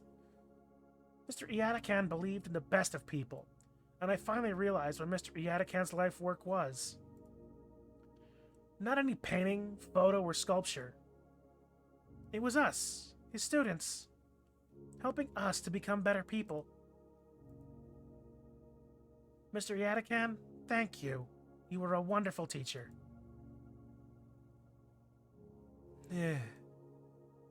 Ben sits on the ground in front of the memorial. He's not crying, but he's unresponsive. He's in shock. I guess I would be too. This has to be his worst-case scenario. Hey. I set the first aid kit on the floor by him and sit as well. It goes unopened. Ben just stares up at the painting on the wall. This is hers? Yeah. It's good. Oh, hang on. I fish out the bottle from my pocket. The few remaining pills clatter in it as I pass it over. He takes it and stares at the contents before downing the last dose. So, I'm not going to talk about this, Inko. All right. With respect to Ben's wishes, I stay silent, and Mr. Yatakan smiles down at us for his picture. She's been able to do something like this. Meanwhile, I'm just running around making things worse for myself. I look to the ignored first aid kit. He follows my glance and grimaces. Does it hurt? Yeah, it feels better than what's inside. Probably only talking now because of the adrenaline. I don't feel like crying anymore. I just feel empty. I'm like throwing up. Now everyone knows. I tried, you know. All the social classes, all the times I'm forced myself to be a social person. I have noticed how well you get along with everyone. I did everything right, and now it's all for nothing. I don't think they'll care. Will they? Tell me, do you see me the same way after hearing the word psycho? Neither does anyone else. It's just natural. It can be the mildest thing in the world, but the label doesn't discriminate. Even all the good impressions I've made over the years. I'm a threat. May as well drop out and finish high school online. You're my friend still. And you're Olivia's friend. Am I? Given time. We just sit a while, staring at the painting. You know Little Troodon? I took Olivia there. She loved the place. She got herself some fancy Asian paints for this. He nods. Earlier, I told her there wasn't any big reason I did what I did. That was a lie. You look at her and instantly know her whole deal. For better or worse, she can't hide what's wrong with her. But someone like me? You had to be told. That means so long as I can hide it, I'm normal. If I ever seek help, it just outs me. That hurt. So seeing her actively refuse it, take it for granted? One thing just led to another. It was stupid. That's just how feelings are, Ben. I notice my friend is looking less tense now. About Mia. I don't want to talk about Mia. She's gone. She was always telling me once she graduated, she'd get out of this dump. I was hoping she wouldn't, hoping maybe she'd take me with her. How do you know she's gone? She's booking it across the state lines as we speak. See?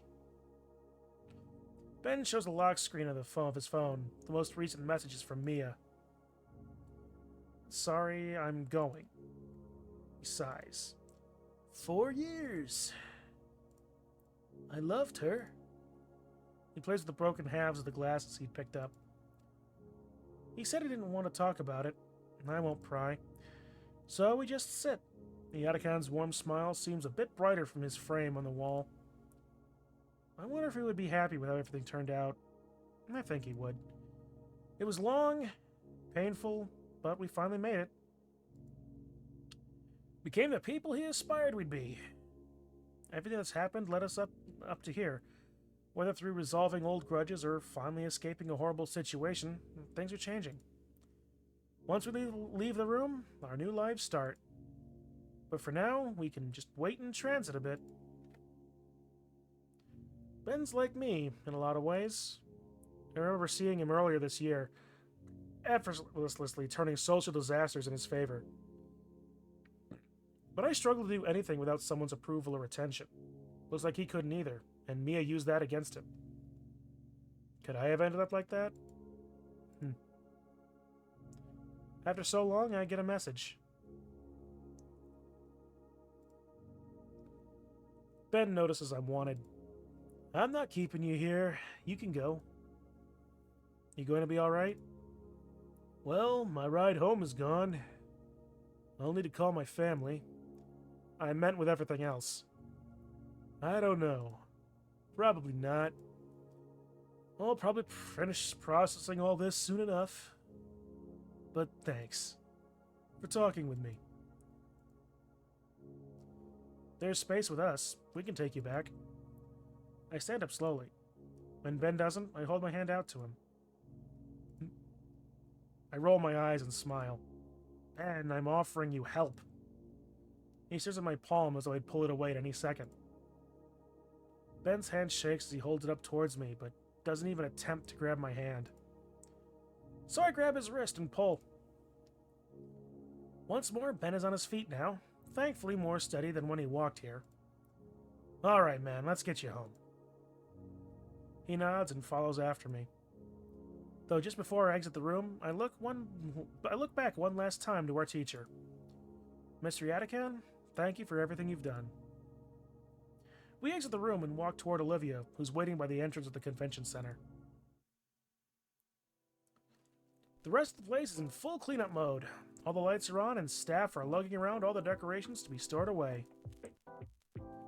When we reach her, I automatically take her handlebars and push her out of the building. Her head turns to Ben, eyes inspecting him thoroughly. "How you feeling, Ben?"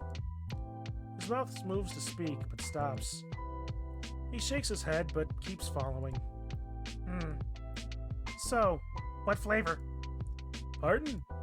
"Flavor of ice cream." I told everyone we're going out to get some on the way back. "I think I'll get some sea salt caramel." Olivia sticks her tongue out in disgust. "Why would you ruin ice cream like that?" "Hey, don't knock it till you try it." "Fine, I'll try it and then ask again." "How about you, Ben?" "You know, sea salt caramel is great, right?" We finally reach the limo, and our driver moves to open the door for us. "I don't know. I've never had it." I motion for Ben to get in before us. As he does, Damien greets him like his usual enthusiastic self. Once more, I help Olivia into the limo, the driver storing her seat in the trunk, and I finally lay myself on a luxurious seat. We can go right to your place to drop you off if you'd rather, Ben." He looks out the window back at the con center. "Hey, you're totally fine to roll with us for the night, man." "All right, I appreciate it." Our limo slowly veers away from the convention center and starts heading back towards the city. Olivia's head leans on my shoulder. Her content bellowing reverberates through my chest all the way up until we're in the ice cream drive-thru. In the end, all the options were picked. Ben and Liz got some cones of frozen yogurt, while Damien chose an entire gallon of chocolate for himself. And Liz. Olivia got herself a big ol' root beer float and sampled my cone of sea salt caramel. And while she acted like the icy delight had personally insulted her, I saw my girlfriend gaze longingly at the tub of it and the shop's standing cooler. Our night continued for a while longer. The driver was more than happy to indulge us after a generous tip at the ice cream shop. We were driven around aimlessly, enjoying our ice cream and simply talking the night away about our winter break plans. As our curfew drew near, Ben was the first to be dropped off. We said our goodbyes to him, and he smiled and waved from his porch until we could no longer see him. The walls between him and Olivia seemed to finally be coming down. I'm hopeful they'll come around to each other. Our next and final stop was my house. We were going to make the most of tonight after all, which meant enjoying the rest of these gallons with some good shows on a big screen. Oh, that's a fart. Giving our thanks to the driver, we entered my home and made ourselves at home. Stuffy clothes are ditched for comfortable pajamas, and we settle in my living room with the whole floor covered by air mattresses. Liz's neck takes up the entire couch just so she can lay her chin on Damien's shoulder. They'd fallen asleep like that within the first hour of our anime marathon, leaving Olivia and I in peace to snuggle up together. Her purring bellow rattled my ribs, but in a pleasant sort of way. Kind of like a massage, which I needed based on how worn out all my muscles feel. I felt like I could just melt in her embrace right now.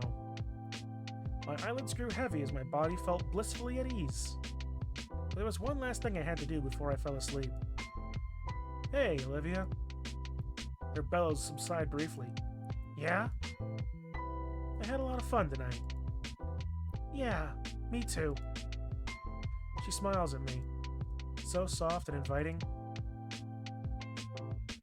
I give her a smile and a soft kiss, and she reciprocates with a similar kiss on my own grin. So I do the same again, as does she. Back and forth we went, trying to kiss the smile off of each other's lips. I'd say something like, "Get a room!" but you have a whole damn house. A war of smooches that I wanted to win, though my tiredness made it difficult. By the time my eyes refused to remain open, I admit my defeat gracefully. "Love you, Olivia." The purring continues, and I realize Olivia's fallen asleep. "Love you too." We drew close to each other one last time, embracing sleep like we embrace one another.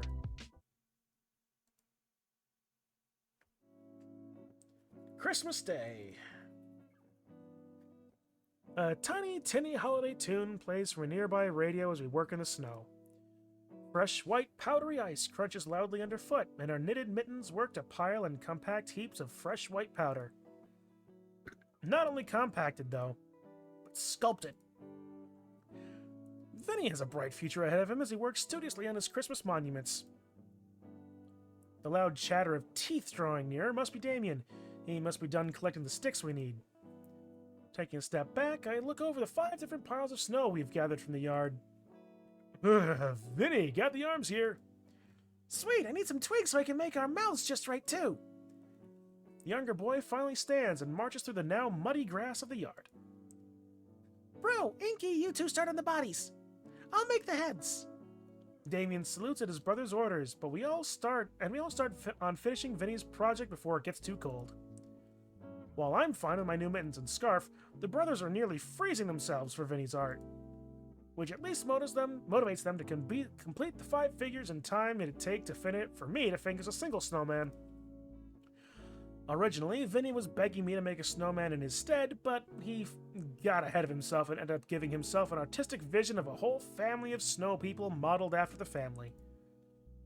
And I would have had to do it all myself, but Randy decided he had enough of all yard-related tasks being delegated to me this season.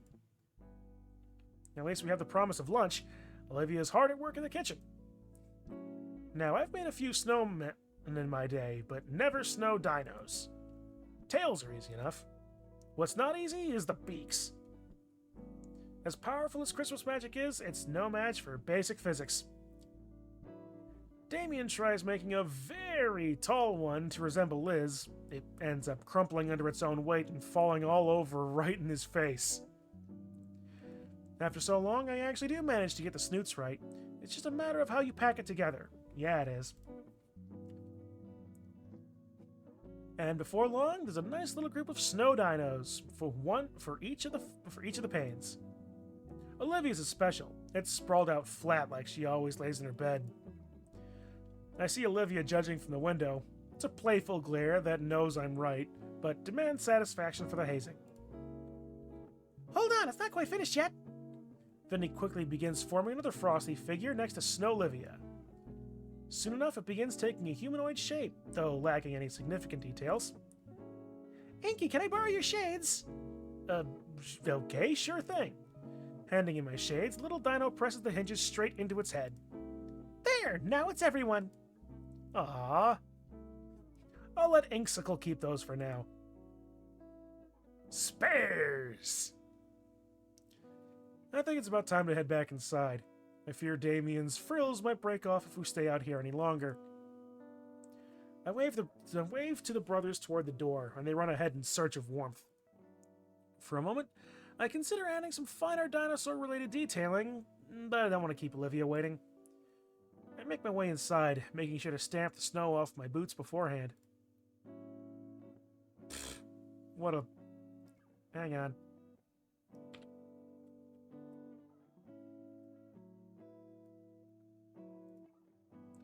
Probably be able to grab that later anyway, it's in the background, but still. Oh, make sure I close that so it works properly next time.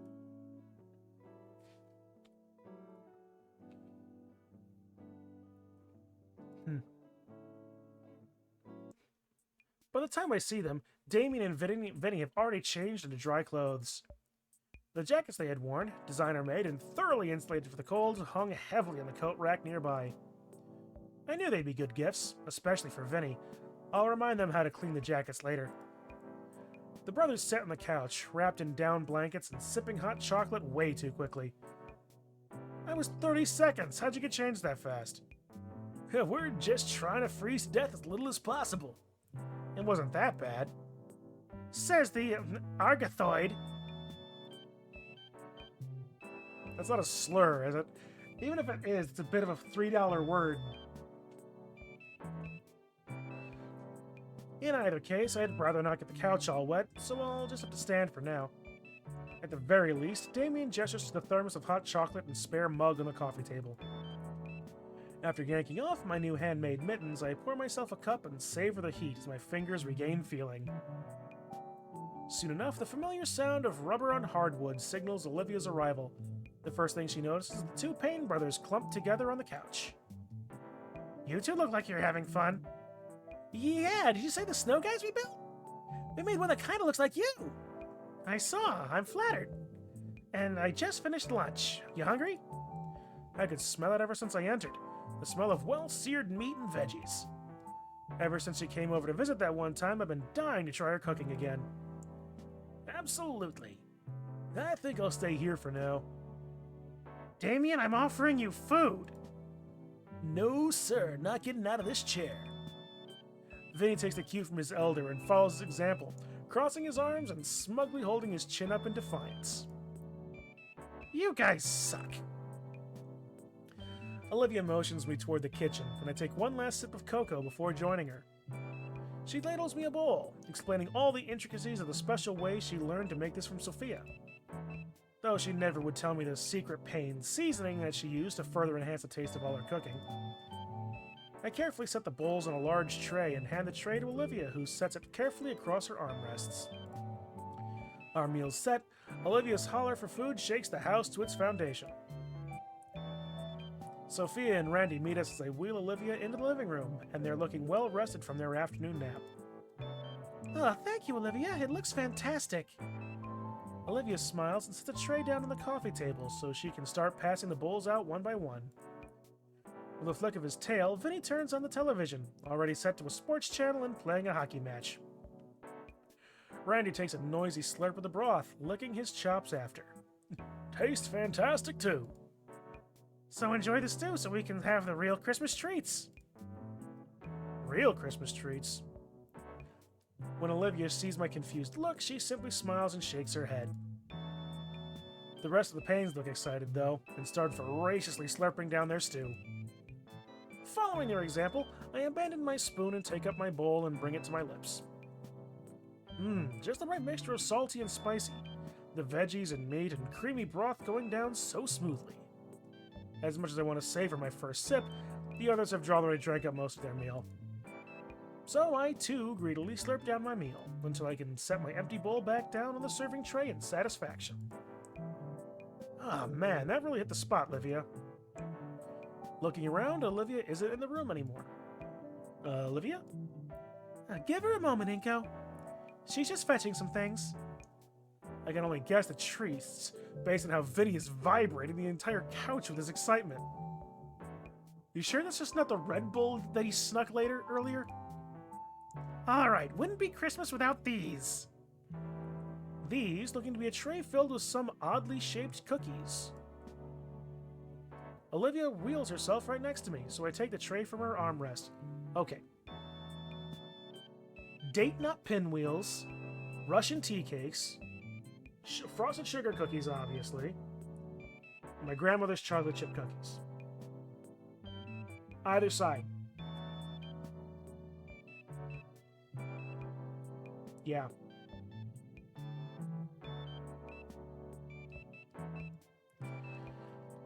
She smiles and gracefully tosses herself beside me onto the couch. Looking down at the tray again, the treats look like bundles of sticks held together by their sugary coating. Haystacks!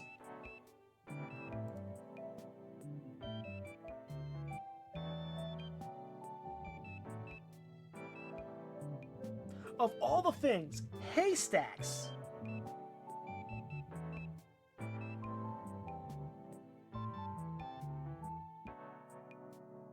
I'll be perfectly honest. The last time I had a haystack, I think I accidentally swallowed half of a toothpick. Because you really can't tell. Half the time, the difference, you can't really tell the difference between crisp, like those crunchy lo mein noodles, and a toothpick.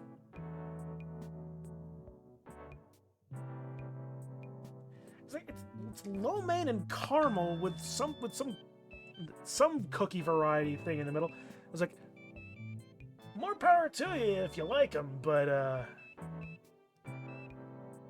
Yeah, no, I'll take date nut pinwheels, Russian tea cakes before any of that. Try one, you'll love it. I pop one of the smaller bundles in my mouth, chewing on a sweet and salty homemade candy. Marshmallow, butterscotch, and chow mein noodles?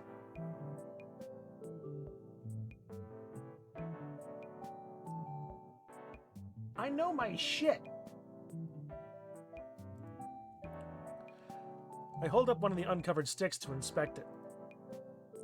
It's an older tradition, so I'm not surprised you don't know it, Inko. I take a couple more and pass a tray to Damien. They are quite delicious, assuming you don't get one with a toothpick in it. Olivia plucks one of my pieces from my hand and pops it into her mouth, crunching the candy to oblivion. Just like the stew, the tray of haystacks is devoured rapidly too. Randy sinks further into his recliner, drawing his wife onto his lap with a surprised yelp from her. She shakes her head and settles beside him, looking over everyone else with a content smile. This is what the holidays are all about. Candy? Family, son. About being with the ones we love most, Vincent. The young boy considers her words and comes to his own conclusion. Well, I love candy, so we should have more. He looks to Olivia, who snorts at his logic. I'll make more later, Kay? Sweet! Knowing now that there will be more Christmas candy, the young dino's eyes focus on the hockey game playing. On screen, the hockey puck is finally hitting the net. The shot is replayed a couple of times from different angles, all the while the professional commentators talk about the college teams. While they mainly focus on the players' game efforts, the commentators also highlight the players' plans and degrees. Which reminds me of what's to come soon. Going back to school next week. Don't remind me. But it's the last semester before graduation. Then we're free to go do whatever. College, jobs. Vinny will finally get a room to himself. Oh, that's true. Once you guys go, it'll just be Vinny to keep us company. All my kids are growing up. Don't worry, Ma, I'm way ahead of you. I'll fail all my classes just for you. Not if you know what's good for you. It's strange seeing this place quiet for once. It's been pretty lively this year. I'll have to enjoy it while it lasts. It's a whole 6 months before we even graduate, guys. Yeah, plus I still don't have any real plans yet. School's probably going to be bothering us a whole lot about applying to colleges starting now. Wait, you have no plans at all? Olivia shrugs. I know what I want to do, obviously. But compared to Liz, she's the next decade of her life planned out. Maybe more. Liz just goes above and beyond. As for me, I don't really know either. Maybe college, but I'm open to other options. Guess it's a good thing we've got half a year still then, huh? Yeah! Damien stands up with a sly grin, marching back to the tiny Christmas tree in the corner. All the gifts had been unwrapped, but some of the presents were still beneath it, awaiting the pains to make room in their house for them. He scoops up something and comes back to the couch. Ah, I see it's that new retro console. Still can't wrap my head around the concept. Wouldn't you want a console from the latest generation? Oh, brother, you have no idea what the classics are. Yo, leave the future to the future. We still gotta try all the presents. First game dibs! I can't stop my smile spreading, even though I know Damien's only trying to change the subject. Someone nips my shoulder. Who else?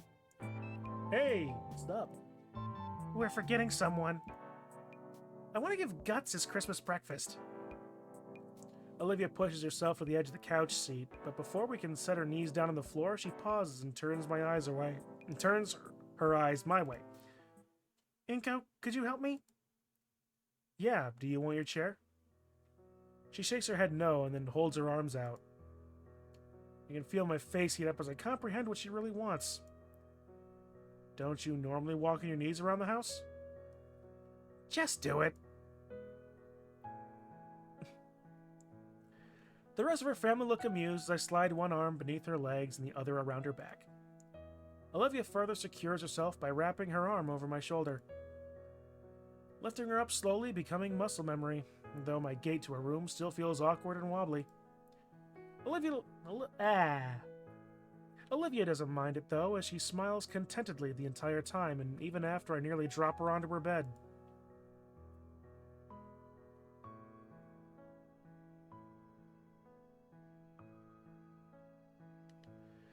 Once her tiny minion is properly fed his righteous Christmas feast, Olivia and I sit together on her bed and just hold each other.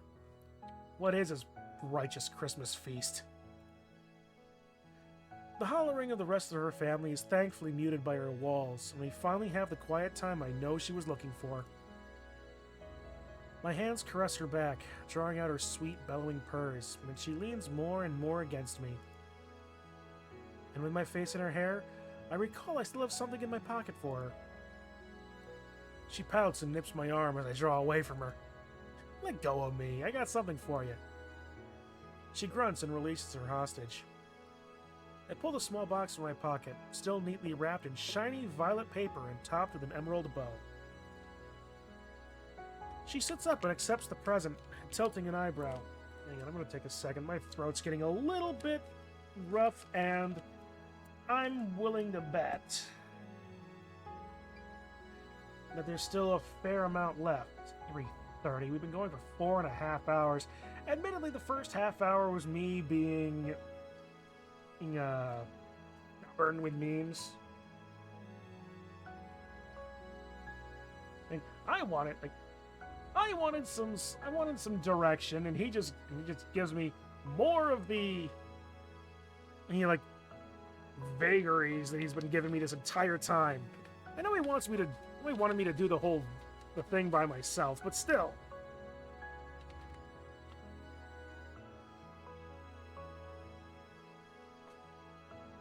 Bowl plate near the end. Have I missed a bowl or a plate yet?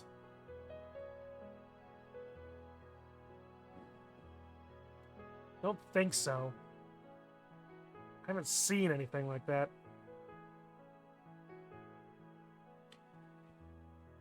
I'm gonna forego the alcohol for this one. But anyway, she sits up and accepts the present, tilting an eyebrow. By the way, you could have given me this when we were opening all the presents. This one's special. Go on, open it. Whoa. Olivia carefully tears the wrapping off the box and lifts the cover. Inside is a neatly folded sheet of cloth. When Olivia pinches it to bring it out, it unfolds into its true shape. It's a stylized tail brace meant for support and warmth. It only required commissioning Liz for the pattern, and Sophia just needed the material to put it together. I motion for her tail, which she delicately sets in my hand. I noticed after our dance it really took a toll on you. For a few days, your tail was so scratched up and sore you didn't want to use it for anything at all. Even now, I can feel the muscles beneath her scales are still hot and tender. With all the care necessary, I slide the fashionable accessory over her tail. The elastic bands within are already working, distributing a comforting pressure across her entire tail and causing Olivia to coo happily as she relaxes further on her bed. So, it won't be so rough on you next time. It takes a moment for Olivia to process my words. Her expression of contentment slowly changes to one of surprise, and then a gentle smile. Next time? That'd be nice. Speaking of nice, how about some hot water?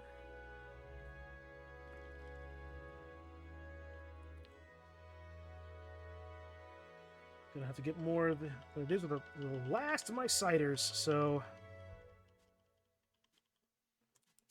gonna have to get some more sooner rather than later.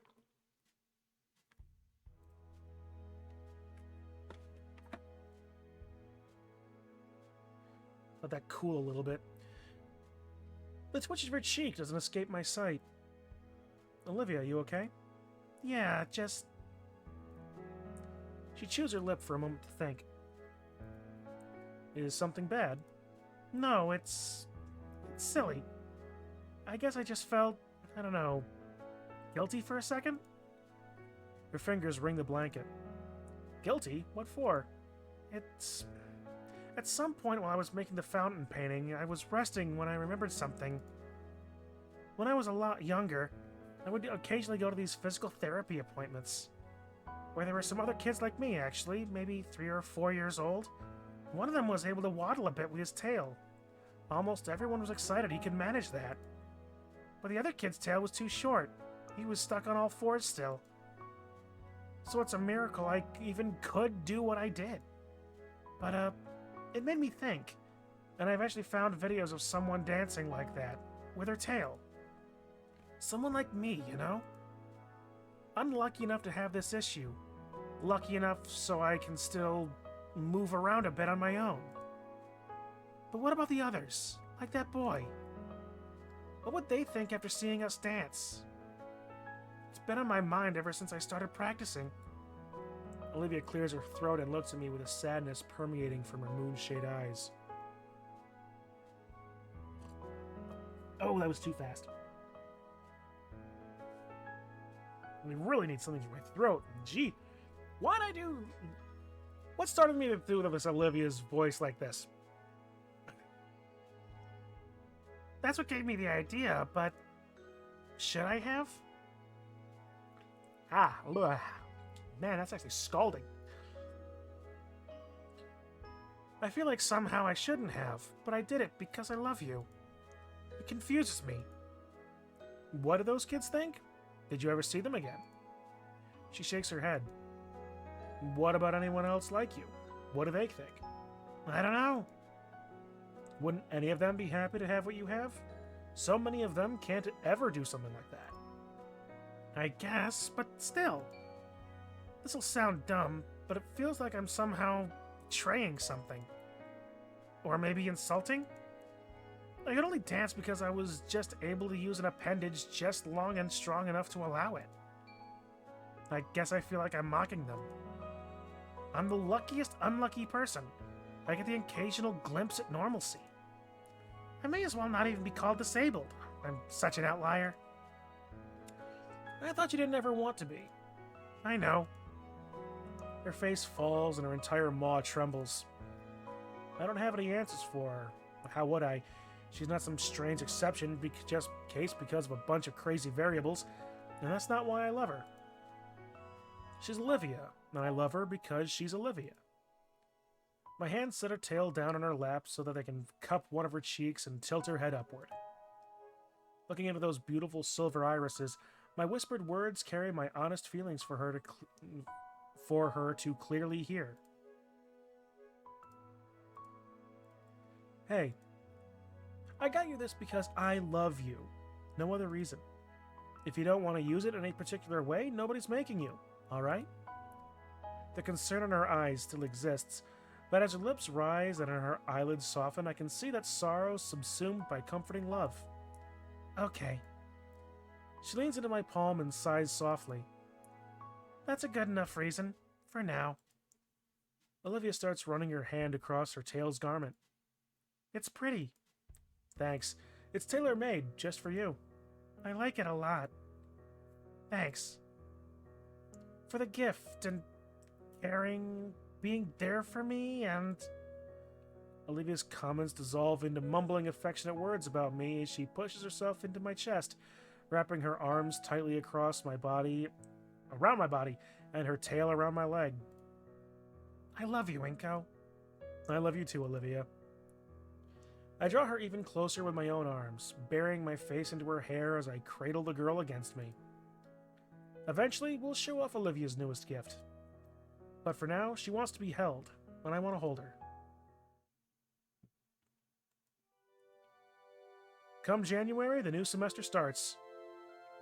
The final semester and the break and new year provides a nice start to the end. Even Ben seemed to be bouncing back. Contrary to his fears, it was business as usual once the break ended. Sure, there was the occasional rumor or whisper, but they were vastly overshadowed. Classes pass, and the weather finally starts getting warmer again. It really felt like a victory lap compared to how turbulent that first half of the year. Olivia, in particular, decided she'd lived here for too long without exploring much, so she got a new fire in her to see the city inside and out. We got to see it all. Art galleries, grand, luxurious malls, underground tunnel systems, the local state parks, just seeing everything the city had to offer. We even went back to visit the arcade a few times. And that brings us here. From a public school standpoint, I consider it our final destination. Not the last class, or the graduation itself, or even the after party Olivia and I skipped to cuddle together at my place. I had something better in mind. Something I'd always wanted to do since my folks moved here. And finally, I was able to make a plan and put it into action. Liz's hatchback barrels down the freeway. The trunk is completely packed for the week-long trip ahead of us. They all going camping? Not driving, though. The location is shockingly close. Olivia holds my arm close, jittering a bit in anticipation. I'd always heard of this place, but I've never actually been. I have once. Was in elementary school, but it was a blast. Did you get to go surfing? No, and I don't plan to. What about you, Inko? You up for hanging 10? Maybe, although I'd rather avoid a burial at sea. That actually does scare me a bit. Wuss. I mentioned we got to explore everything the city had to offer. That wasn't exactly true. There's one place I've been avoiding having to mention, just for the occasion. Something we'd all talked about together and decided to save for very last. And we're getting ever closer, as Liz drives onto a humongous concrete bridge jutting out across the shore. Our fifth passenger speaks up. I'd actually briefly considered setting up a senior trip down here. Oh, I'm so glad you didn't. I would have resigned from treasurer on the spot. It never would have flied, yeah, especially with the audit. Everyone shut up! I see it! All of us lean forward, trying to get a glimpse of our destination. Just off the coast of the city, there's an island. You know, the city is called Volcaldera Bluffs. Well, I'd seen the bluffs, I just haven't seen the caldera, or the Vol. The island hosts both. Manuahi, it's called. And Kawela o Kekaya Kalani, being the 3 volcanoes making up the archipelago. With its lush natural forestry, the island was labeled a national park. Every last plant here grew of its own accord, creating a wild jungle that beautifully engulfs every section of life here. All the way up towards the mountain peak, where numerous hiking trails led to a scenic view of the dormant volcano as well as a panoramic of the island itself. Then there's a small yet bustling town that sits just above the golden sand beaches, where the aquatic dino inhabitants make their real living. So many unique boutiques there, full to bursting with handmade trinkets that perfectly capture the island's community. And then there were the few resorts, such as the one we're staying at, nestled on the foothills to give tourists the best views possible. Our connected suites face toward a towering mountain, with our shared balcony providing us a view almost directly of the largest dormant volcano. It was a perfect setup there, not only with the well-padded lawn chairs, but even a built-in grill for Olivia and Damien to fight over.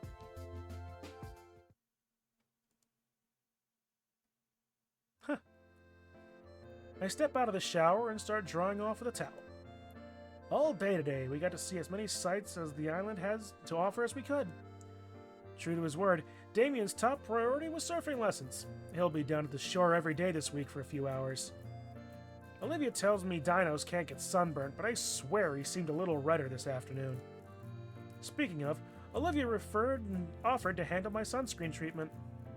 I don't know which of us is more eager. Me, for avoiding the harsh sun's rays, or Olivia, who looked elated at the idea of being handsy with me. And while she did a good job, I felt the need for a sun-based guts tattoo was too much. At first, we all hung together, checking out the shops and restaurants we wanted to visit. But after Damien ran off on his own, we started to disperse and go our own adventures. Liz found a place that would give her a full neck massage. Wow. Ben became engrossed in the cultural side of the island, taking a foot tour through the history of Manuahi. And Olivia and I decided to hang out at a luau, sampling the bonfire-cooked meats while watching a lively fire dance show. There's just one last thing tonight. If you ask me, it's the most important part. I exit the bathroom with a fresh set of clothes. Still a little bit warm, but okay. Outside, the sky is beginning to darken. The sun is riding along the edge of the monolithic husk of the volcano. That's why I picked this resort. There's not a better view in the state. Olivia lazes around on one of the large beds. She sips an exotic juice cocktail and flips through a travel magazine. Took long enough. You sampling every darn soap they got in there? I'm just thorough. If I'd known you'd take half an hour, I would have gone first. It's about time to meet up. Taking the spot beside her, I see Olivia's phone resting on her stomach. How'd the call with your dad go? The older baryonyx had called just as we got back to our room, which is why I got first dibs on our shower. We would have talked longer if I had known you wanted to drain all of the hotel's water. He's good, though, and said he'd try to come home by summer's end. That'd be awesome. We'd have another pool party at Damien's. Anyway, how long till everyone's back? Soon. I'm gonna go clean up now. Relax, I can wait. Olivia sets herself on the well-cleaned carpet and starts marching to the bathroom. Now, you go ahead and set up. Hold on. She picks out a soda from the mini-fridge and flicks the door shut with her hip. The can's drained and crumpled in seconds, and she gives her the piece of glitter. Wow, treasure! Yep, I'll come find you guys when I'm done, alright? Sure. The door clicks behind her and I start making preparations. I pick up our room's phone and dial the number for room service. A brief phone call later and the order is placed for some pizzas. 3 pepperoni, 1 with anchovies. It's sent to deliver to my next destination. I find the mini cooler I brought and fill it with ice and more sodas from the fridge. And lastly is my camera bag and tripod, which I sling over my shoulder. Carrying everything, I step out of the bungalow into the fresh, humid air. There's a huge shared balcony nearby, intended for parties and equipped for buffets. To my luck, the whole place is vacant. I make claim to the tables closest to the edge. From here, the whole town sits below in view of us. I notice it's layered, from tropical jungle to civilization to beachfront.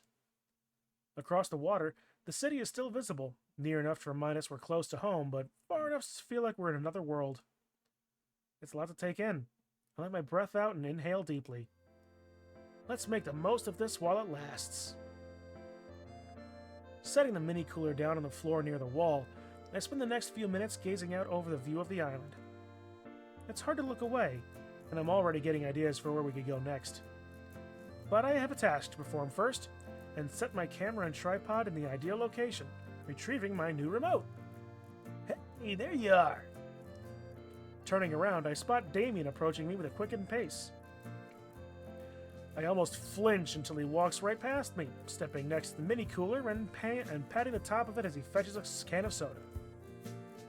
Don't run away now, you hear? I don't think it'll have much to say back, Damien. Everything on its way. I just ordered pizza, so it should be here soon. Cool! Liz and Four Eyes number 2 will be out in a second. Damien drops down on a seat, gnawing the top of the soda can off and drinking its contents. Dang, this place is something else though, isn't it? Thanks, Inko. No problem. I'm glad we could do something like this. True to Damien's word, Liz strolls out of her bungalow she's sharing with Damien, yawning into her hand. Her head seems to swing around more than usual. Oh, I feel amazing!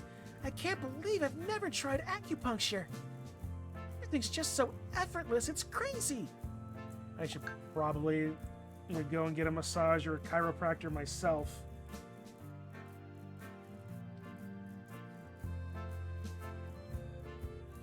She joins us by the table, continuing to rave about her spa treatment.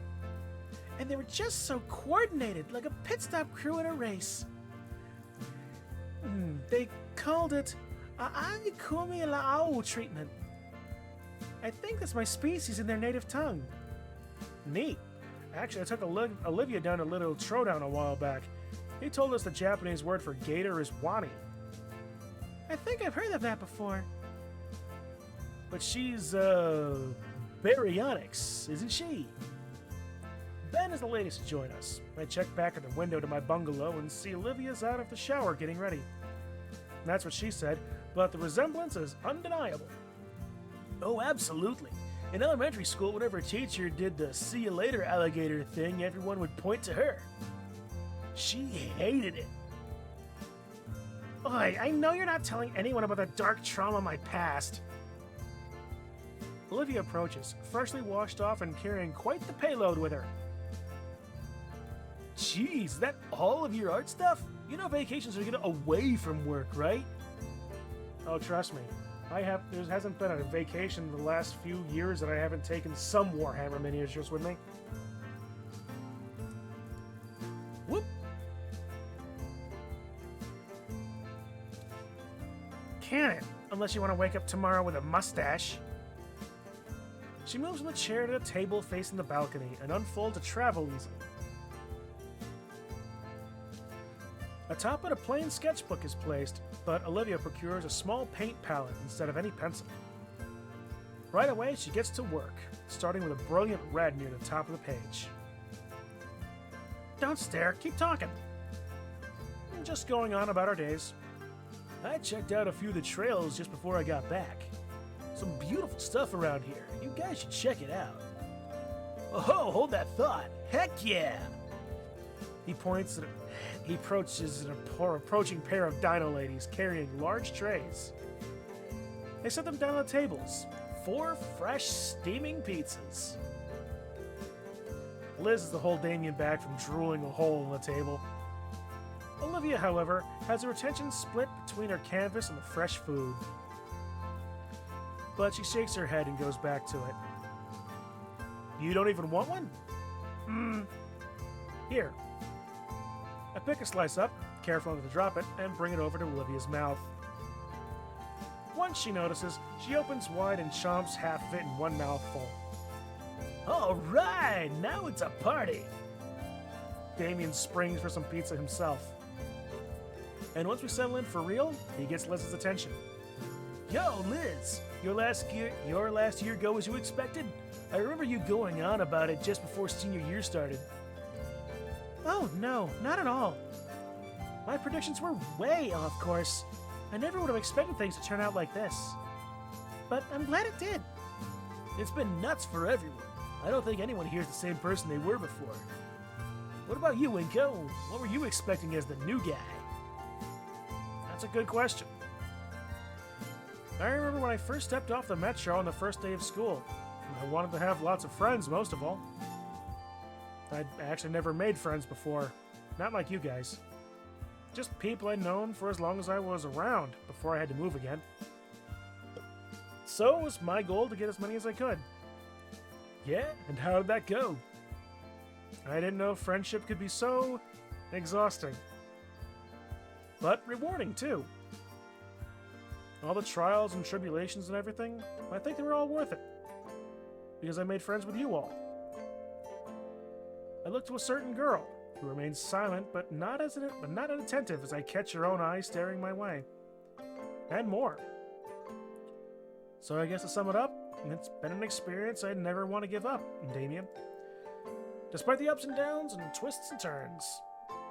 I certainly would never have guessed the new student would have been such a wrench in the works. Getting so tangled up in Olivia, Mia, everyone else. And me. I was in a bad situation. I'm not anymore. Thinking on it, things were set in motion from day one, huh? Hey, I'm grateful. Thanks. Yo, Olivia. I'm going around the table and asking for your input one last time. What do you think? She stops brushing and looks me in the eye before turning all the way with a smile. About the new human waltzing in and wrecking our ways of life? I'm currently relaxing at a fancy-as-hell beach resort with some of my favorite people. One of which I thought I'd never be friends with again. All thanks to my boyfriend. She looks back to me. Yeah, you did good, soldier. And Damien, I really appreciate you always trying to include me. Damien brushes the back of his head. He's got nothing to say for once. From there, conversation drifts from topic to topic.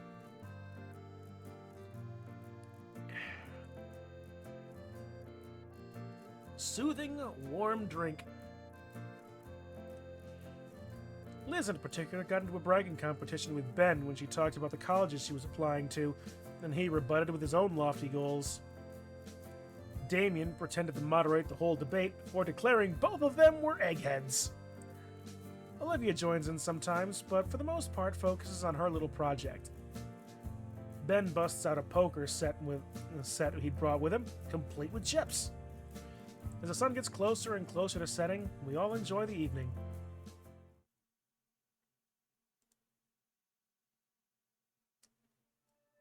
The sun's nearly set. The rest of the pizza's nearly out, and Ben's run out to get more soda and chips.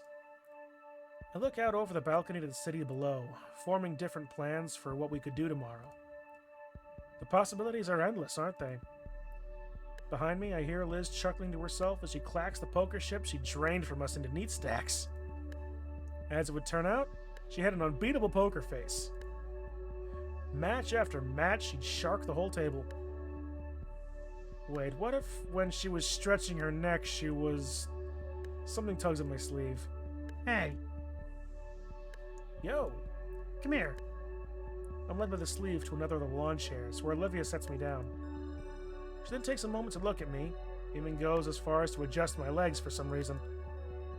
When she seems satisfied with my position, Olivia lifts herself right onto my lap with the use of her arms and tail, wiggling herself around until her back is pressed firmly against my chest.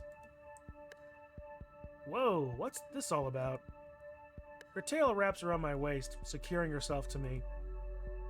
Finishing touches. Look. She points to the propped-up easel. Finally, I can see what she was working on. It's impressive how she managed to draw our villa. She's been working on this for some time, and the piece looks complete already. I start to ask her what she means by finishing touches when she places the brush in my hand. Inko, help me finish it. Her voice is soft and inviting, and her hand covers mine gently. How could I even consider resisting? Aha! Magnifique! Eh? What? No, keep going. All right. While she said to keep going, I started to feel her hand guiding my gentle strokes. Slowly, the beautiful painting reaches completion. And all the while, Olivia and I bask in each other's hold. My chin rests atop her hair as she tries to concentrate. And her tail slithers and coils around my waist, keeping me close to her as possible.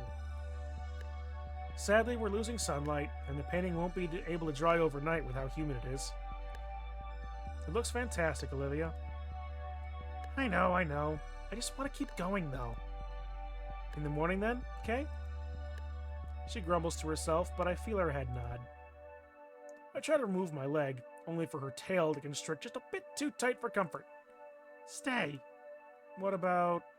stay? Already, she's placed her palette and brush aside, leaning back heavily against me. I'll stay, but the painting should be put up. This gator says later. Right now we cuddle. Is there any pizza left? Yeah, we saved some since we didn't want to interrupt your moment. Shut up! I'm allowed to have this. Liz giggles into her hand and nods. How do you get the... Liz is giggling off of screen. How is her hand, presumably 20 meters that direction?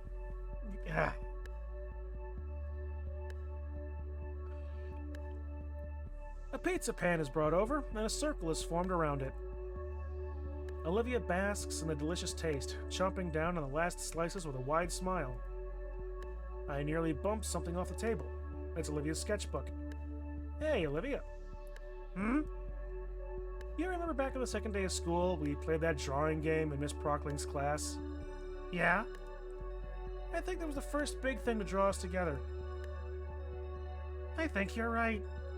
What was? There's this game the other students would play, passing around a note and doodling on it together.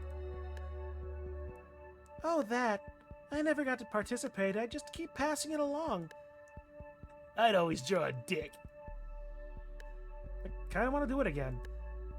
Like a little send-off to our year at St. Hammond. You're corny. Nevertheless, she picks up the sketchbook and passes it to me.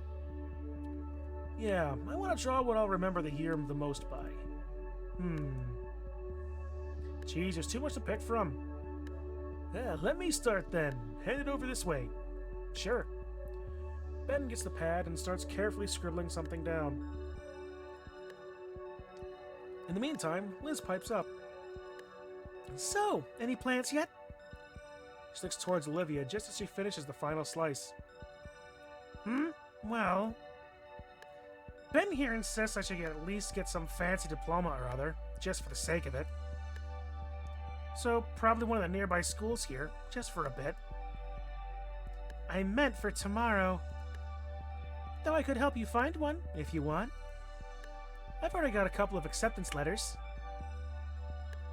Actually, I've gotten one too. Wasn't anything really amazing, truthfully. At least I won't have to worry about student debt, thanks to my parents offering to foot the bill. Well, that's good for you. Ben passed the sketchbook to Damien. No dicks. I know, jeez. What about you, Ben? You going straight to school after the summer? Well, he hums to himself as he stares off into the distance. I, was thinking of taking a few months off. A close friend had a vacancy in their backpacking trip starting next month.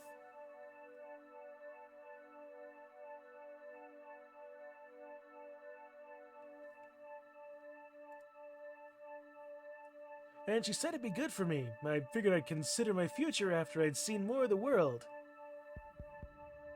What to say to Lucy? Was that a reference to Snoot? Sounds romantic, dude. Should tell Lunara how you feel during it, man. Oh, no, it's Lunara. Oh, he's got a thing for bad girls, doesn't he? Ah, that's unfortunate for him. Damien! He grins and points finger guns at Ben. Ah, man. Oh, you going right back to school? I'm just gonna find a job or something. Oh, no. Not without some help, Damien. Knowing you, you'd end up working as some sign spinner or something. Hey, sign spinning looks fun. Liz finally gives Olivia the sketchbook. From my angle here, it's really filling up. No peeking.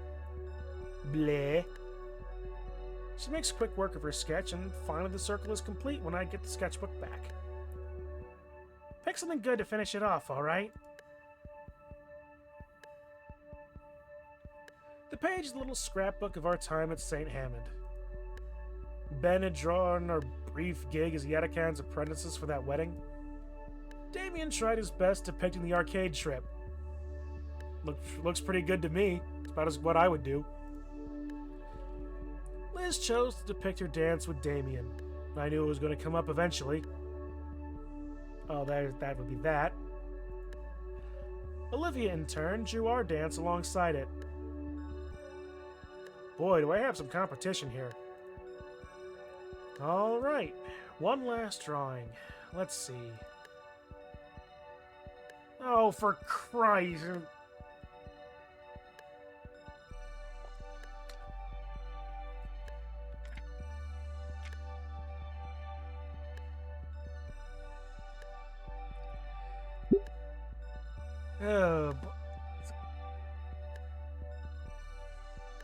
I honestly can't tell what is or isn't smudges on my computer screen.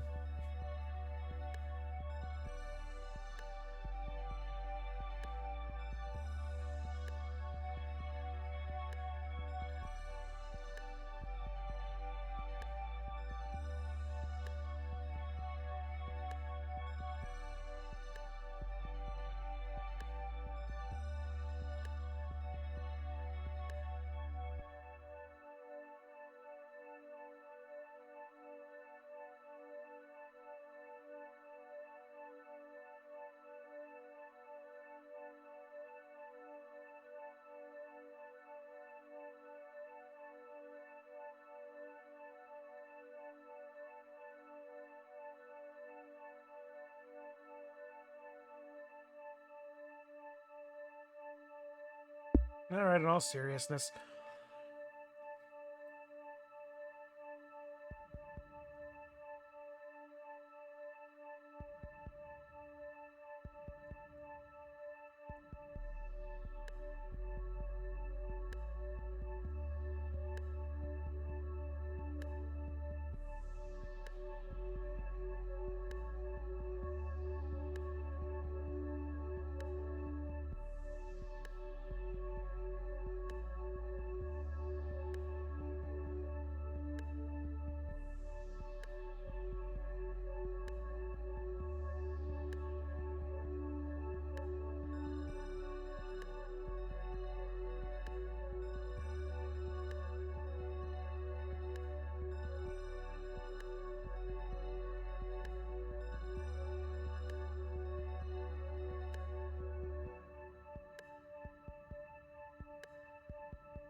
You're not getting much better out of me with this, then.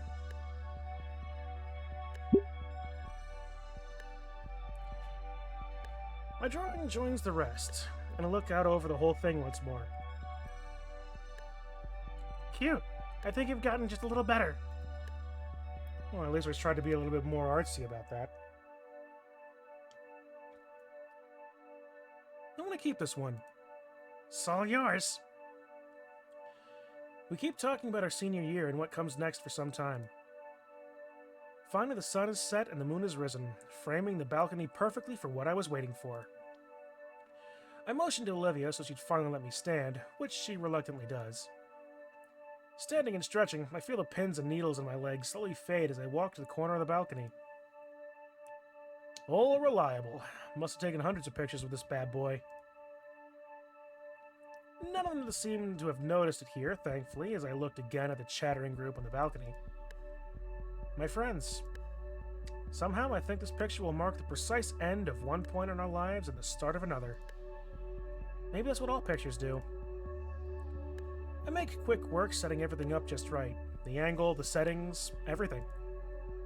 Yep, it's time. Hey, everyone! Heads turn. Olivia rolls her eyes but smiles, seeing him up to old tricks. I see where this is going. All right, just one. Thanks. I got a feeling this is going to be a keeper.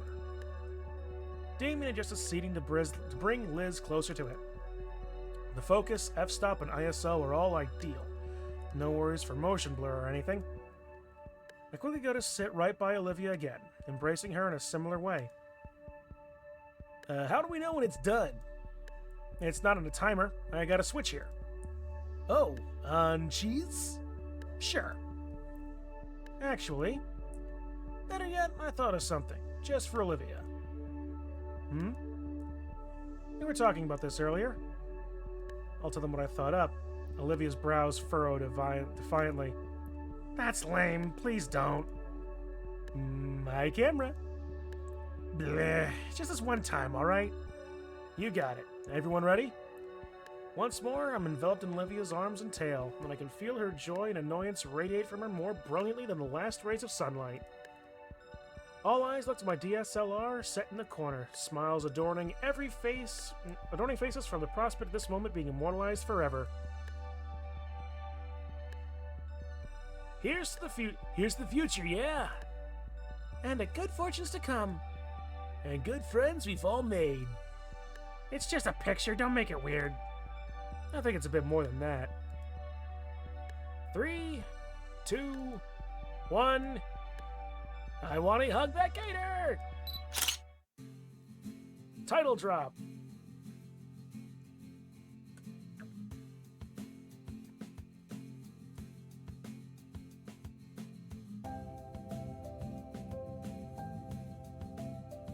Alright, well, Memes isn't here to tell me to not.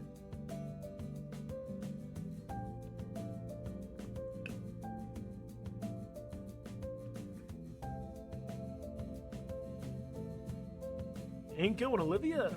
I haven't seen them in a while. Barely have time for myself, between studying and whatnot. Well, then I click autumn. Although, maybe I should take a break. It'd be nice to take my whatnot on a double date. I'll be down in the city again soon. I think I'll call them now to arrange something.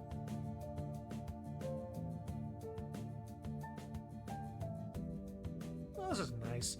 Interspersing the credits with a "Where Are They Now" segment. Those two, they're doing great. Thanks for asking. How am I doing? I'm glad you asked. I finally found a career path that really speaks to me. Oh, really? What's that? Starting next week, I'm not going to be Damien any longer. I beg pardon? My new name will be Rory the Reading Raptor. Oh, no. Rory the Reading... Oh, great. Reading Rainbow. Really? Hello? Oh, it's you. Inko and Olivia? They've moved. There's a short drive away, just a town over while Olivia's in college. I think Inko said he found an internship.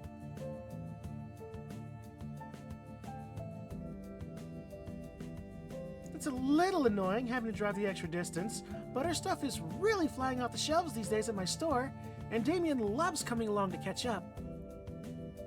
Well, I guess she's made it.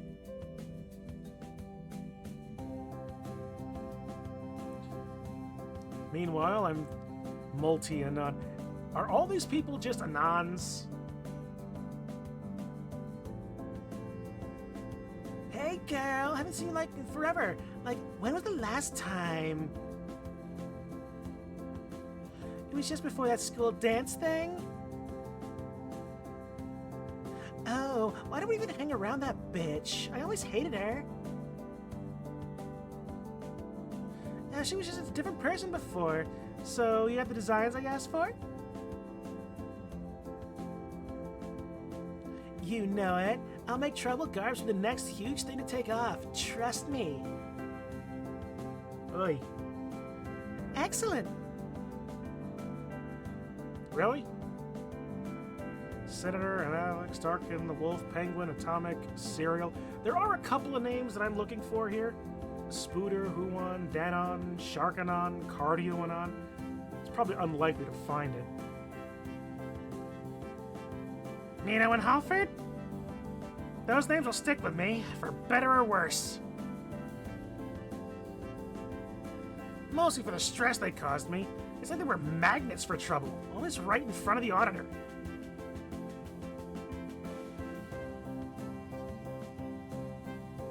But I am keeping an eye on careers. They may be visiting again sooner than they expect.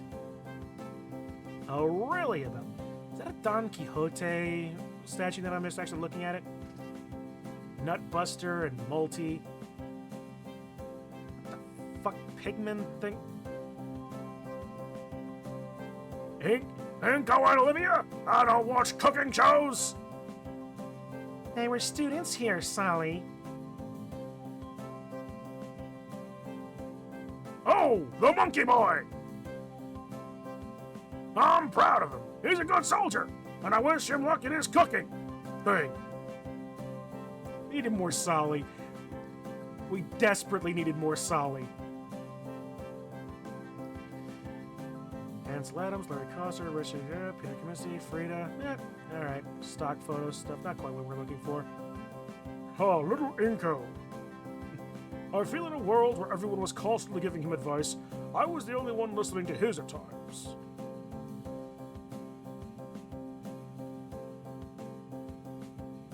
I'm grateful to him, truly. I've never felt closer to the youth of today. Although, after that head slide I'd pulled, my back was killing me for ages. Thought it was nice to feel young again.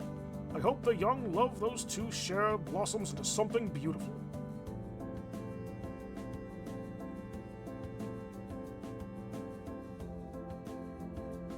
Yeah, probably not. And watch the storyboards and key sketches are actually pretty nice.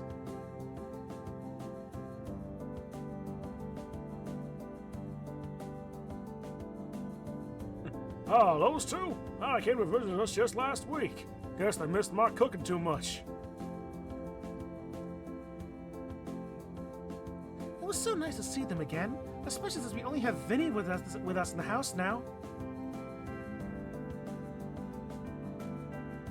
I do miss those times when the house was more hectic, as surprising as that sounds. They're their own people now. Best our little house, but our little nest is always open for them. And there's Guts. 'Cause he rat. Holy fuck. Now a mobster rat. Rod, is that you? Inky and Libby? Yeah, they came by not too long ago. We spent a whole morning just playing video games. And after that, Inky tried to play street hockey with me. It was so much fun, and he looked really happy even after I accidentally hit him with a slap shot.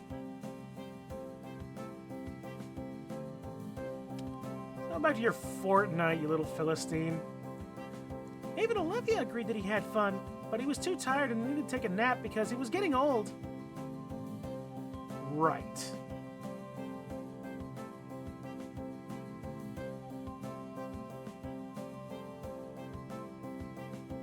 Well, there's Mr. Squishy again. And these... So, you were that psycho Ben guy? I never took you for that type. Don't call him that, you skank! You know, I love you, girl, but I don't mean nothing by it. You found someone too, I see. Yeah, and he's just my type. He plays video games, he doesn't shower, and he moderates online forums. Oh, good. Fatso. Yeah. Yeah. Good for him. I play video games, I don't shower, and technically moderate online forums. Where's my hot chick? Girlfriend, valley girl, person. Inko. Oh, he was one of Trent's assistants at my wedding. He hasn't been that long, honestly. We wished we could have seen him at Trent's services, lend an ear to him and all. Send our regards his way. I may have a request for him soon. We just found out that we're gonna have a kid. We definitely need some high quality photos on that day.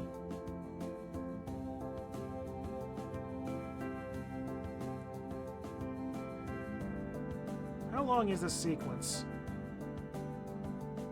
Sample swap, free music archive, and free sound. I'm gonna check those out for some other things. Olivia? Yes, I know her well. Showed up one day with a whole stack of paintings, demanding I put them up right away. She and her boyfriend bought a few particular paintings on the spot as well, in cash. Turns out they were just going to donate them back permanently, so I gave them a discount. But what a strange couple. Interesting.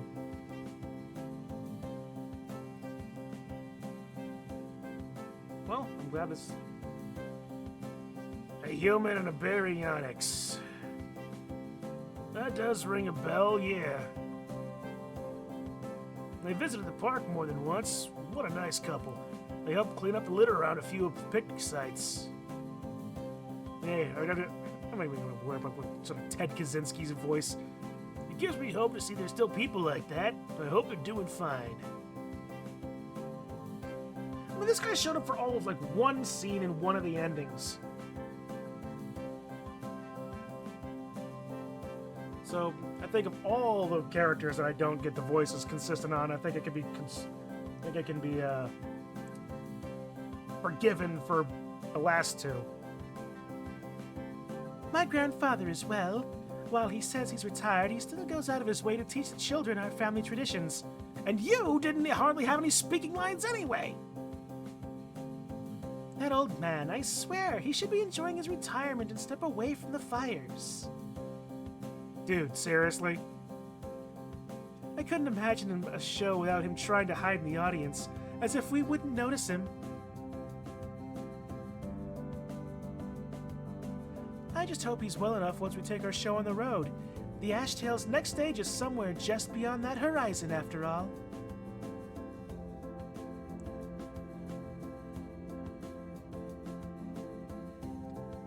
Definitely have quite a few really interesting characters. Like I said, I'm probably never going to play another visual novel for quite a long time. Minimum. Welcome, my friend. Are you here for the usual? Well, I have been practicing a new technique. After all, as an artist must always challenge their skill, so must a chef and showman work to expand their repertoire. Big regret of mine. Do be mindful, though, that you should lean back. My last friend is still missing his eyebrows.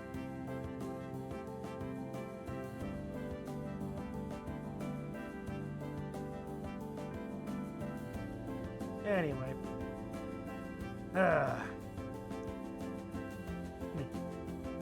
Never heard of him. You got the wrong person. Now scram. I'm busy trying to get certified as a real mechanic. I don't got time to reminisce about randos and if I know them or not.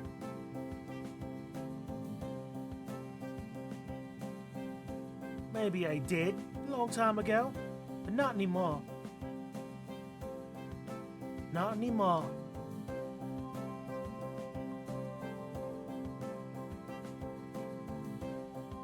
Alright. Well then. God damn it. That frickin' thing I drew in episode 1.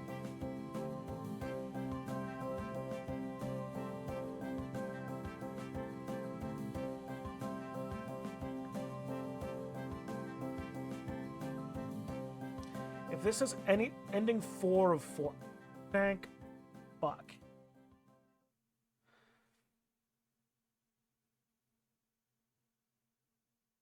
Oh no. July 6th, 2027. Oh good, we're fully in the future now, are we? Yo, okay. As we step out of the theater hall together, the harsh glare from the afternoon sun is only stymied by my prescription glasses. The rest of our group aren't so lucky as I listen to their hisses of pain. Damien cleaned up. Liz is a nurse or something. She's at least always pregnant. Meanwhile, Olivia lost weight.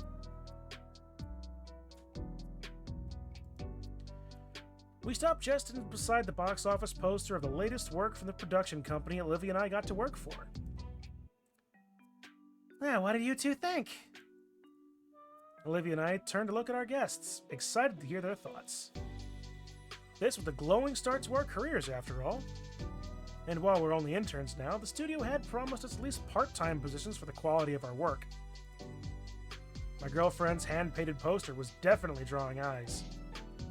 As for me, I was in charge of finding the locales for various scenes. This meant I was out in the field, taking scenic photos to show directors exactly how certain shots should be framed. That, and I had just started training for actual camera work, too. Oh. Well... I thought it was good. Man, that script kinda sucked, huh? Didn't you just ask them for their opinions? And the score. And the acting. Basically everything that wasn't advertising and cinematography. Aren't you humble? The movie was fine. Get better standards. I don't want to work on bad movies. I want to work on good ones. That's true. Nobody ever got anywhere by underselling themselves. Should you really be that critical, Liz? You are still selling Olivia's prints, after all. Well, you also have to start somewhere. Everyone was an amateur once, even you guys. With a loud harumph, Olivia crossed her arms. Well, see if I invite you next time, then. I don't mean like that, Olivia. You and Inko did great. The sets looked fantastic, and the locations were really nice, too. Inko, tell her I didn't mean it. Olivia already knows. Even with her head turned away, I can see how her tail is flicking side to side. Well, one thing left to do. Our Dilo-Spino friend motions toward the long and dirty red carpet still sitting in the foyer of the theater. Taking a signal, I slowly push Olivia over it, my partner pretending to wave at an imaginary crowd for the premiere of the film. Finally, we exit the building. Liz is right behind us, holding the door open for Damien as he finishes rolling up the runner he brought from home just for the occasion. You guys have any other plans for today? Yeah, sorry, but my boss needs me at the studio soon. They want me to make sure I remember the script for tomorrow morning's show. I thought you said you ad-libbed everything. Yeah, why do you think they're calling me in again? I can't hide my wince. It's all good. The writer's just a butthurt that I can come up with better lines all the time. I've also got business to attend to. There's a full crate waiting in my office that I need to process, and Lunara asked me to set some aside, and then there's the Historical Foundation, whose order is missing, and... Breathe, Sunflower! Damien's hand rubs her back soothingly, making her head droop slightly. Right, sorry. That's fine. You already received my newest set, though, right? Yes, and there's already a queue of buyers. You're really starting to take off. Because you're a good saleswoman. They smile at each other. Do you two need a ride? Olivia shakes her head in the negative. We'll be good, Liz. In that case, we'll see you two later. Bye. Bye, Olivia. Bye, Inko. Swing by my office sometime. We'll do brunch. Sounds like a plan. Oh, and Inko. I receive his silent message with a nod. My fingers brush over my pocket and Damien nods. He smiles in recognition, both of us grinning as our girlfriends look confused. They really shouldn't be, considering...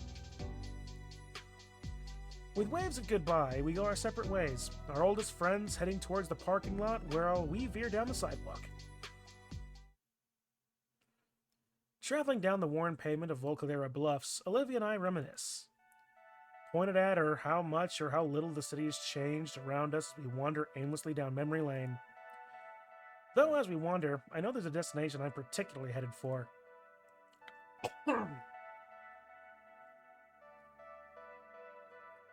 Damn it, I'm out of drink. And out of drink mixes, too. The fountain. Entering that park from so long ago, Olivia can only smile and take in how it all still looks exactly the same. Even the stairs upward, though this time I'm more capable of carrying her up. I've recently gotten into a bit of farming as well. I've gotten a little garden going. It's tough work, but the fresh food is well worth it. I've been considering documenting my progress and posting it online. Maybe some of my other findings. Turns out, self-sustainability makes you a lot more in tune with the world you live in.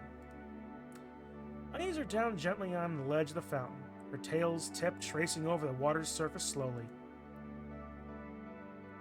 Wow, I can't believe it's still here. Yeah, brings back a lot of memories. For just a moment, the park is all white. The air is cold, and a younger Olivia is sitting beside me. And with a blink, I'm back to the present, though Olivia seems to still be in that moment as she stares wistfully at the water pouring around the fountainhead. Time passes as I simply stand beside her, listening to the trickle of water splash down. Finally, I feel her clawed fingers take hold of my hand, the scales of her palm meeting the skin of mine. She's finally come back. A heavy, shuddering breath passes through her lips. Welcome back. She rolls her eyes and snorts derisively. But her fingers tighten around my hand. It feels like a lifetime ago now, doesn't it? Yeah, but I still remember it perfectly. Right down to our lousy wishes.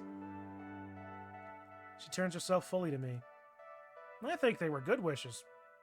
They came true, after all. She looks back to the fountain. Yeah, they did. That was a pretty wild day, huh? Real bittersweet. Yeah. We were pretty dumb back then. At least I was, trying to jump up here. And then I helped you the rest of the way, yeah? It's a good kind of stupid. Miss Scaler got a hold of me the other day.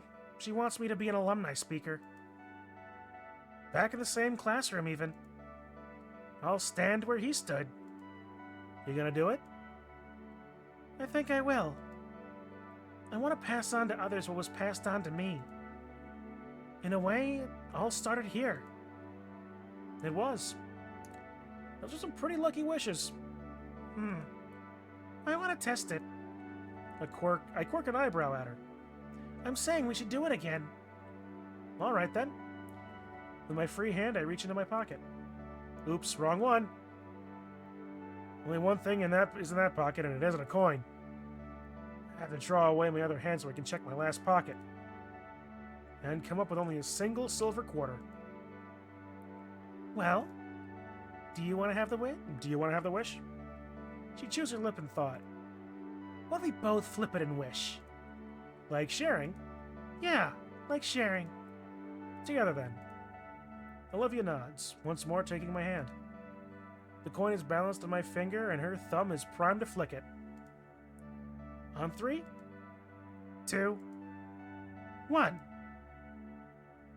Despite the awkwardness, Olivia manages to flip the coin perfectly into the well. I make my wish, curling my hand around hers, although it sort of forms into a prayer by the end. It's an important one. Well? What'd you wish for, looking all intense like that? You go first. Olivia's hand leaves mine once more, as she clenches her fingers together on her lap. To be as good a teacher as he was. And to be able to bring out the most in those around me. You've already done so with me. You're making me blush. Cut it out. Okay, what was yours? My wish?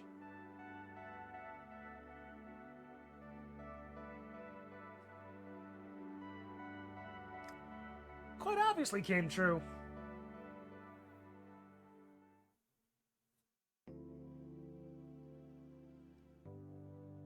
Well, that's several achievements. All right, well, that's actually a very nice end closing screen. I really miss, actually, when games gave you like different closing screens for actually beating the game.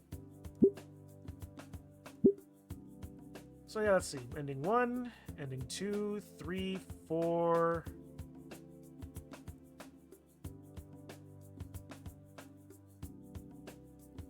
You did the thing. Also, bowl plate near the end. Okay.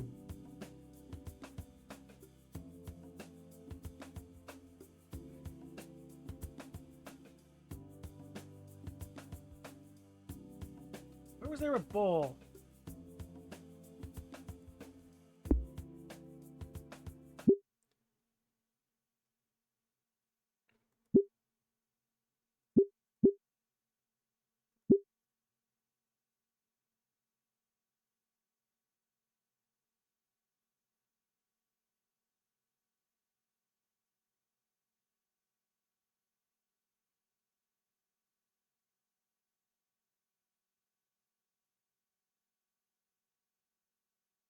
I don't know.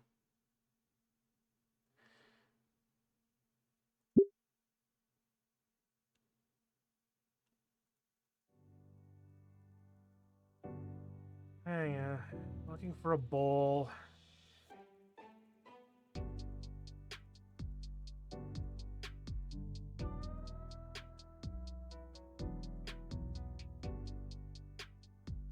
Bowl plate.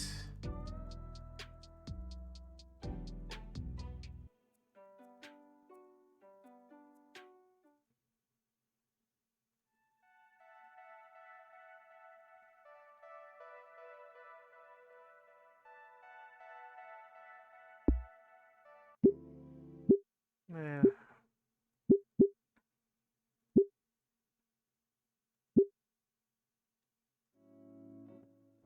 Roller plate near the end. What am I looking for, memes? There's a part of me that really wants to go to bed.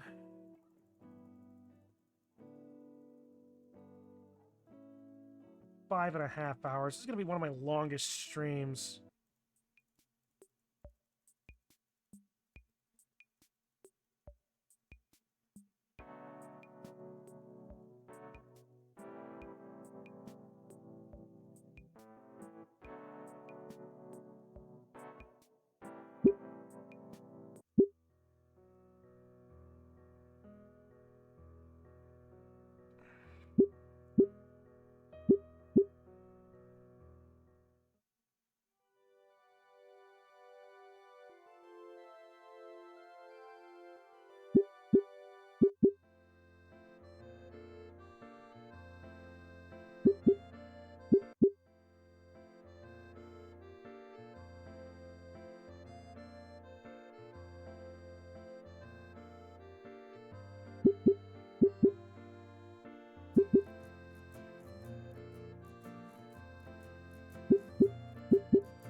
There's a pan of pizza here.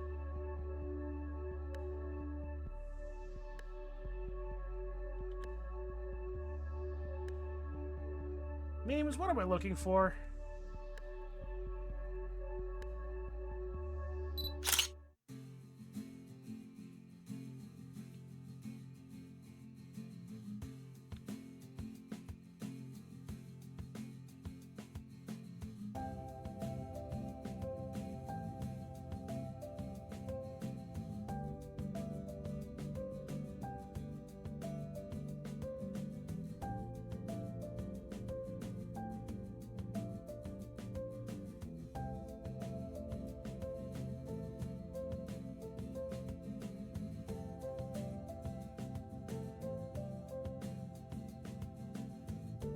Ollie with his cooking show.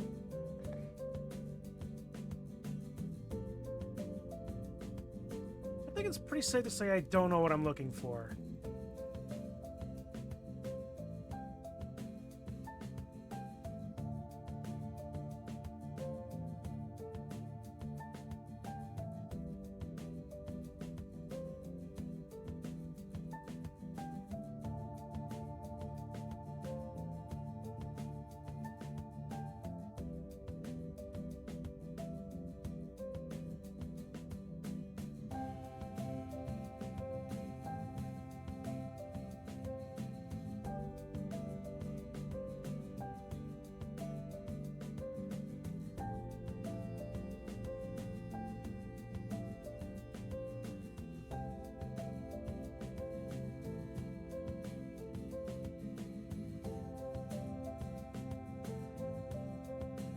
Genuinely do not know.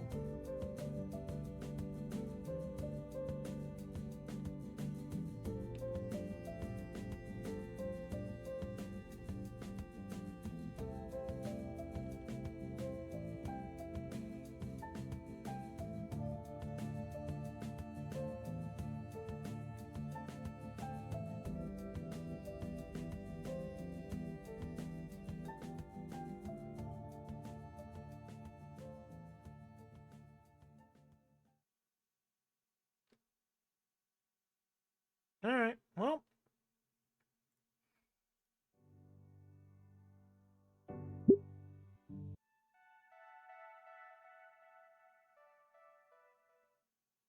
I did?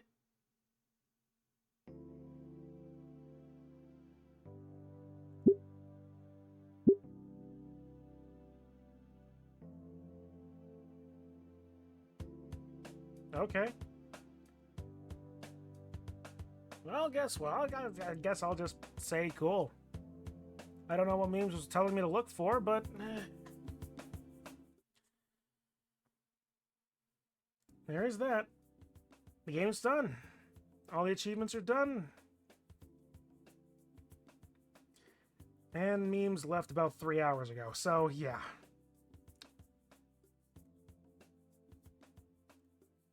Huh. That was a game. It was enjoyable. It was a very well... Like, as I've stated ad nauseum, visual novels are not usually my shtick.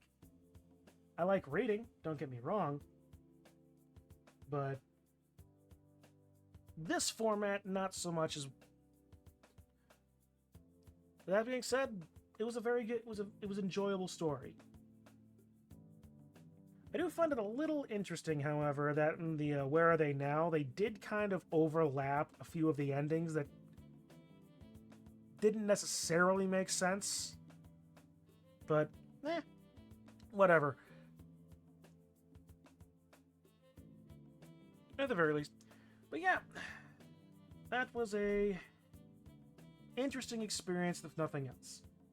It was definitely a good one, I will give him that. I'm not sure what he was asking me to, was telling me to look for with a bowl or a plate.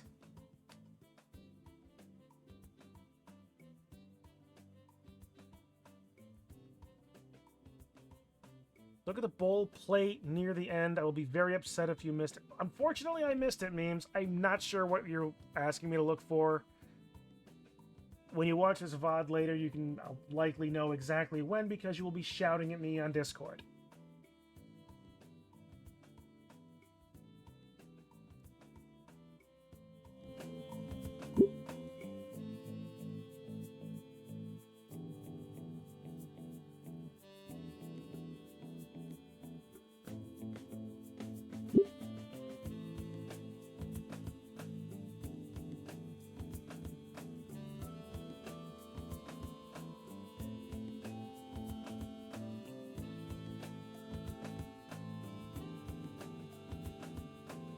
What bowl or plate? Where is it?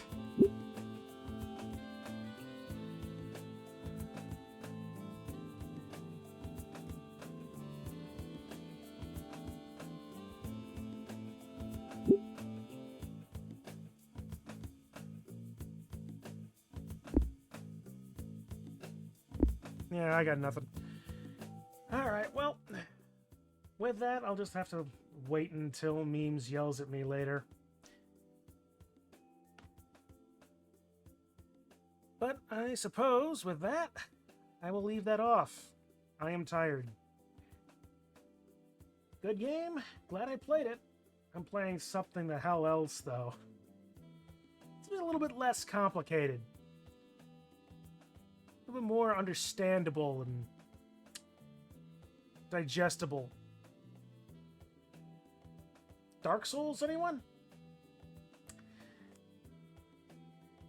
Or maybe let's go and play Super Mario Brothers. Either way.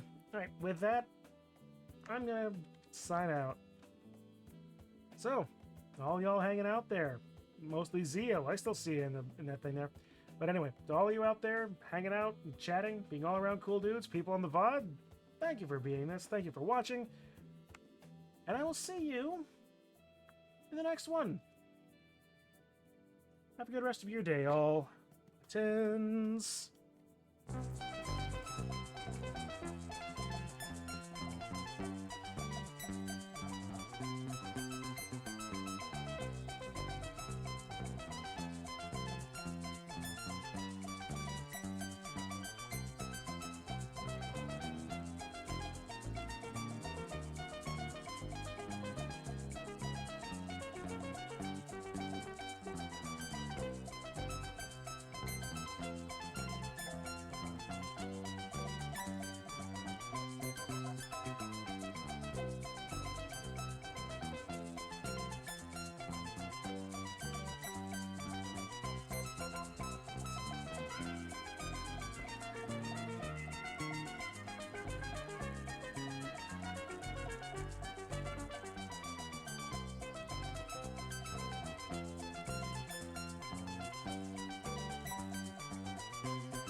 Have we ever said that this show is for the birds? Yes, and we'll keep saying it till it gets a laugh. Living alerts.